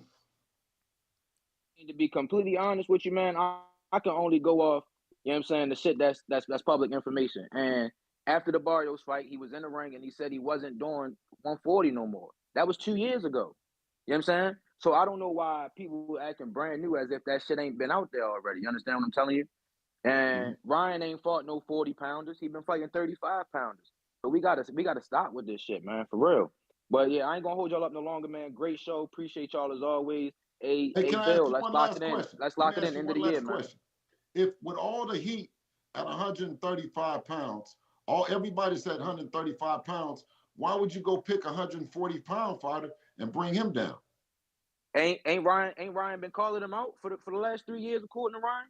They've been calling him out. Yeah, but what I'm saying So is why if you he calling fought at out? So if you 140, a 40 he pounder, fought why at you one. calling No, out no, 35 I'm saying pounders? this because he fought at 140 You don't like hear Barrios. Bud. You don't hear Bud calling out Sabril Matias. You don't hear Bud calling out Josh Taylor. Right. So what I'm saying is so even if you call a person out and a person tell everybody that they're going to fight, and then like this, so we're saying that we're going to fight, and then you send over and you look at the thing and you say, man, what the fuck is all this? What is all this other shit? You think that's cool? I understand. Hey man, I don't listen. If it was a perfect world, you know what I'm saying, it wouldn't be no catchweights and shit like that. But this is boxing, man. The Tank ain't invent none of this shit. You understand what I'm telling you?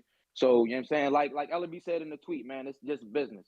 So, you know what I'm saying? I'm not in the boardrooms. I don't know what's in the contracts, nothing like that, man. I just want to see the fight. And I just wish niggas would stop raining on the parade, man.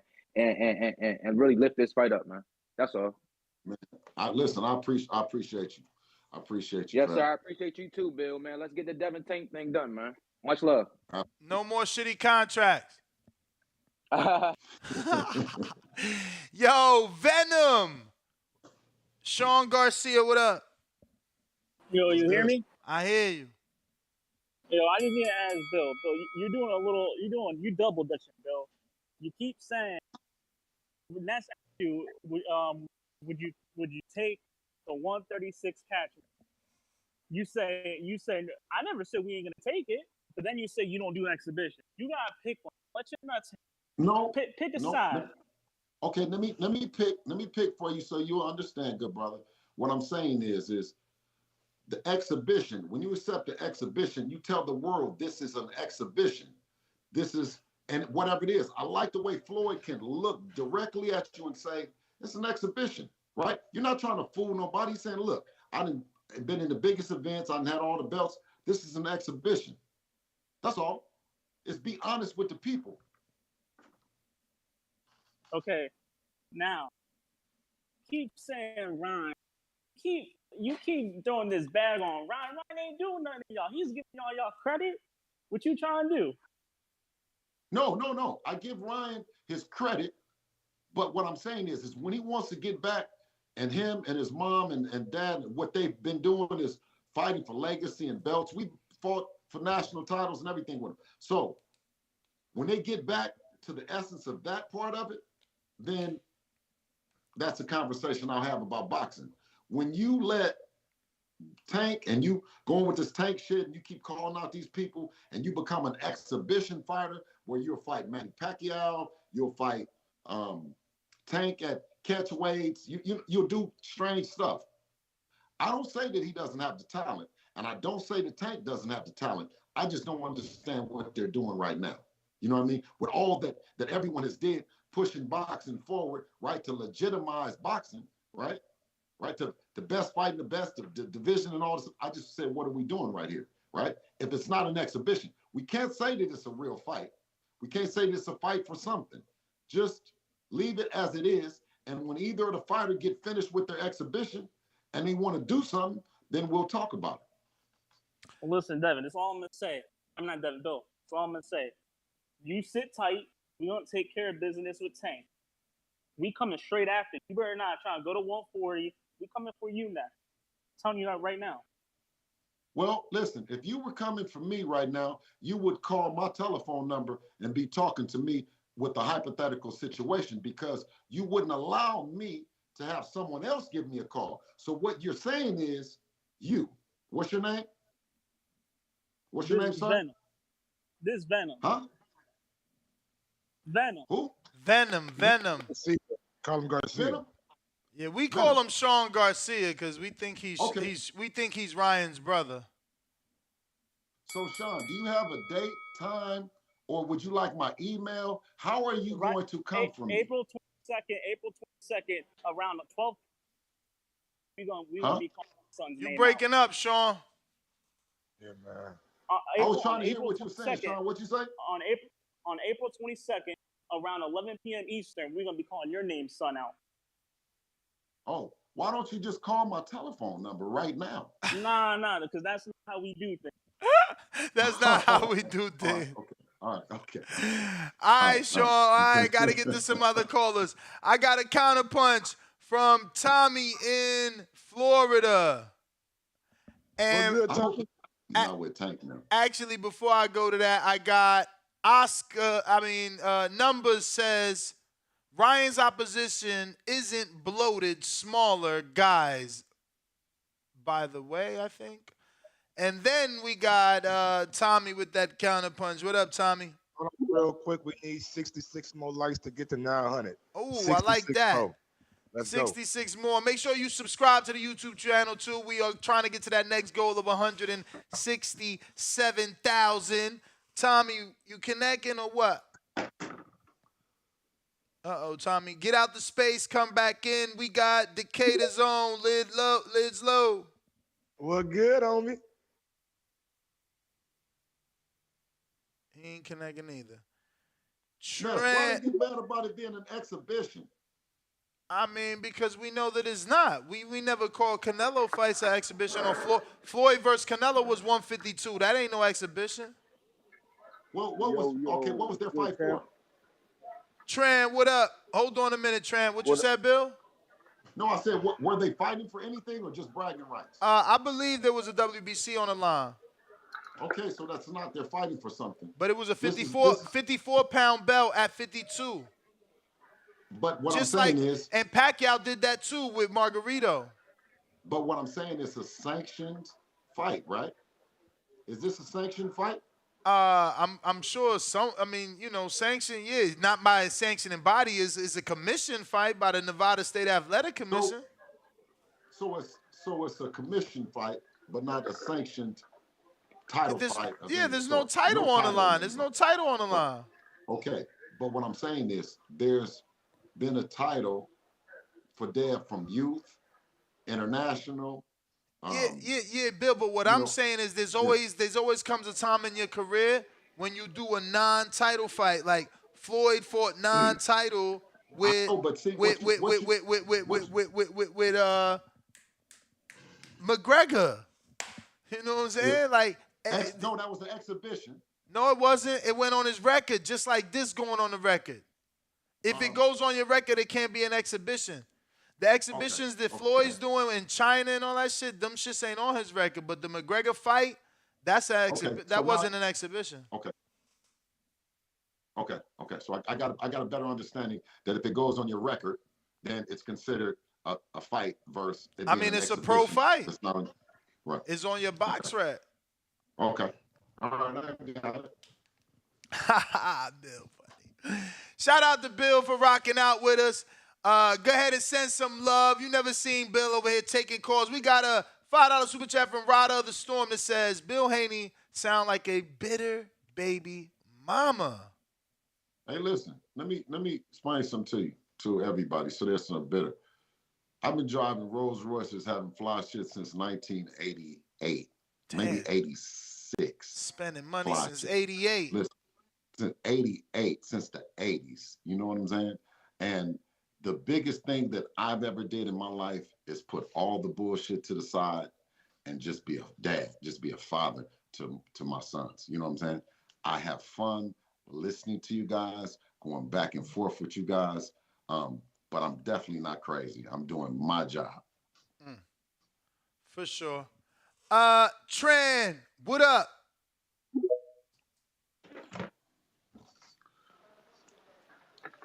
Yo, good, champ. What up? What's good, everybody? What's good, DBB? What's good, Bill? I just got a question for Bill. I know it was talked about Bob Arum was saying that the winner between Loma and Haney was supposed to be fighting Shakur, but I know that the Tank fight is bigger. Are you guys? Is that true as far as what Bob Aaron was talking about? The winner might face Shakur. No, the fight. There's no fight to say that the fight is bigger with Tank than with Shakur. Both of those fights are bigger. That don't big as fuck all that. That all of them is big fights. Shakur, hell of a fighter. Tank, hell of a fighter. Great opportunity to showcase and have a great event with either one of them. But to answer your question, we're not going nowhere. We're at 135. Okay. Yeah, I was just asking because I know as far as the Tank fight goes, with this stipulations that he put in Ryan Garcia, I'm sure if he would to, fight Haney, I'm sure that he would try to, put stipulations in that contract. So, that's why I was thinking about, the Shakur fight because, I don't see Tank coming to fight Haney, straight up without putting stipulations in there and doing all this mess that he's doing with Ryan. What's your thoughts on that? Listen, if that's what you guys have made Tank out to be a guy that's going to put stipulations to fight and all that, you know what I'm saying? Listen, that's him. Yeah. Like I told him, that happened. We don't got to fight. Listen, we don't got to fight Tank. We can fight Shakur. Shakur's a great fight, too. A fighter that's fighting for belts, legacy, and all that. Man, Tank can keep doing exhibition. You go pick another guy, give him some rehydration, dehydration, right? And that's fine. You know what I mean? But the only time that I come on or I say something, if you say that there's another fighter that's the best in the 135-pound division other than Devin, I say prove it. So, but now understand though, that means that I'm saying that Devin is the best champion at 135 since the likes of Sweet Pea Whitaker, right? Roberto Duran. So we're going to operate in those spaces, right? You guys can have Tank and what he talking about and how he drawing up contracts. Bro, it ain't like that with us. I've been having money all my life, bro. It ain't that. We're not no suckers. You can't just do anything to us, right? We're not just going for anything. You know what I mean? Period. Yeah, got you. Yeah, Yes, that's sir. just my. Yeah, that's what I just wanted, to ask because I feel the same, way with this whole, Tank thing. Tank is what he's doing, man. It's showing that he's not really about what he's saying as far as his dogs and all this stuff. So, I just wanted to call in, just ask you a question about that. Appreciate the time. Appreciate you, Ness. Everybody, peace out. Holler at y'all later. All right, Trent. Ryan Ness. Ryan was at and still is at a pivotal point in his career. Good fighter. Does he go with a strong social media presence, right? Strong presence. Do you go that way of exhibition side of it and just pick fighters, or do you come back and face Devin Haney, the guy that you were the interim? I mean, he already said Devin, and I love that he said it. So I'm not gonna put negative energy in the air. No. What I'm saying is, that's you can't take away a fighter's opportunity to do that. You can't take away Tank's opportunity to do 136 pounds. You can't take away Ryan's opportunity to fight Tank at 136 pounds. But it's just not the same as what I'm saying. And if any of those fighters, because they have the skills, when they come, they say, all right, we got this out the way. Now it's back to the real business of boxing. I don't have any problem with it. But when you say that fight is bigger and better and different than Lomachenko and Devin, who are fighting a sanctioned world title fight, right? Yeah, but don't. But why even say it's bigger than or better than? Like that's a good fight. Well, this a good fight. Why I say that is the actual fight is because the fights go in the history books, right? It's a fight for history. It's a fight for legacy. But Ness, if this we will be want in the books, Bill. Okay, I already let me tell you proved it this. to you with older mom- fights. Listen, coming from Oakland, right? And I said, look, having a mom that was active in the 60s during the civil rights, there was a Black Panther and all the stuff. If we don't have some kind of tangible way that we say that we can get there. We're going to fight and we're going to get there. When you say that you don't need a belt, you don't need that, well, you take that out of the hands of the minority and end up putting it in the hand of the majority. And the majority meaning who's running the shit, right? The What if we didn't have that? What if the young guys coming out the neighborhood, what way do they prove that they're champion? Climbing up the, what way is it if you're saying that the belts don't matter and it's all about the social media?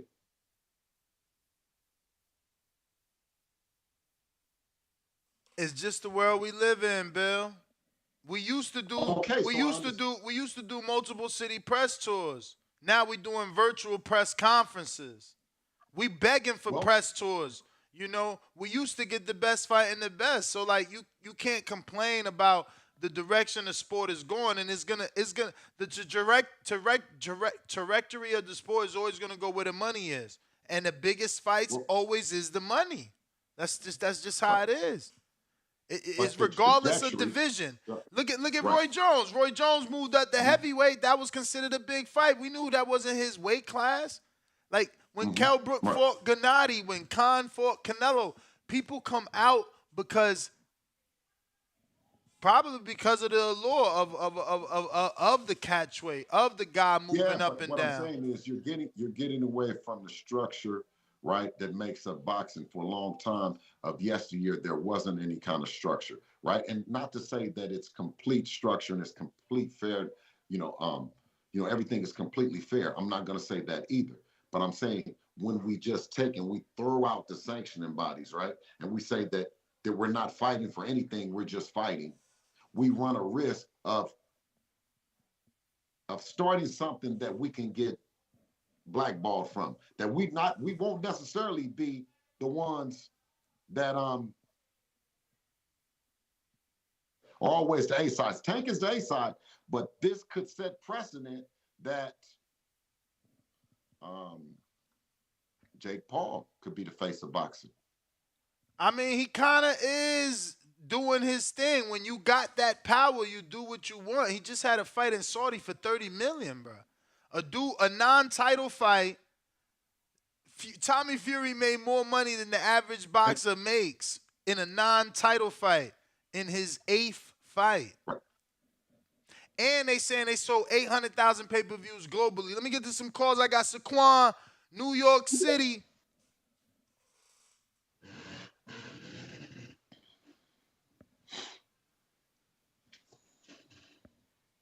Saquon, New York, not connecting with up. Supermax in the time being. Supermax.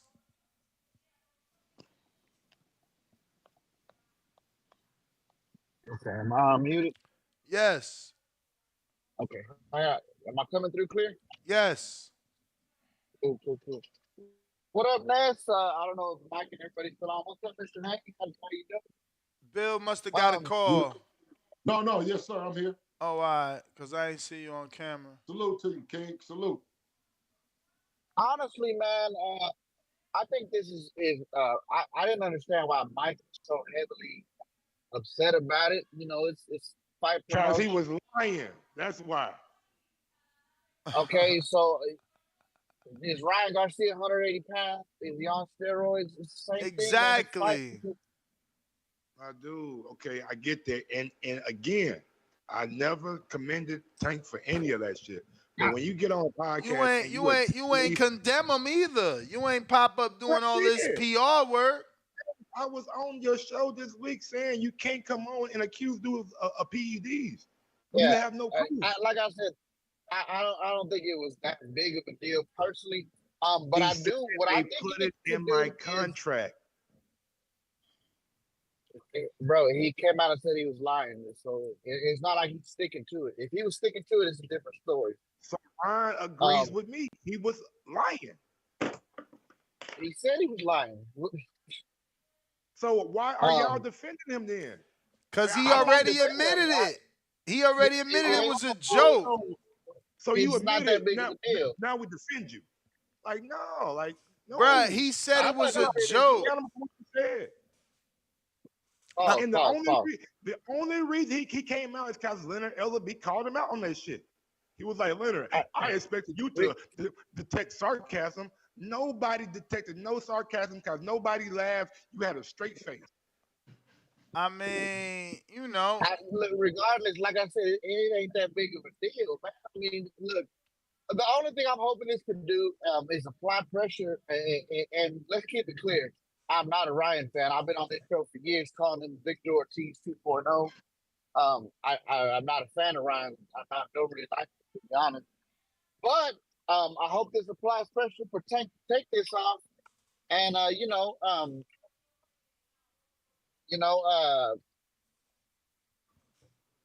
don't need this to beat Ryan, in my opinion. That's just what it is. I mean, all this other stuff, it does take away from the fight, but it is what it is, man. I got a question for Bill though. Bill, if there was a situation where you guys were in some kind of weird, I can't foresee it happening, but would you, if you and Devin were presented with an offer and it was like, hey, man, why you holding this? I feel like you guys would be quick to say, fuck it, let it be at 100%, and it will whoop his ass anyway. That's what I want Tank to do. I want Tank to do, you know what? Rehydrate, whatever, because I firmly believe Tank gonna whip his ass regardless come April 22nd. That being said, man, you guys crushing it all week long. Mike and Ness, Danny, y'all guys killing it. Y'all go check out what's Danny's channel, Midfield Mindset. I don't know much about Formula One, but I'm gonna check that out. Y'all give that a subscription. And y'all definitely go check out Mike on Sports. Subscribe to his channel, especially if you get this Bud Spence fight, because pretty soon, if you're subscribing there, you'll get one of Mexon Sports featuring Mike Ross. It's gonna be great. By that time, we'll be able to break down Spence with Bud down. Hopefully sometime this year, man. We're to the finish line, I believe. But other than that, man, yeah, Mike, this much doing about nothing, brother. I'm not too mad about it. I'm hoping it applies the pressure, man. That's all I really got, though. All right, Max, I got JT. Real quick, while we got Bill on, I just want to say, man, that TED Talk that you did was absolutely great, man, and I enjoyed watching it. Great job. King. Thank you, King. JT. Yo, what up, Ness? Can y'all hear me? Yes. Yeah, what's going on, Mike? Bill Haney. I'm kind of like with Supermax. I heard Supermax call, but my thing is, if Ryan been made this a big joke about all these weight stipulations and all that, and Leonard Edderby called him out on it, Ryan tried to make it seem like Tank was asking for the weight catch issue, and he came out and said it jokingly. I don't understand why still people making a big deal about the weight stipulations. At the end of the day, Ryan accepted the fight because I'm pretty sure the manager came and talked to him about the weight. Would it be an issue? He still accepted the fight. So I just think after Tank knock him out, because I think that's what's gonna wind up happening because of Ryan lack of defense, how he fight. I think he's gonna get clipped. That's just gonna be an excuse everybody gonna use. Tank hydration weight. The weight issue was the problem. Tank Ryan wasn't at his full potential, so it's just gonna be an ongoing excuse. But man, after Tank get done with Ryan, I want to see the Devin Haney's and Tank fights. I want to see Devin Haney fight Shakira Stevenson. I want to see Shakira Stevenson fight Tank. Those are the fights I want to see. I got my prediction on both sides winning. I could break down how Tank wins. I could break down how Devin wins. But I also want to see Devin Haney take a punch from Tank. And that might change the whole fight of that fight to see what kind of fight style Devin has to offer Tank. Because I seen Devin take a punch from a hard puncher, but I want to see him take a punch from Tank and see if he's still going to box or he go bring the fight or he go push him back or either. Those are the fights I want to see being made. And that's all I got. All right. I got a couple of. Hey, Tank's slow. Tank don't be hitting. He don't. Devin sparred him a few times, man. A couple times, rather. It ain't like how you think, how everybody think, you know? I mean, everybody we interview say Tank hit harder than motherfucker. Yeah, no, but I'm Everybody. saying, no, but you have to connect. You have to, you know what I mean? Yeah, he does hit hard. You know what I'm saying? If you standing in front of him. I got Oscar, $5 Cash App. He says, they say everything except let's fight, Bill Haney. Man, that's so true. Listen, anybody else, if they have a fight coming up, you know that it will be talks about who the next fighter is. You know, everyone says I mean, Ryan said your name is out there. Can't put him in that category. He said next is Devin if Devin beats Loma.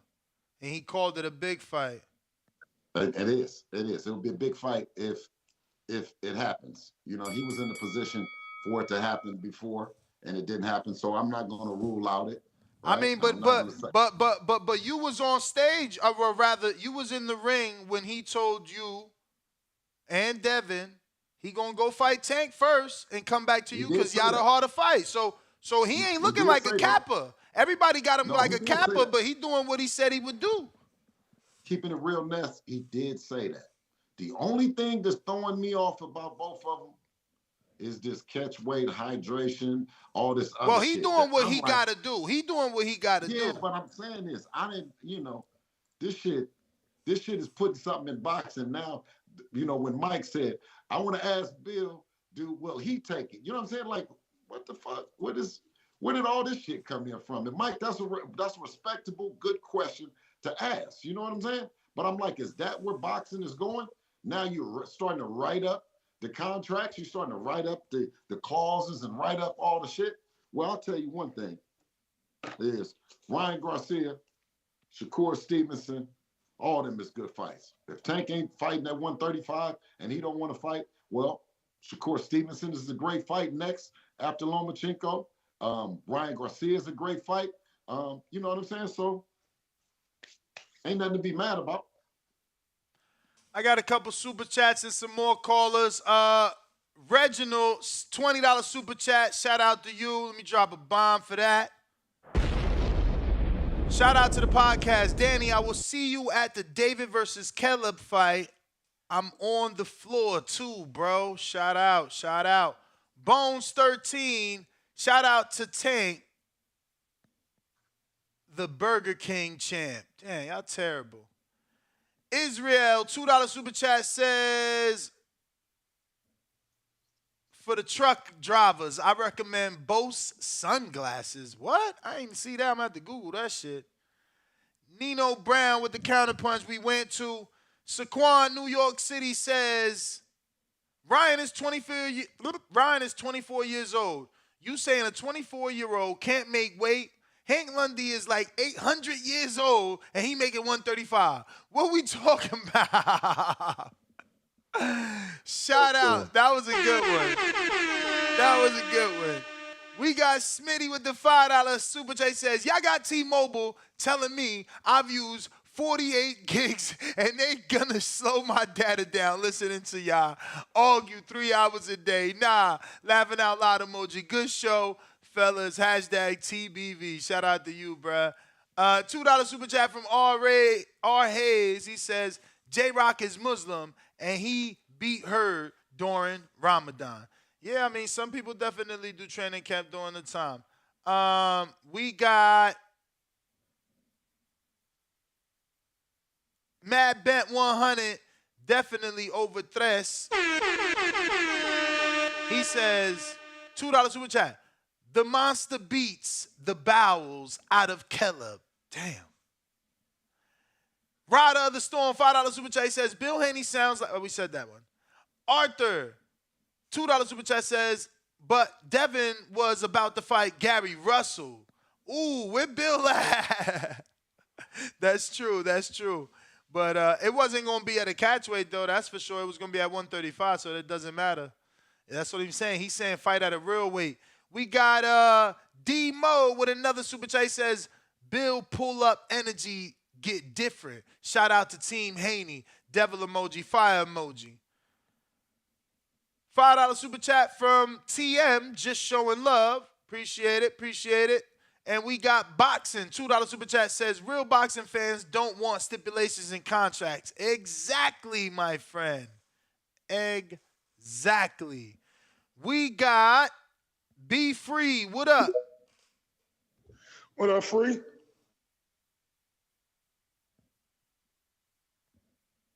Be Free. All right. Dude name remind me of that song, man. I forgot how that shit go. Big Trap. Big Trap was good.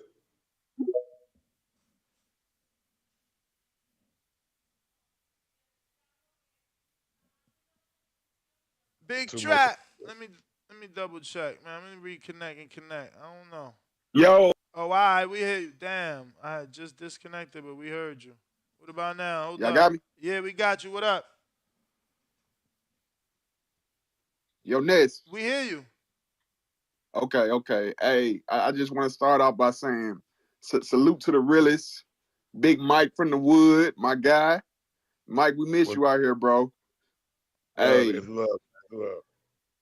hey, the podcast kind of turned into the dick riding boys. Oh. You got Ness been wilding, bro. Ness been wilding out here. Oh, yeah? Who I been Yeah, wilding on? You know. I don't know. I don't know. It's the Haney boys. Oh. I know. Ain't he undisputed? Hey, salute the Bill, but it's the Haney boys, bro. You don't keep that same energy with everybody. With who? I got Jamel on my pound for pound. What you talking about?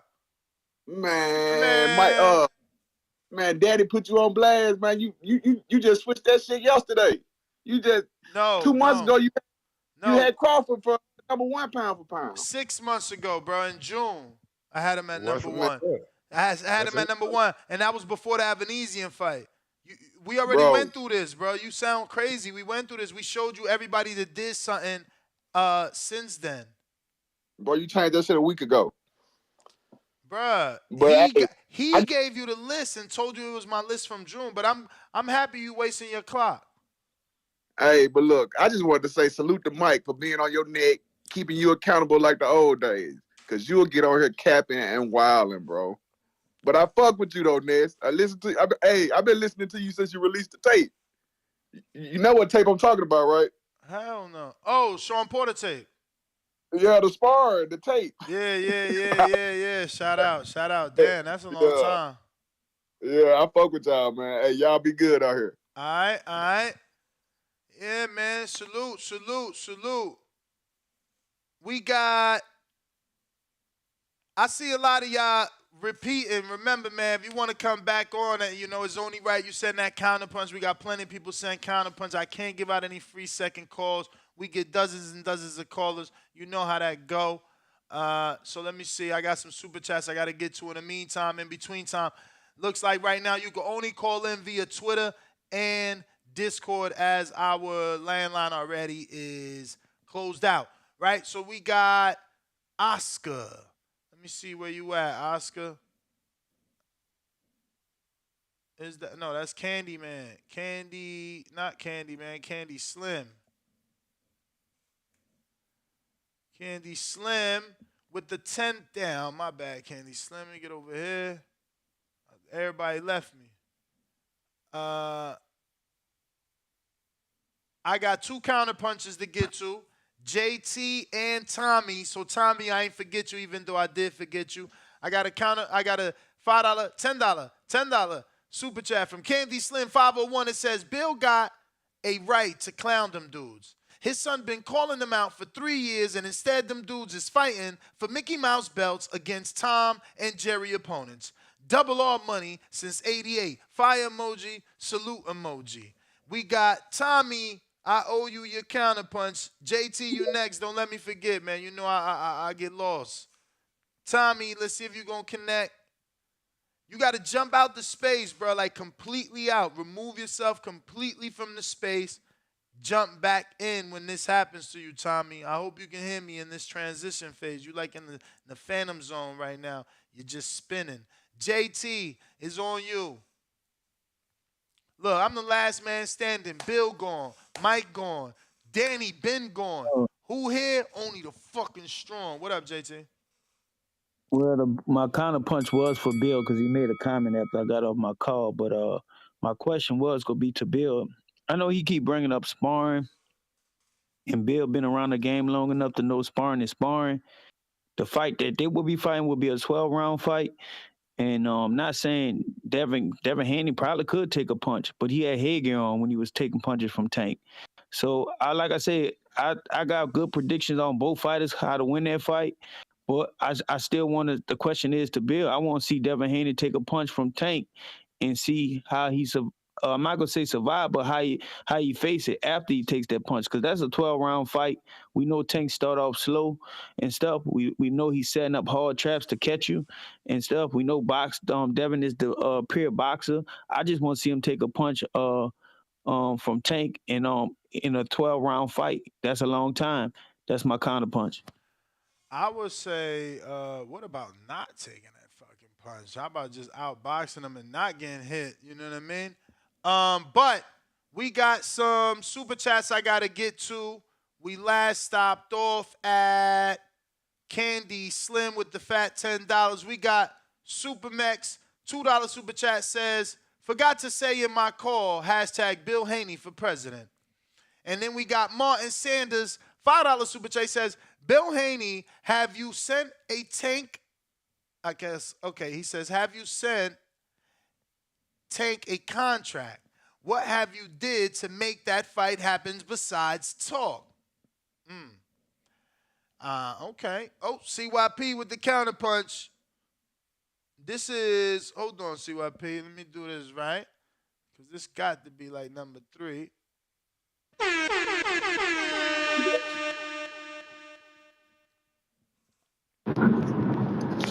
Yo, I've been gone. I'm back. I handled some business, but shout out to Bill and partner of the parent, man. We appreciate the work you're doing on some real shit. Now this calls for the dudes who always call in talking about how somebody's not a real boxing fan. Have you ever noticed this shit? That the people who really pay for pay-per-views, they're usually the Latinos, but the niggas usually the ones bootlegging shit, but they do the most complaining. Like you niggas always complaining, telling somebody what ain't real. Let's ask this question: if you're a boxer, what kind of fan would you rather have? A fan who sticks up for you on social media and on platforms, but steals your pay-per-view, or the motherfucker who hates on you on platforms but buys your pay-per-view? Which one would you rather have? Which one would you call the real fan? The motherfucker who actually does what he's supposed to do, which is pay you, or the person who just talk good for your ass but steals your shit? See, that's a topic people need to think about. Some of y'all just fucking thieves who like the protection broke plan. It's like the protection broke plan. We're going to fucking promote you everywhere we go, but we're also going to rob you of your money. That's how you motherfuckers are. I'd rather get on here and keep it 100 and support, drop my money, do what we're supposed to do for them is pay them for the entertainment. Some of y'all like the niggas who go to the strip club and don't drop no money when these hoes out there dropping their ass. Go in there with the money, leave out without the money. Some of y'all just be talking too goddamn much. I'm getting tired of y'all. All y'all do is just talk. Okay, cool. But at least buy the goddamn pay-per-views. At least support. At least drop your money, because that's what they actually box for, to get paid. It's called prize fighting. Not have somebody stick up for me fighting. Not have somebody calling to a show defending me fighting. That's not what the fuck it is. So if you bootlegging pay-per-views, shut the fuck up. I mean that shit. Shut the fuck up if you bootlegging pay-per-views. You ain't got the right to clown no other fighter or no caller or nobody who's actually helping these dudes live their life, the dream and the hard work that they put in. That's why they call him Devin the Dream Haney. And his dream is to be rich. CYP out. Good call. Hey, we need 30 more likes to get to 29 more likes to get to 900, man. Make sure you smash that thumbs up button. Let everybody know the kind of show that we had today, man. We're going on 4.5 hours with straight heat. Big ups to Bill Haney for joining the show. You got your camera on, or that's me? I got my camera on, big dog. Let me see, man. Shit, crazy, man. Let me see if I see big old Mike. Hey, who this over here? Registered? Nope, this Trey. Actually, let me get to these super chats real quick.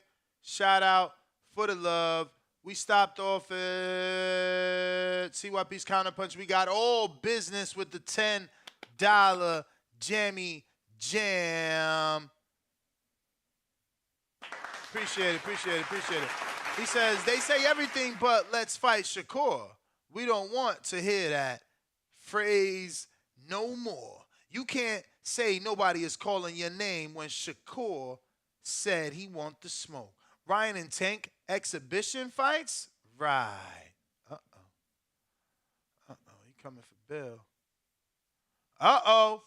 I ain't gonna say nothing. Damn it. I am going to take this time to remind y'all that I won't be doing a show till Friday at 6 a.m. Pacific Standard Time, 9 a.m. Eastern, as I am traveling back to cold-ass Las Vegas. I got Rocky Rodriguez with the $5 Jammy Jam. He says, Bill, I have a young son who is learning to box. I'm not thrilled to watch him spar. How did you handle watching Devin spar as a kid? Salute TBV. Bill, hopefully you come back to answer some of these, man. Hopefully you come back to answer some of these, because, yeah. Don't tell me we got the, oh, shit. What? Oh, yeah, I seen it too. Chill. TM, $5 super chat, Jammy Jam. That's Ryan, though. Ryan did that. He put that pressure. You know he did. That's Friday's show. Friday's show is breaking news. Ryan forced these motherfuckers to do what they should have been did. Now it's Ryan. Ryan, savior. Ryan, the savior of boxing. Nah, I got TM says, Ness, you think if Haney was to copy and paste the contract Tank sent Ryan, would Tank accept it? If not, that says a lot about Tank. I don't know, bro. But why would Haney put him in a catchweight? But I get what you're saying. I really doubt it because, Tank's going to go into that fight thinking he the A side because of the money. And coming out of the winner of this fight, we got to see what the pay-per-view buys is. But, like, the winner of this fight, he going to bring a lot of money to the table. Don't like me. It's about to be a lot of people out there who don't like Mike. I'm telling you. Wow, what you did? Oh. You already know Bill, how I'm rocking. Bill's back. Bill, you got a couple right here. Listen, let me tell you, I am a fan of the Boxing Voice. I am a member of the Boxing Voice community. I am in the chat.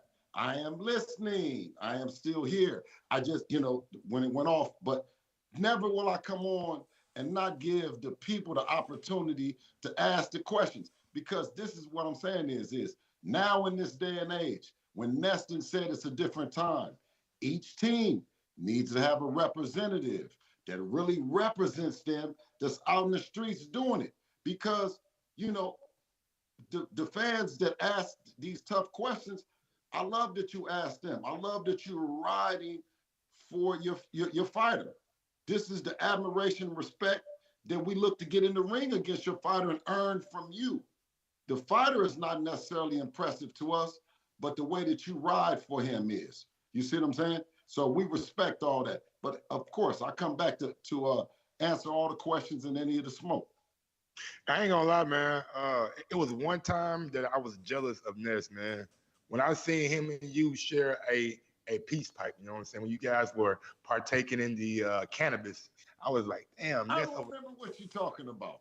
I'm just saying. I was like, that's a cool ass moment, you know what I'm saying? You know what I'm saying? Like that's awesome. But you know what though? But in order for Ness to be great and to do his thing and to have this wonderful show, even in our friendship, he cannot deny me the smoke. I don't, but I got the people. I told between me and Ness's relationship, off the camera, he's great. We're great enough, but he has a job to do and I have a job to do. And if he came up and he was soft shoeing with me and he was being friendly, right? He wouldn't let me do my job. And that's answer to these tough questions that the people have for him. So one thing about me is, I could have ran out, I got shit to do, but while listening and stuff, and I'm and people asking questions, I want to come back on. I know they said, yeah, let me get to those for you. Will we send Tank a contract? Of course, we would send Tank a contract or any other fighter on this level of contract, knowing that we know that that's what they want. And you give me the opportunity to go out and make it happen, by all means, I'm going to do it each and every time. That's why I like you, man, because, like, in boxing, like, a lot of folks take this shit personal, but you don't take that shit personal at all. Like, you can just answer the question, keep it moving. All right, and what's the next question? So that's why I'm saying I'll give y'all that kudos. Best job in the world. So you heard them all, Bill? You heard them all? I don't need to repeat them?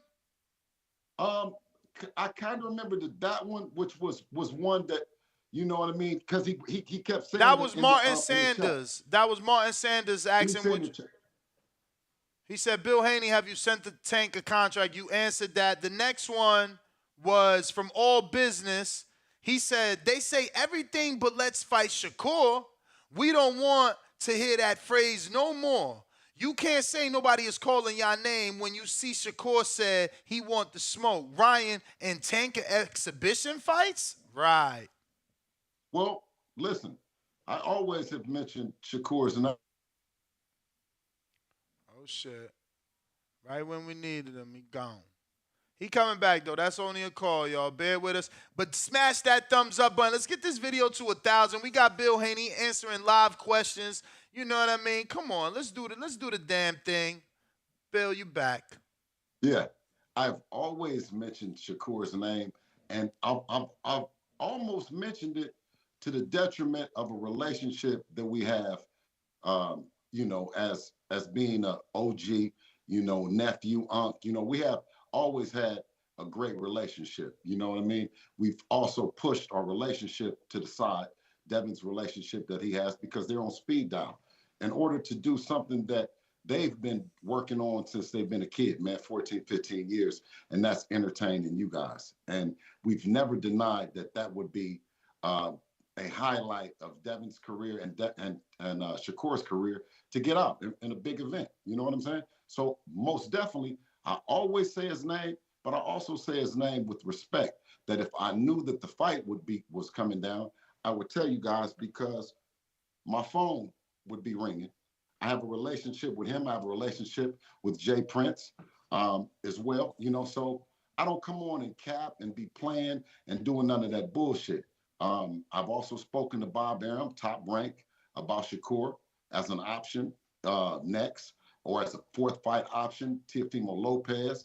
I've talked about several fighters over there next. And what Bob Arum assured me is handle our business with Lomachenko, and then we'll talk. So, man, you taking me down that road. What you trying to say? You guys re-signing, or is there an option on this fight if you win? Well, what I'm saying is I don't have any problem talking to Bob Arum right now about what would be next after Lomachenko. I don't have any problem talking from a business perspective. I don't look past Lomachenko, right? But if you can talk about the ills, if you can talk about the hypothetical that if you lost, what would happen? Well, then you're able to talk about if you win, what would happen. And that's the only thing that I'm saying. I got Rocky Rodriguez. Bill, I have a young son who is learning to box. I'm not thrilled to watch him spar. How did you handle watching Devin spar as a kid? Salute to TBV. With a close eye, you know, and I think that that's what Devin knows. And I think that when you have someone in your corner like you as a dad, you know, you'll know, and you have to get him the right kind of sparring to develop. You know, you can't have him overmatched where he loses confidence, or you can't have him undermatched, you know what I mean, where he's overconfident. So it's a mix for me, because it's something that Devin is passionate about, and he's not only just passionate about it, but he's good, you know. So it's always good to see him through tragedy and triumph. You know, his shoulder, he's had his shoulder hole completely out of the socket and needing surgery.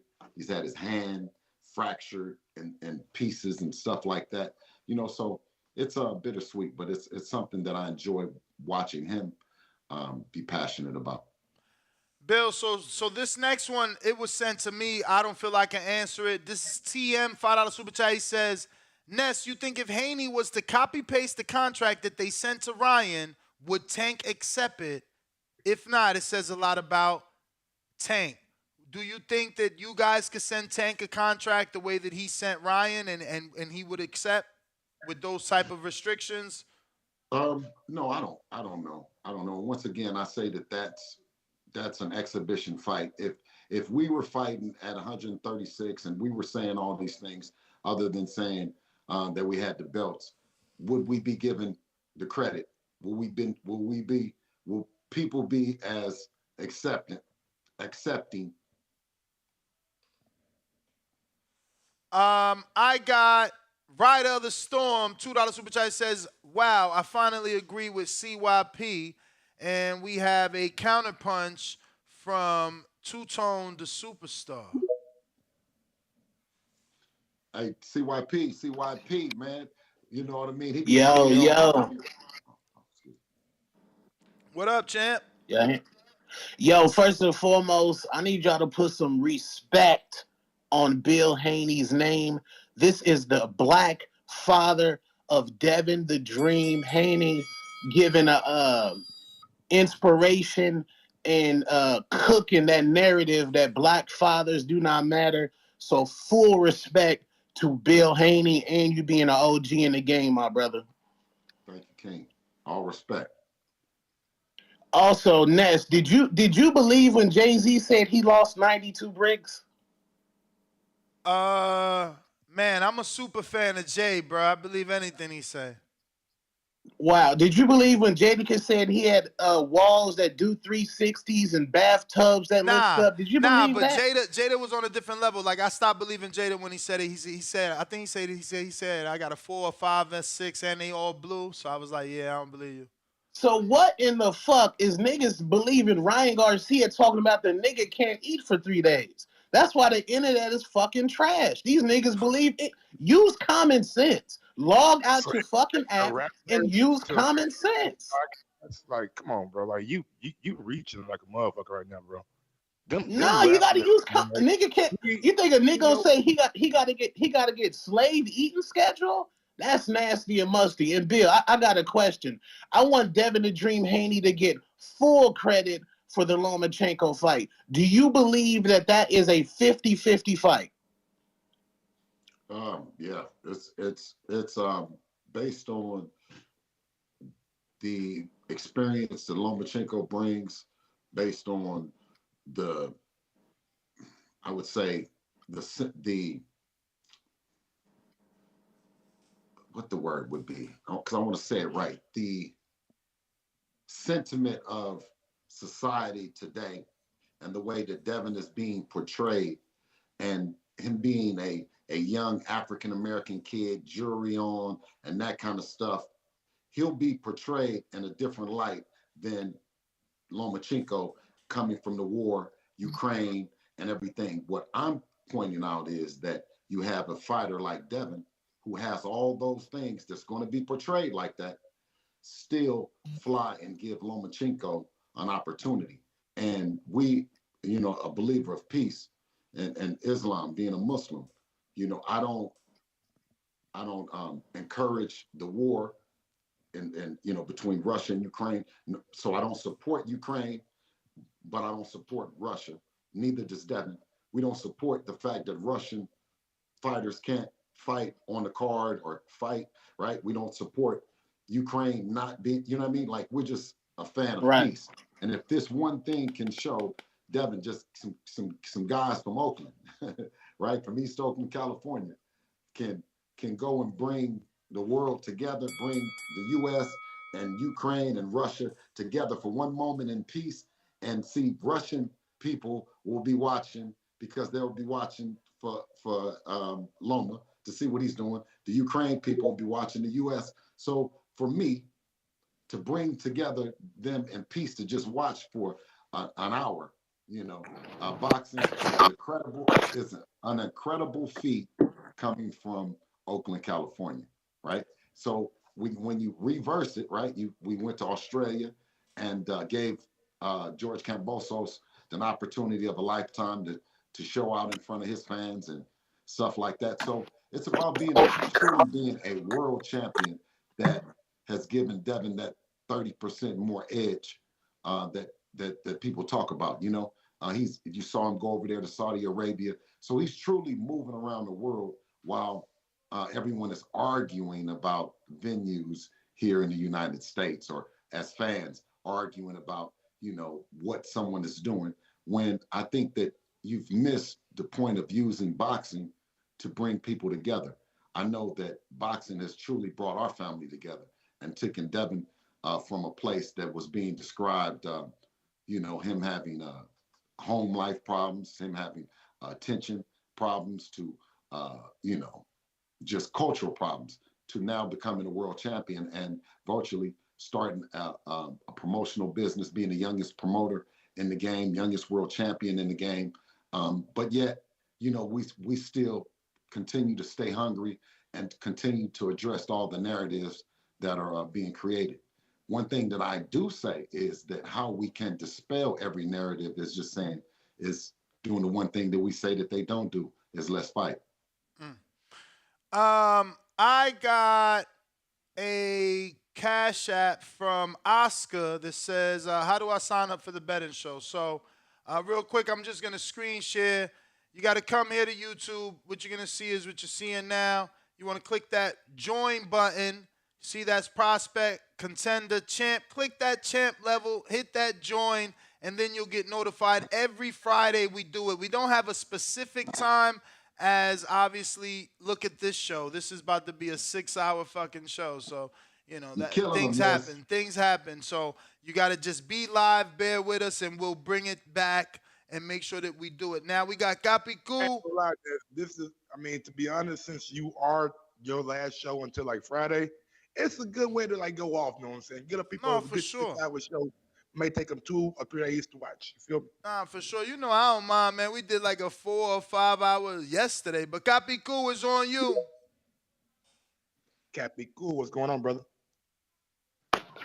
Yeah, what's going on, fellas? What's going on, gentlemen?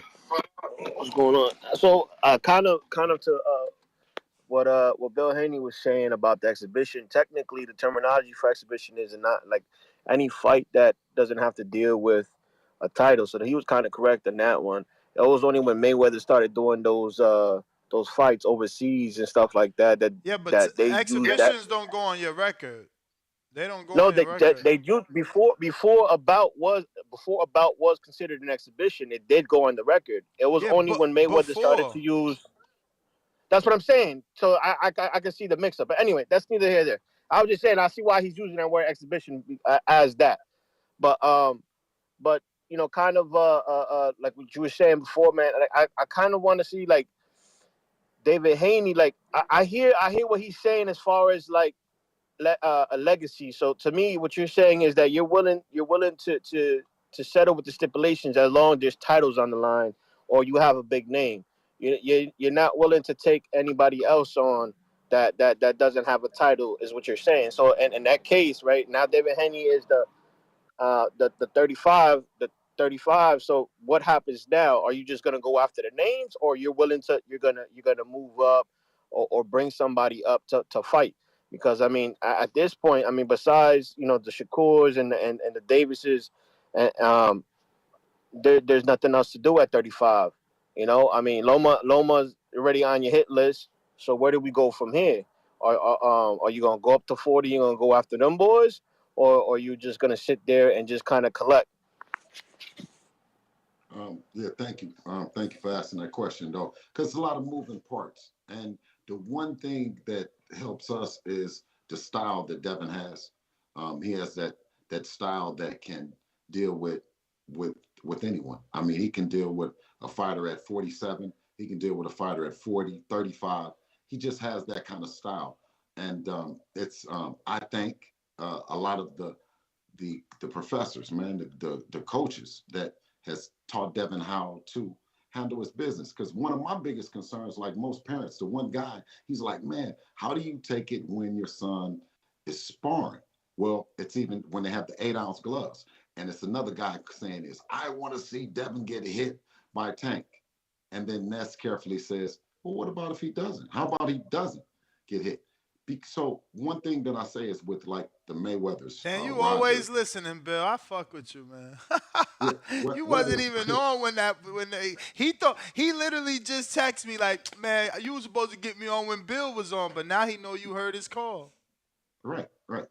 So yeah, but thankfully, right, when you learn from Roger Mayweather Sr., Eddie Mustafa, Roy Jones Jr., You understand, and it's several more. I mean, it's several more professors that we've learned from, that you understand to be entertaining. It's not to be, you can't get hurt either though, in the process of talking all this shit and then getting up under the lights and then go get stretched out and go get hurt.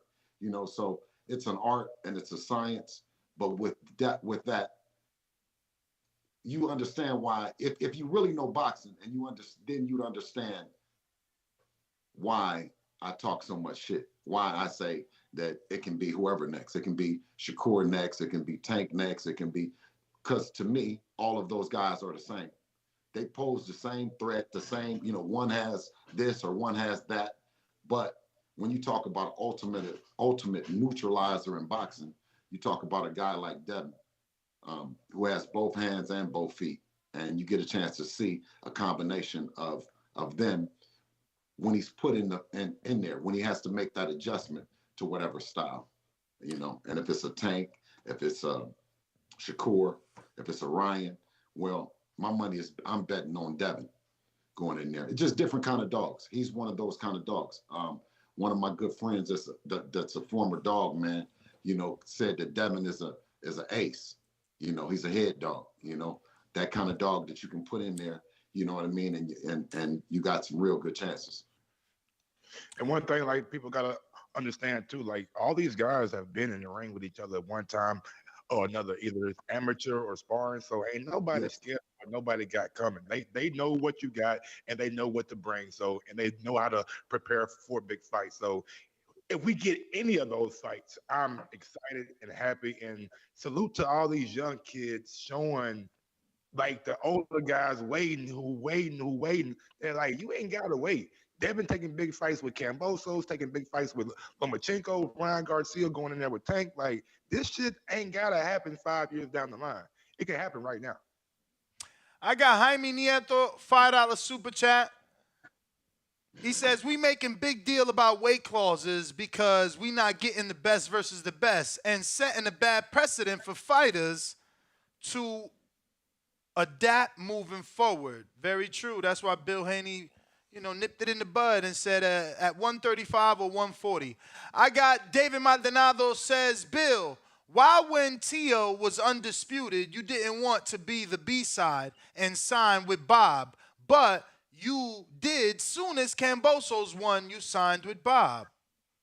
No, that's not true at all. When, we ultimately tried to sign with Bob way back, to make any fight happen that's good, right? With Bob, when Bob put Teofimo in with George Cambosos, he lost the belts. He got a call. Oh, excuse me. When he put him in, he lost the belts. We brought the belts back over the Top Rank and the opportunity for every Top Rank fighter to fight for him. To be clear, Cambosos is not signed to Top Rank. No, he wasn't signed to Top Rank. He's with Lou.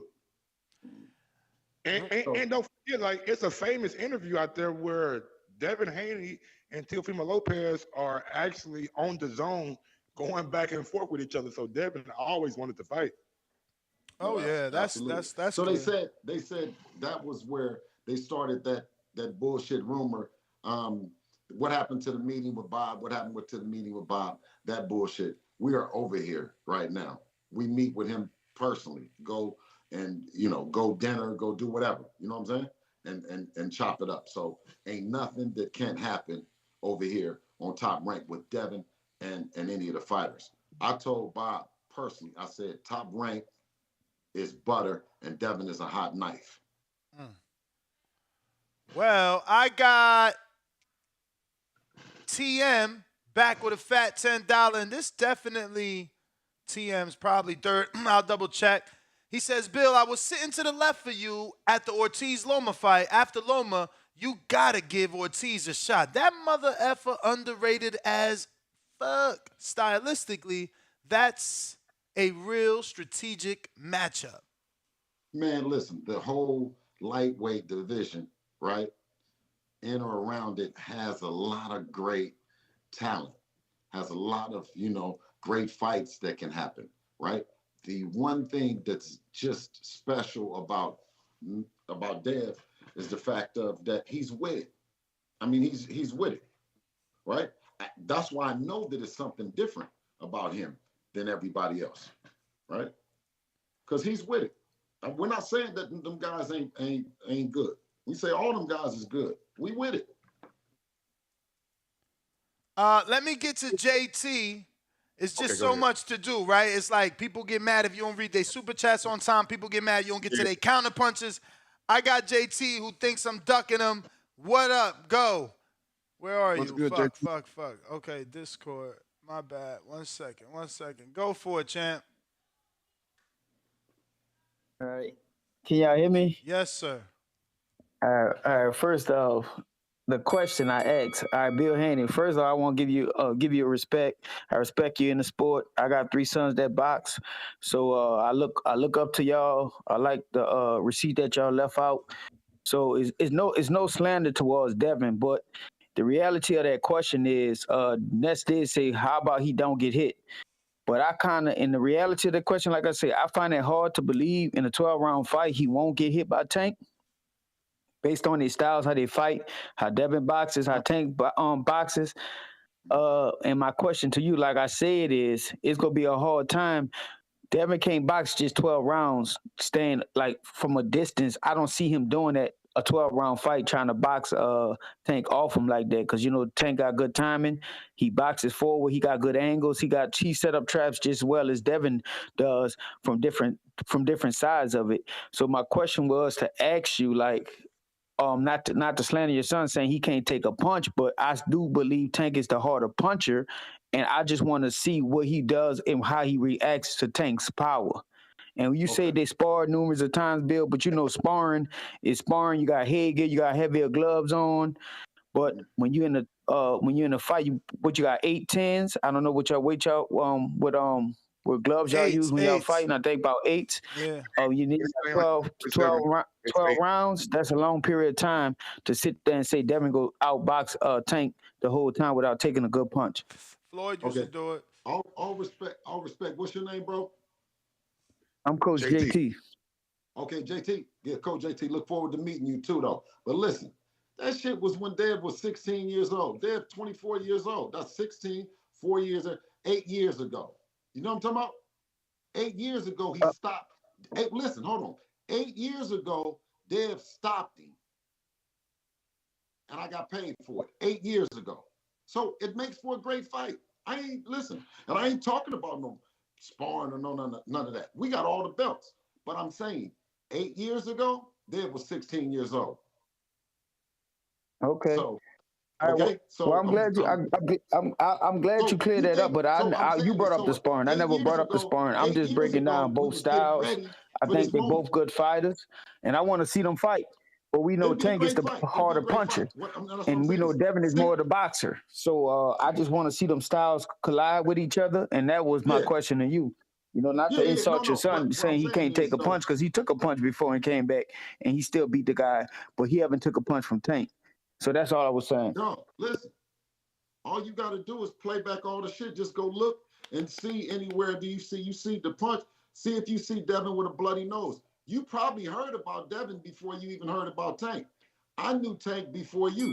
I took him over there when Devin was 16. Only thing I'm saying is y'all be talking to somebody like Mike said. We know who he is. We done been in there with him. The way you think about him, the way you scared of that punch makes you come want to watch this fight. That's why I said it's a great fight. You look at it, you like, ooh, shit. Scared to death. So guess what? I said, wouldn't you want somebody that's not scared to say, okay, I'm going to fight him? You wouldn't want some guy, like you said, you got sons and shit. Wouldn't you want your son to be one of them guys to show up and fight the guy that everybody's scared of? I got TM. I want to bring you along for TM. Obviously, he had 3 super chats during this episode. And then I got J-Mac with a counterpunch. What's up?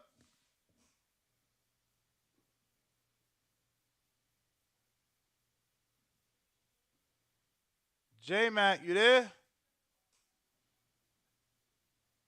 You might have to jump out, jump back in. In the meantime, I got Nino with a counterpunch.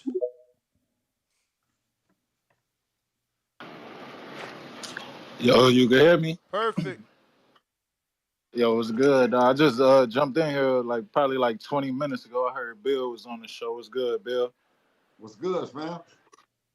Man, kicking it. But we were speaking on that sparring a couple days ago, man, about AB. I heard you get back on there too. But I just wanted to clear it up, man, because me and my niggas in the group chat was talking, dog. Like, if Devin was 17 and he got knocked out in sparring, would you even put him back in there, or would you be like, yo, take your headgear off, that's enough for the day?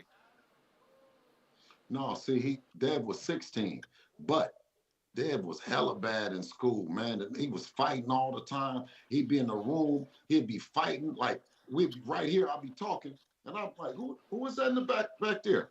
Right? And boom, boom, boom, boom, boom, boom, boom. And we'd go in there, and it'd be Devin fighting, right? So at first, as a man, you like, all right, that's cool. That's my son. You smile a little bit. Yeah. All right, they better leave Devin alone. Then he started going to school. He took the shit to school, right? Which was cool when we was in Oakland, but when we moved to Las Vegas, we was behind a guard gate, and it was cool. I go up there to the school with him, right? And one of the times, I'm like, Dad, why? We didn't already talked about this fighting at school, and what's the name? The principal's looking at me, and Dad's gonna look at me and say, the kid was about to hit me. He said, I said, why'd you do it, Dad? He said, he was about to hit me. No, he wasn't. He was just talking. But I said, you know what, Dad?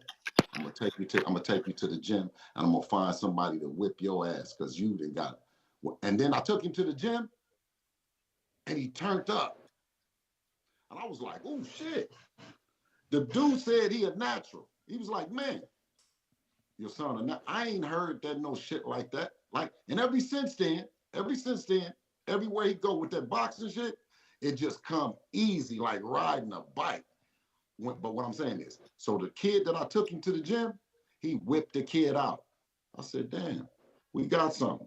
So he whipped every kid out around Vegas. I took him to Baltimore. I took him to Newark with Shakur now. I took him up to Richard Hitchinson in Brooklyn. I took him to Cincinnati with Adrian Broner and his team. I took him over there with Zach. I took him down there to Texas with Jay Prince. Man, come on, man. I tried to see it. I was the first one trying to get him put in his place. I said, man, this dude different. That's why I said it's something special about him. I don't be telling y'all no lie, but you tell me a time, everybody saying that you seen him with a busted nose, a busted lip. Man, the man got leather skin. And the jaw, when it hit the ship, boom, the Lawrence, because I told him, I said, look, when we was training, I said, the man got the right hand, Dev. I said, anything you do that night, you better not get hit with that motherfucking right hand. I don't care what else he hit you with. His punch is the right hand, like your boy, his uppercut. He got the uppercut and he got a hook. Everybody got a couple shots. But on that given night, the whole arena is coming to see that shot that they just seen on the highlights. In boxing, what I learned from the professors was, don't let the people see that shot. Huh? Don't let the people see that shot from that guy.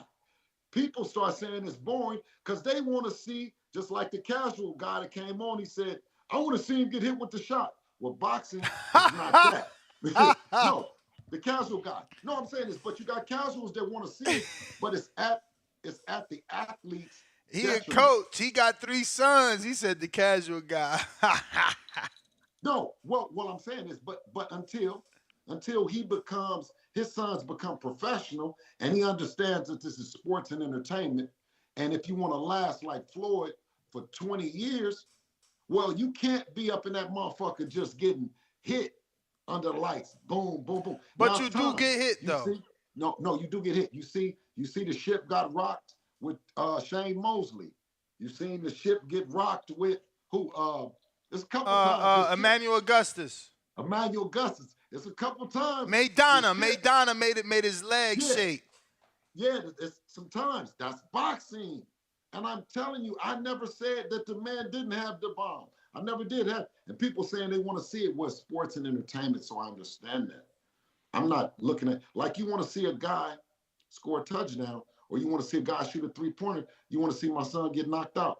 This is boxing. This is the sport of it. And I'm saying to you, they all make for great events, great athletes, but if you're a one-dimensional fighter and you only do one thing good, like Floyd said, he taught us straight up and down. These fighters are straight up and down, no special effects, one-dimensional. And once you, Ness, you know I know my shit. Once you once you contain that thing, there you go. Now you're talking about the art of boxing, the sweet science. Well, Hit not get hit. I got a couple counter punches. J Matt, what up? Yo, can y'all hear me? Perfect. I'm gonna let my brother respond to the casual comment. I'm sure he's going to. No But shout out to you, disrespect. Bill. Like I No said, disrespect. always been a big fan. You said some key things, and actually that my brother actually does right now with his three boys. He's a very well-rounded coach. I definitely know he got more years to learn, and he gonna take it away year by year. He's doing a great job. How long them boys been boxing? They already getting some national talent. He got a 6-year-old that's gonna probably be a killer. Dude is fearless, and he just learning from the best. He don't, and some of the stuff you say with the sparring, he goes through that right now. Like he's very picky. He manages and watches who they get in the ring with. He don't let them get overworked by older kids, but they're so good that they got to spar older kids. So like it's just a up and down. So I know he definitely took that pointer from you. For his that onto boxing, me and him is in a difference of opinion when it comes down to this Tank and this Devin fight. He said he wants to see that punch. A lot of guys is banking on Tank landing that punch. What I explained to him, I don't think he's gonna land the effective punch. See, you get hit with fights and you get hit with punches. Punches gonna land a shot, but sometimes they get so invested on landing the big shot to where they don't land the big shot actually. And Tank and Devin's fighting, I don't think Tank is gonna be able to catch up with Devin. I think Devin is taller, he's longer, he fights with more of a discipline and more defensive sounded, and he's gonna keep him at the end of that jab. I seen Tank have success against guys who stand in front of him, flat-footed guys, and set traps up on guys like Broly and like fighters who just are offensive minded and not that talented, not that good. Um, Off of that, I got Devin beating him, and I'm taking all bets. I've been saying this for the longest. Devin's gonna beat Tank, and that's just what I feel. I don't think Tank can fuck with Devin. That's just what I feel. My next question I want to pose to you because I'm tired of going back and forth with these Tank managers. For some reason, I need you to explain. I'm not asking for numbers. What makes Devin Tank's biggest fight, and what has Devin accomplished and what he has done? I understand what he accomplished, but can you tell everybody why Devin is a bigger fight than Ryan, or if it's a Shakur fight or what have you? Because they seem to think that Ryan is bigger than Devin. They talk about his Gatorade endorsements. They talk about all this shit that doesn't translate to nothing Ryan has done in the sport yet. Not the shit on Ryan, but I'm a little confused because in my mind, Devin and Tank is the bigger fight. So I just want to hear your thoughts on it and what you can bring to the table, any information you can provide that can clear something up. Because a lot of these managers, they seem to know numbers that Devin is doing, but I'm a little confused because Devin seems like he's making really good money for the little bit of numbers that they claim he's doing. So can you just put something out there for that? That's my call. Oh yeah. Listen, so that's to me is boxing rhetoric to drive and to get the fight. You see that you see and you hear the same boxing rhetoric, and then when the fight is over with, they got more boxing rhetoric for another fight, right? It's just boxing rhetoric. That's what I think that is. Um, they have the fight scheduled. They have it for April. It's on. Let it happen, and then where do you go from there, right? When you talk about really being in this sport, right, and you talk about dealing with all kind of things, and when you know two fighters that are potentially good fights for you at 135 pounds for all boxing supremacy, or in an exhibition at 137 pounds or whatever, 36 pounds or whatever, right? That's just the part of boxing. You have other great fighters in the division. You know, you have Shakur Stevenson. You have that other guy, Ortiz, that he just mentioned. You have a lot of good fighters. But when I mentioned about to the brother, I don't mean it with disrespect by saying he's a casual, because he said he wanted to see the punch. What made it a casual statement is when you're a real true boxing head, you take the step a little bit further and you said, I want to see, can he land the punch, right?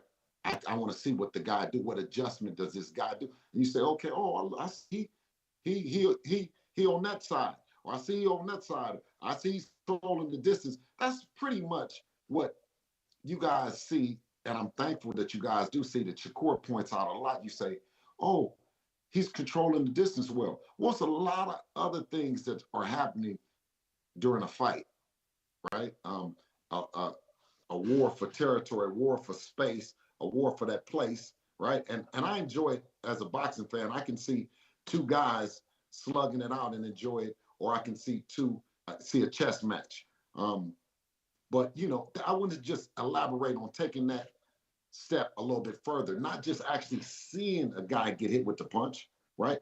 But seeing, can a guy make him miss? Can he make him hold on it? Can he make him be hesitant? Can he make him fight different than he's fought everybody else? Can you make him have a different swag, a different approach, a different everything? I think that Devin can. I got JT coming back.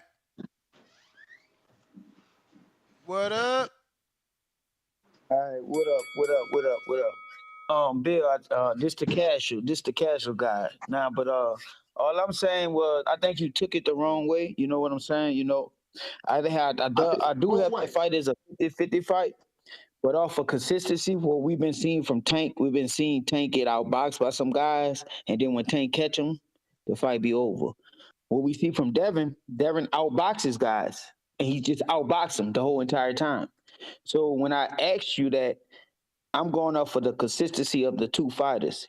Devin is the pure boxer. Tank is the boxer puncher. We seen Tank be down in fights, and then a couple of punches changed the whole fight.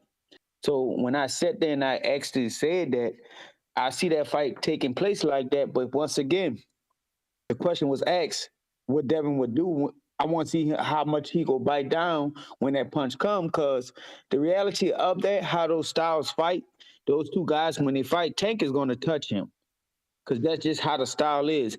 Devin is the boxer, Tank is the boxer puncher. He, like I said, they both set up trash. Tank will set him up coming forward. That Devin will keep the distance and try to outbox him, which correctly. But of course, it's gonna come down to a point where Devin gonna have to stand there and mix it up a little bit to back Tank up off him if he's trying to get in there and try to pressure him, man. You know that. So I think you took it the wrong way.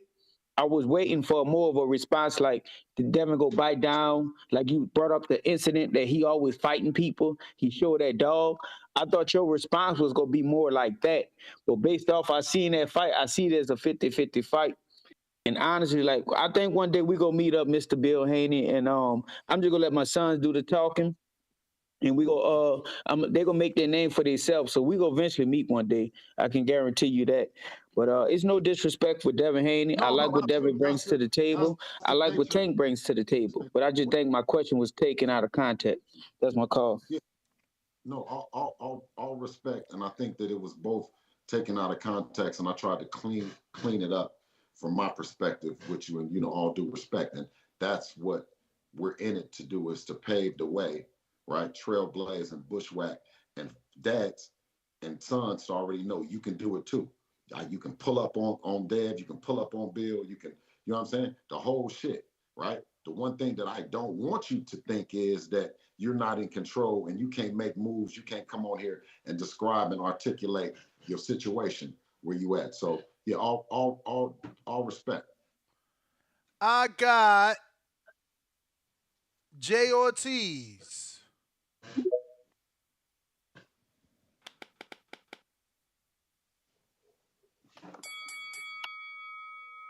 Yo, what's up, Ness? What's up, Mr. Haney? Hey. Yo, yeah, a couple questions real quick. Just answer me this real quick. Is your son fighting Loma? I just hear talks, but nothing official yet. But can you just confirm anything? May 20th. May 20th, they'll be announcing a venue here shortly. Okay, yeah, it's going to be in the States or overseas? I'm going to let them announce the venue. All right. Yeah, just waiting for it. But yeah, well, and just real quick, I know boxers never want to look over their opponent, but assuming you get past Lomachenko, you guys going to stay with Tom Break or can see what's out there? Because I know Shakur wants to smoke too. So just wanted to see. I mean, assuming he gets past the Japanese guy. But you guys interested in fighting Shakur at all, or you guys gonna just see what's out there? No, absolutely. That's a great fight. It's a great fight at 135. It's a great fight for all the belts. It's a great potential fight next. It's a fight that we like and we would be accepting of. Okay, just because you guys have that one fight, one more with Top Rank, so just asking if you guys are gonna resign or maybe do just like a one fight deal. Shakur maybe, can get it next, man. Shakur can get it next. All right. I repeat, and Shakur can listen. I repeat, Shakur can get it next. So we not. It's not. You know what I mean? Period. All right. Yeah.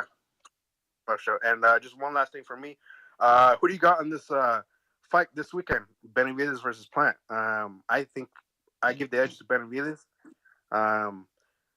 And do you think Plant has the ability to hurt Benavidez like he did Darrell? A lot of people think it was like a fluke KO. But how do you see that fight going, man?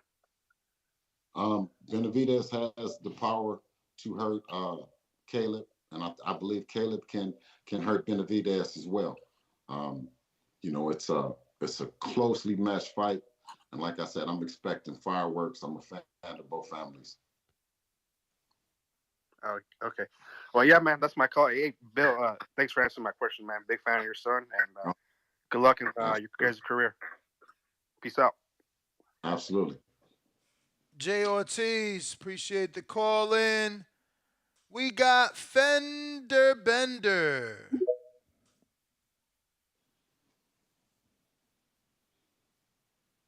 Uh-oh, Fender Bender. Did you connect? Fender Bender. We got Martin. What up? We hear you. Martin, you got to unmute. Fender did not connect. You got to unmute, Martin. Oh, man.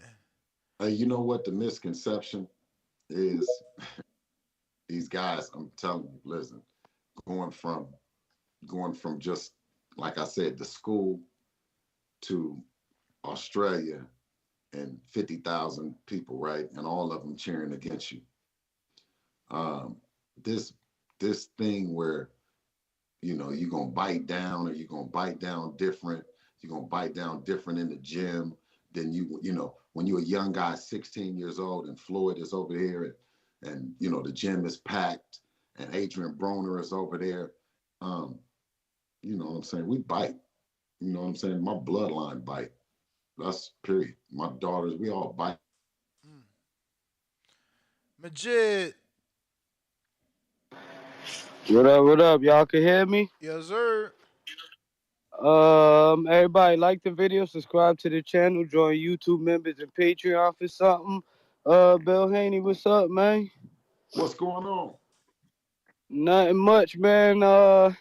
Hey, ever since this fight been being called, I've been calling in every day telling people to say your name 3 times, so we could get you on this line and everything. Like, since they mentioned this fight, I felt like it's a big ass story and everything, but I'm Mr. Salts. You know what I'm saying? If I don't like the way shit going, I like to usually remind people and be that annoying person. You got Tank and Ryan Garcia fighting each other, and they talking about it's the top dog. And I just wanted to remind people that Ryan Garcia, like y'all said everything but let's fight, and ducked and dodged and shit.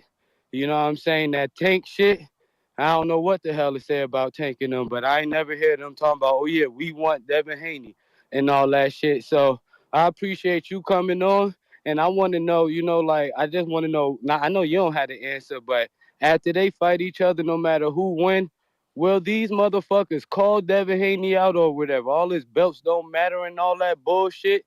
I don't accept it. I don't care about the cash more than I care about, people making history the right way, not no 2023 shit. You know what I'm saying? So all I want to say to you is, man, your son doing what he got to do. All these little negative ass people, he gonna beat the gray wolf. You know what I'm saying? And hopefully these two motherfuckers step the fuck up and do what they got to do for boxing and not just they pocket, because they getting a big enough bag with this shit. They trying to kill the sport down and trying to move around your son, man. And I appreciate you just making all this noise and not letting, him just go into the shadow realm where people forget about him, because there's a lot of haters and a lot of people scared for their favorite fighters to take a real challenge and shit. You know what I'm saying? So hopefully they step the fuck up, and I see why they being silent, because they don't want no parts of real competition. They rather eliminate each other for the biggest bag and shit. Good for their pockets, but they fucking the sport up, man. And keep doing what y'all doing. And one more thing, that guy JT that you was talking to, hopefully one day y'all meet each other. He got his little Instagram panel making boxing. You can see him on his journey with his little boys. He got 3 of them, and he putting in a lot of work. He go from town to town, state to state, and try to get work with all styles and everything. And I just, like, in my future, I see y'all two linking up, just to, I just see it happening, because on the path that he taking, I already know that y'all gonna meet up. So keep doing what you doing, keep talking your shit and setting shit straight. Cause these motherfuckers out here haters, and they okay with people playing hopscotch to try to get the biggest bag. Like, they gonna spend some of the money. So thank you for what y'all doing. And all these people that got bad shit to say, and even in the chat, fuck y'all. Tell y'all fighters to step up for real. That's all I got, man. Salute, King.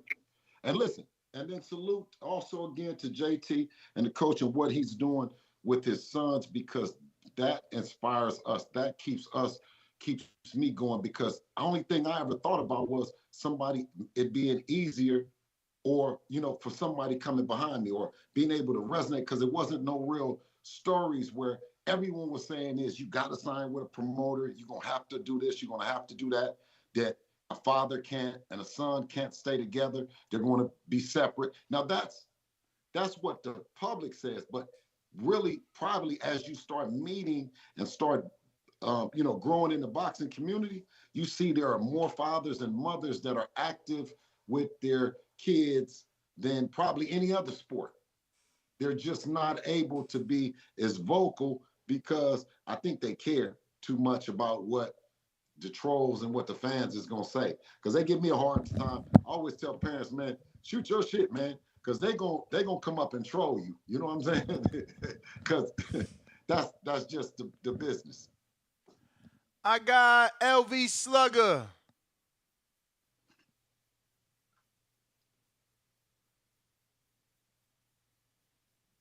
TVB, fellas, guys out. Straight. Mike Gross, the boss. He still on here? Yep. He on the show. Mike Gross, what up, bit up? Bill Haney. What's going on, LG? What up, man? I can't call man. King Cap at his finest. You know what I'm saying? Like I've been saying with him, man. He doing his part. But shout out to him though. He is definitely helping build the fight up with, his little sympathy tour. I call this a sympathy tour, man. He's been on this shit the whole time. Talking the weight. Now he can't eat, sit, or sleep for 3 days. You know what I mean? Like, come on, man. King Cap at his finest. He's doing a great job at bringing his fans, bringing his casual fans, and just finessing the whole boxing world. To feel sorry for him, man. Like, I've been calling interviews that proves my point even more. I think if Leonard Ellerby never did what he did, he'll still have people out here, the fans, thinking that shit was true. So, King Cap at his finest, he's going to do what he got to do to get the fans on his side. You know what I'm saying? I think a lot of the boxing world, especially the hardcores, understand how this fight's going to play out. It's just a huge event. Ryan has done nothing in this sport to be demanding nothing with no tank. You know what I'm saying? So Fall the why line. so why is this So, a 6-hour uh, show, man? Y'all keep talking about saying Ryan 140, is nobody. Y'all tripping, man. talking one, talking 140, talking about fighting at 138. He never really even fought at 140, but for some reason you got to fight Tank. You gonna make one of the biggest faces of boxing to move up on your demand when you've done nothing. You know, I hear a lot of Barrios why Tank. I mean, that was part of Tank's legacy. You know, that's another division he never fought at. And, you know, the Boxing Hall of Fame counts that title as a title. So with him defeating Barrios, it just added on to his legacy. You know, I think Ryan is just a name. Ryan has done nothing. It's the same guy that said he Do the wanted to be Boxing Hall retired of by Fame 26. count undisputed? It's the same. It's the same guy that said he wanted to be retired by 36. He's already about 26.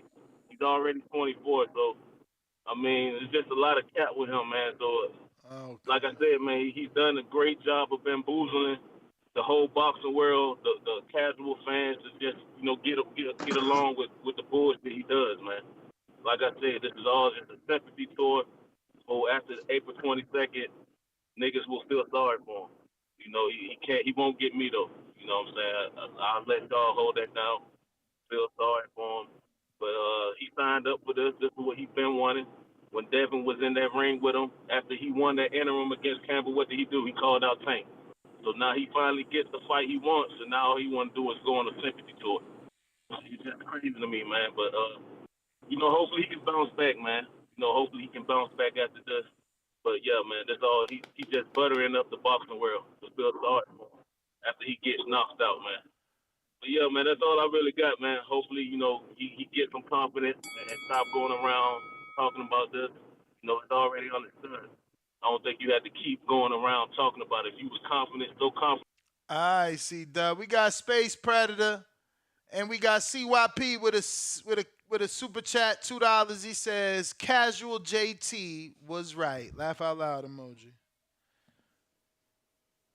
Yo, what's going on, everyone? Hey, shout out to Bill, shout out to Mike and Ness as well. I think it's kind of crazy how this guy's saying Ryan. I think both of these guys are pretty untested with this little Mickey Mouse belt over there in Gervonta. But I just wanted to say that I didn't to Bill. I didn't go for Devin when he had the email belt. After he beat the what's his name? The Cambosos? undisputed titles, yeah, the Cambosos. Then I started getting on him, and also appreciate that he comes on all the time here on the Boxing Voice. I listen all the time, but I hardly call in. But that's all I gotta say. Let me Shout out ask to you, everybody. before you leave, excuse me. Yeah. You Hello? there? Yeah, he's there. Bill. Oh, Bill got a call. Hello? Yeah, He he's left there. now? He's still there? Yeah, both of you guys. Hey, so while we had the email bill, because we still got it, you know, because nobody came and took that, right? So we got that. While we had, when you said the email belt before that, where was the other belt at? Did you respect the franchise belt? It's a mess with the WBC. I don't respect any of their belts that they had for Loma or for Haney that they had. So Okay. All right. I just want to it's see. just a Okay. mess on their part, honestly. Why would they split it up? And at that point, I didn't consider Devin having the official WBC title or Loma either. If that makes So any how sense. could that be then? Then so no one had it. Well, yeah. What So no one. other division has? So from I mean, that what other? perspective, then no one had the belt then. No, because there's two of them. They're split. Both of them say that they have it. So where did it go to? Oblivion. Devin has it. Of course, I respect. The Phantom Zone. That's okay. As long as, listen, we're going to accept all of them. You know what I'm saying? We're going to accept all of them. We got them. I appreciate you, though. Thank you, though. I just wanted to hear your perspective on that, when the email started and when it, you know. Yeah, it's a weird situation with the WBC belts. You do believe belts matter, though, right? Oh, of course. Okay. All right. All right, champ. Appreciate you calling in. We got J Mac, and we got about 4 more callers. Bill, you sticking around? Yeah, come on, man. I mean, who else comes to the boxing voice? Who else comes No in the one. streets and then let the people ask the tough questions, the hard questions, uncensored on the boxing voice today with Mike Gross, Ness, Gross and the Bill boss. Haney.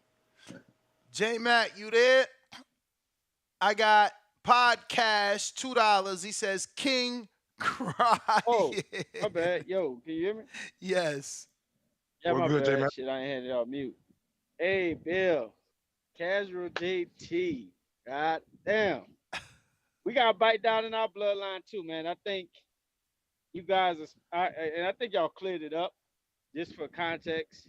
I think there's a lot of respect across the board, and I think y'all will cross paths. I think Majid called in and gave homage. I'm gonna give homage to my brother again.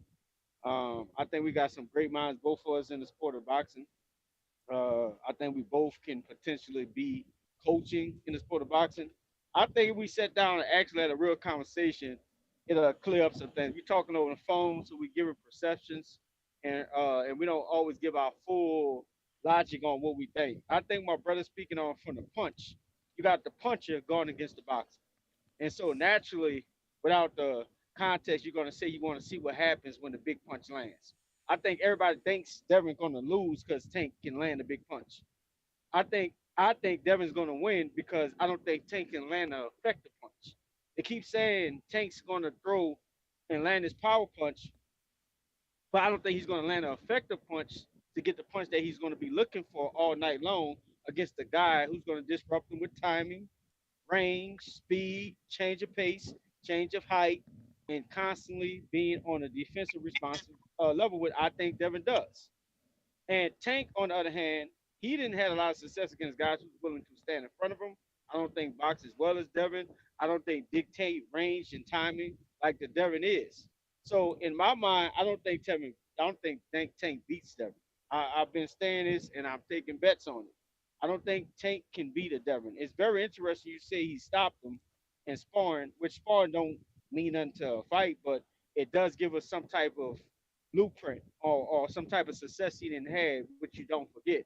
So like I said, when you guys were sitting down breaking down, um, I don't know if it was the casual was the right word because I just heard you say when somebody asked you about the Benavidez fight that you give Benavidez the power, and then you talk about Plant maybe landing the power as well too.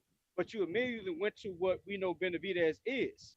But that's not a casual response. You just said, okay, Benavidez is known for his pressure, his power, his constant relentless pressure that accumulates to effective power, hand speed, his combinations. You didn't say all that. You just said his power. So when we throw around casual, I think it's a little insulting. And I think that's where the mix-up happened and casual CYP, you going with your casual ass Tank pick and what have you, and take my bet, a $500 bet that I put out to you on Devin and Tank, and that's my call.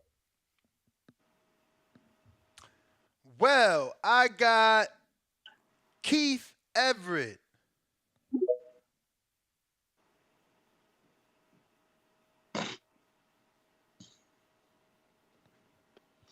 Keith, you got to unmute. In the meantime, Yo, what's going on, man? What's going on with y'all today, man? What's up, Bill? Chill. Hey, yes, sir. Blessings, King.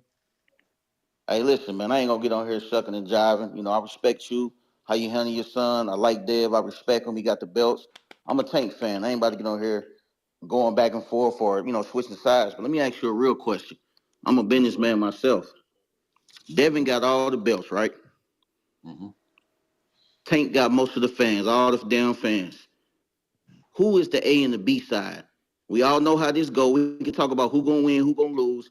When it come down to the negotiation tables, is Devin willing to be the B side, even though Tank bring most of the revenue, or are y'all looking for Tank to be the B side? That's the real question. They're gonna really fight. Well, no, that's something. Let me see. That's which one you gonna do it? And that's right there. All right. So yeah, that's something to be determined by who brings the revenue and brings the money to the table.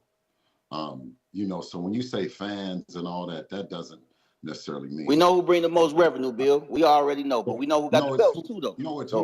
It's who brings the money to the table. He mean network. What network? I got you. I hear him. Yeah, I hear him. who's bringing the money to the table? Yeah, exactly.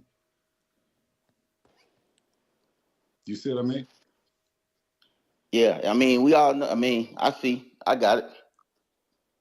So I think that's the biggest holdup. I think is Ryan. If I'm asking you, is Ryan, Ryan the B-side? We already know who we know who people coming to see, Bill. We already know who they coming to see. We ain't even got to debate that. So you are. Yeah, he the B-side. He is the B-side, right? Yep. Are we clear? Clear? Yep. Clearly we the clear. B-side. Clear. Yep. No questions, no asses, clear. Right? No, I'm making sure. Why are they fighting on the zone then? Why are they? He got a call, but did you hear him, Keith? He said, "Why are they fighting on the zone then? If Ryan is the B-side." Well, we know the negotiations. I mean, come on, man. We know there's negotiations involved to get the fight, to get the big fights to happen. Okay, I'm just speaking realistically. Wait. So are there negotiations, or is it the A side meaning take it or leave it? It all depends, though. That's why it's called negotiations. The same like I do real estate. So Everything is negotiation. So it's not an A side or a B side. It's a negotiation, then, correct? Well, somebody get most of the revenue. We know that, though. Somebody is going to get more revenue than the other person. That's what happens. Oh, okay. Well, listen. In terms of a revenue split, we are definitely open to, you know what I mean, what that looks like, and we open to the fight. Dev has not sent me out to say no to anything. You know what I'm saying? So anything's possible. That was the bell champ. I respect the. Got to get to some other people. Keith, thank you for calling in. Be free. What up? Got to unmute, champ. You there? Be free. In the meantime, in between time, I have Jonathan Ramirez, $5 super chat. True or false? You petitioned to fight others when Loma was available, and both you and Ryan's team decided to fight later down the line. Mauricio's words. That's for you, Bill. No, absolutely not. When they say, let me clear this up, because I'm with the team right now. You can ask the Lomachenko team, right?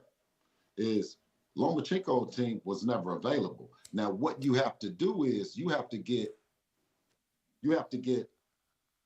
an understanding between the teams and then petition to the sanctioning body. You can't petition to the sanctioning body with not having an agreement between both teams, meaning a fight in place or a fight day or any of that kind of stuff. So he's saying, yeah, you can petition, but he also left out the fact that you have to have an agreement with Lomachenko that you're fighting. So how's the business partnership with the WBC now? Because I remember the time they a sanctioning body, and Devin don't even pay sanctioning fees. It was a point. Slow down. I don't know, Mike. Listen, slow down, Mike. Pump your brakes. You know what I mean? Or at least put it in neutral and put the hazards on. You didn't just say somebody being in business with it. I'm in the Devin Haney business. I'm not in no business with no one else. And my apologies. And the thing about a sanctioning body is they sanction the fight.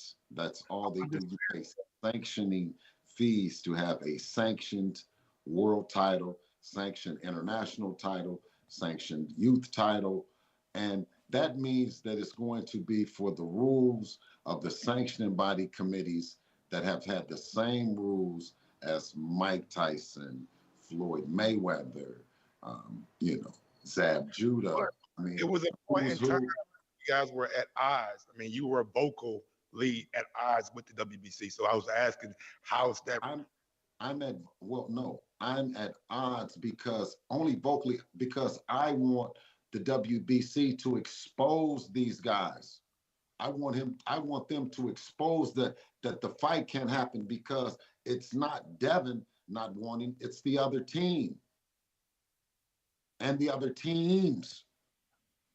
I got That's why I some. didn't have to go to the WBC convention. I went to the WBO convention this year in Puerto Rico. Who's the WBO champion? Lomachenko. I mean, the WBO mandatory. Next person, Lomachenko. The WBA. Devin went to the WBA convention. Talk to the WBA. Listen, we let them know Devin let them know at the WBA that it's okay. We cool with them ordering Gervonta Davis. He said Gilberto Mendoza, right? He's the WBA president, right? Ness? Yeah. Gilberto Yes. Mendoza. Yeah, told Devin that Gervonta Davis was going to go another route if he ordered it. So he didn't order the fight because Devin went to go talk to him about the fight and the fight being ordered and letting all the sanctioning bodies know that they have a real world champion that's holding the belt right now, and we don't care nothing about fighting anybody. Anybody can get it. So I went to the WBO, he went to the WBA, the WBC. Of course, they know what time it is, and the IBF. I had a meeting with the IBF. Well, you had Ron Majeski at the WBC. The WBC, yes, all the time, every year. Don Majeski. Yeah. And with the IBF, I had a nice trip back with Gerald Peoples. We were sitting in the business class, him and his wife, and I got a chance to talk to him and tell him what we represent and how thankful we are that, to have an organization like the IBF here in the United States. And, we're comfortable with being ordered to fight by them as well. So you were in a business class with the IBF? Business guy, like the section on the plane. Oh, okay. Listen, let me shut up, Mike. We were in first class. I'm tripping. Yeah. We're in first class. Sound better. Yeah, I got boxing with a $2 super chat. He says, respect Bill Haney taking on all comers questions. 100 emoji. Mark Blake in the Netherlands. Say what? I said Bill swinging his ass up too, and then caught me with a couple of motherfuckers. Mark Blake. No, Mike, we good, man. Mike, Mark Blake said, it's the only place you're gonna hear it in the morning. Well, no, it's the afternoon now. From the morning to the afternoon. Yeah, we do marathon shows around here. I got Mark Blake, $10 super chat says, shout out to TBV for the marathon show. Great to see Bill, father of the undisputed champ. Bless you all. Shout out. Amen to that, champ. I got boxing back with another $2 super chat. He says, I want it to be Saturday. I'm hyped for Benavidez' plant. Me too, man. Me too. Man, woo. Are you doing live I'm gonna be doing it live out of Hardin. They got a beautiful studio in Hardin. I'm gonna get to go over there, do it there, smoke Hardin? There. It's the biggest dispensary in Las Vegas. You're more than welcome to come. With the J, the JAR. Yeah, because it's silent. It's silent. The J is really in Spanish. It's jardín in Spanish. It means garden. Oh, okay. All right, I know exactly where that is. Okay. Yeah, you're more than welcome to. You more than welcome to pop up. Oh. No, Ramadan. Oh. Ramadan starts in a couple days. So, I mean, not a couple days, a few hours at 12 tonight. I got C-Dub with a $5 counterpunch cutting the line. What up, C-Dub? Yo, how the audio? Straight, man. I had to come back, man. Shout out to my boy, man, my man's Bill Haney, man. You very inspirational, man. I admire your hustle. You came from that place. Anybody know what I mean by that place? If you know. You're a great father to your kids. Just an inspiration, man. Then you come on the show all day, kick your flavor, kick this shit. You know what I'm saying? So let's kick it, man. Real quick. Most know I'm a Tank fan. So, but Devin is the man. He is undisputed. No doubts about it. I don't know what the guy was talking about. That's a casual. we don't want to say casual no more. It's a little Right. people get a little touchy. But there was a abstract comment, or there was an odd comment to make that the belts just disappeared. But yeah, Devin is the real champion, undisputed. I got him 50-50 with Loma. He is the white wolf. He gray wolf. He's still a wolf. But let's say Devin get past that. You know, y'all control y'all destiny, man. You know, y'all can do the one fight deal as a partnership with any promotion. You know, you can do TO and stay with Top Rank and Shakur. You can go to the zone, Eddie do good business, and fight Ryan at 140. You know, Ryan don't got no excuse anymore. We'll beat you at 140. Or you can go to PBC. You know, fight Tank at 135, undisputed. Now I got Tank beating Devin at 135 because I think if Devin go to 140, he just sacrificing so much cutting down to 135. He's saying I believe his punch resistance will be a little better at 140, and I got Devin winning at 140. But what can you speak to if you get past Loma? Because you did say we don't want to. We know Loma is an incredible champion. I mean, an incredible fighter. We don't want to look past him. But if you get past Loma, can you speak to those three options right there? OG. Yeah, thank you. I respectfully, I appreciate you, King. And that makes for a great fight. It makes for when you pull up anywhere, you know what I'm saying? And you could be racing cars, you could be, doing whatever, man. You know what I'm saying? Boxing is a sport, right? And to see how you guys ride for Tank and why you ride for him makes it even most inspiring, for Dev to get in and gain the admiration and, you know what I mean, appreciation from you guys, the fans. Like I say, it's not about where it's personal towards the fighter. It's more about, you know what I mean, wanting to gain the respect of the fans. You know, they're all great fights. You know what I'm saying? And the one thing that I hope that the other pops them learn, because see, they don't want you to think that. They don't want you to think that your son can be 24 with undisputed and be independent. And, in a fight for independence, right? So he's in another kind of fight, a different kind of fight. He's in a fight that for independence, to be able to go to all these different platforms and be in that position and to be 24. I just want everybody that listening, take your son. They saying he bad at school. Man, don't. They talking about he about to go to juvenile and he might be and all this stuff. No, no, no, no. Take him and put him in the gym because you might got something. That's all I'm saying. And then when you get it, don't let them tell you, oh, you can't do this or y'all can't do this or, and tear y'all apart. Stay together, right? And because the reason why Devin is in the position at 24 that he can have all those options, right, is because he has someone in me that has stayed true to him behind the scenes, behind the door. Because, a lot of times I think fighters might have been in positions and they've been told that they shouldn't become undisputed because when you become undisputed, then you worth more. You command bigger fights. So then now everyone is saying the belts don't matter. Is that a secret way to hold them down, or is it just ignorance? Like I say, thank you to everybody that acknowledges and supports just a man that's on his journey with his son, or a son that's supports a son that's on his journey with his dad, because that's all we're doing. And it's a sport of boxing, so we shouldn't have all the hostility towards each other, and especially not me and him towards any fans that pay our checks, that drive the sport. You know what I mean? Like, it's the reason why we're able to do it is because you guys,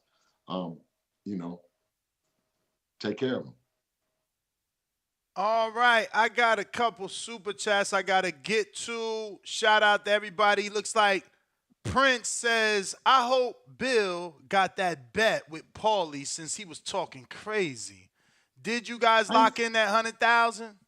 Man, you know what? I've been looking for Paulie. Like Paulie said that I think Paulie ducking me because I ain't seen Paulie. Where Paulie at, man? He be down Florida now, man. He doing a lot of commentating with Pro Box. Oh, he doing okay. What Paulie say? Hold on, I missed that. Well, what Paulie say? Listen, it's Paulie said a lot of things, but the main thing is that we got a fight on May 20th, the Super Bowl of the lightweight division, Devin, and a two-peat He's been there 3 times. This will be his 3rd time, but this will be his 2nd undisputed title defense, which is amazing at 24 years old. With that, Mr. Paul Malignaggi thought that Devin was not going to be moving towards boxing supremacy by bringing in the 3-division world champion Lomachenko with 2 gold medals and a ton of experience, being in those big fights. So he was betting. I told him, I bet we make it happen, and I bet we win. And he says, "Oh, Bill, you're trying to, if you bet he was saying that it's a cross bet." I said, well, then let's just bet that Devin wins, and he disappeared. So, like, how much longer do you see Devin being at 135 though? 'Cause I know y'all said to the end of the year, but if the right fight comes along, could it be longer than that? That'll ultimately be we've done a realistic goal. We said this year, you know what I mean? We'll keep the belts this year and show everybody that not only did Devin get the belts, but he held them, and it ain't no fluke. He's willing to fight anybody to cement his legacy in the lightweight division before moving up. And would you guys entertain the Teofimo Lopez or Josh Taylor winner? Well, that's at 140 pounds. That's why I was asking. Like next year, like if that fight happens and maybe that. Well, no. What's I guess uncharacteristically unfamiliar about what's happening right now is normally you hear this talk about what happens when this fight is over with and when that fight is over with. But I get crickets. My phone ain't no, what I mean? I'm on here all day like this. Ain't nobody from no other team coming up saying nothing. None of this. You know what I'm saying? My phone, because I know what I got. I know what Devin is, right? And it's more importantly that the people know than to me worrying about the people that's trying to camouflage you, trying to piss on top of your head and tell you it's raining, right? It's it's my purpose and my point to come out and let you know about my guy, just like I would expect any other parent, any other mom, any other dad. You know what I'm saying? With the way the equipment that we have now, we can serve our role and our purpose. But in yesteryear, you had to worry, you had to have traditional media cover shit, right? The New York Times, the LA Times, right? They were the only ones to get the media to you. They were the only ones to get the news to you. So sometimes people were misinformed. And when I say casual, people are saying like casual, like it's like some sucker shit. When I say casual, meaning I quite conceivably could become a casual if I disconnect from the sport and just fuck with my son, with Sean, with the tennis, and Bella with the tennis, and just live my life and be entertained by other things, and then come back to boxing every now and then. Only come to boxing and cover it when it's the fights that the name, have name recognition to, right? That becomes a casual fan. Nothing wrong with your understanding about boxing, just being informed, right? Being informed-ness and on time with what's going on right now. That's the hardcore fans that knows what happened the last fight, the negotiation. You know what I mean? Like, okay, so you said that last time. So what's happening now, Tank? What's happening now, Ryan, after you guys fight? Y'all said it was a mega fight. So okay, so we waited. We heard that. We heard all the hoopla. You're going to fight now. So what's next? Isn't that a fair question to that team as well? Absolutely. I got Martin Sanders trying you again, champ. Gotta unmute.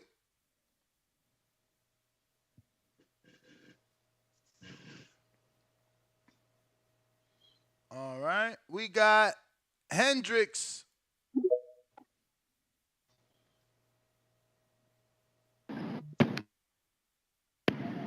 Yo. What's going on? Shouts out the boxing voice, Bill, Ness, Mike. Man, I'm just making a call to say they say everything, but let's fight. Cause I don't want to hear about nobody else, man. I ain't the boxing historian, but I'm not a dummy. It's easy to look shit up online. There's so much things to do and how to get information. You can see the truth and know what's false. So it's the truth that Ryan ducked Devin. It's the truth that Devin won the sparring match. It's the truth Ryan got the hydration clause, but at the end of the day, and nobody wants to fight the champ. There's one man with everything, but nobody wants to fight that man to say they the man. But you want to say you the man, but you don't have the hardware, the the intangibles to say you the man. You just saying this because what? You get money? Everybody makes fucking money. Shit, I'm at work right now making money. I'm just not making the type of money they make. But shit, you're not the man because you make more money than somebody. That's right. I don't understand it, man. I just use logic with these things, and I listen in all the time. That's why, man, this the best boxing show there is, cause ain't no phantom going on. Like, yeah, I might be a fan of this person, but I'm not a dummy. I'm gonna tell the truth when it's the truth. Ness, I done heard Ness say he a fan of Tank plenty of times. But guess what? Ness gonna tell the truth. Ness a big fan of Canelo. I watched the show a lot, but Ness told the truth about Canelo. Ness told the truth about all these other people. That's why I don't understand it, man. But that's my call. Y'all keep doing what y'all doing. Shouts out to the boxing voice. Appreciate you, champ. Appreciate you. That's everybody. Holy shit, we did it. We did it. Oh no, we got others here. Big Gucci Nick, what up? Big Damn. Nick, what's good? Yo, actually, let me get to this super chat. Listen to this. Rider of the Storm, $2 super chat. You still doing a 12 p.m. Pacific, 3 p.m. Eastern show? Asking for a friend.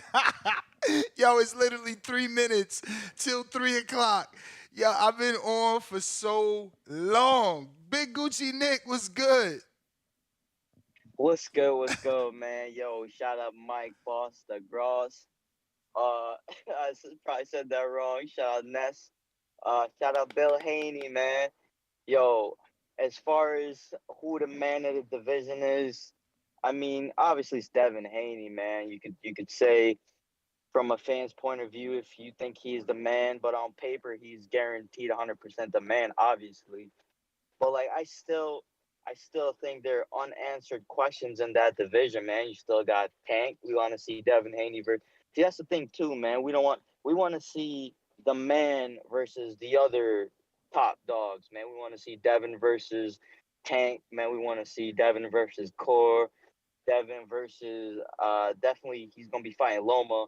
And one thing too, man, it's actually better for Devin that this fight happened a little bit later on.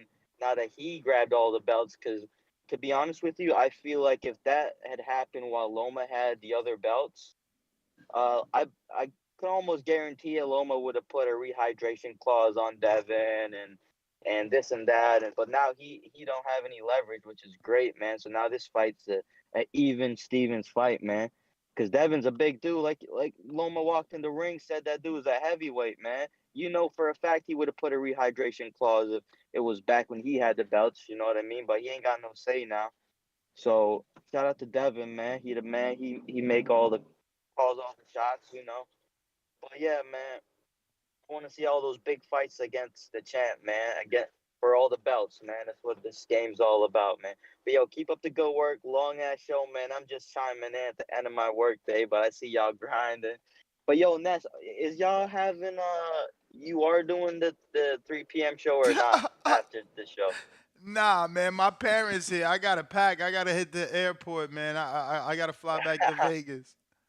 Hey, Yeah, can I man. ask a No one caller? blame you. You want a long ass show, man. Keep up the good work, man. Shout out y'all. Everybody smash that I'm like back and Friday subscribe, man. morning, 6 a.m. Pacific Standard Time, 9 a.m. Eastern. But Bill got a question for you, Big Oh, Gucci Nick. Listen, Luke Campbell, Nakatani are all fighters that are bigger than Devin. They're bigger than Ryan. Is it some fighters get hydration clauses and others don't? I mean, is that some shit? I mean, shouldn't that? I mean, now, so like one fighter is bigger, he's taller, like, and that was supposed to mean that you were a great fighter because you fought this guy because he was taller, he was bigger, right? Like, I don't understand this narrative that this supposed to be okay. Yeah. I don't understand it. Oh, I was just saying, man, because when the rehydration clause come to play is when the opponent is a very high risk, dangerous opponent, and you want all the advantage on your side. Okay. So that's when you would be putting the hydration clause on the guys. That's fair.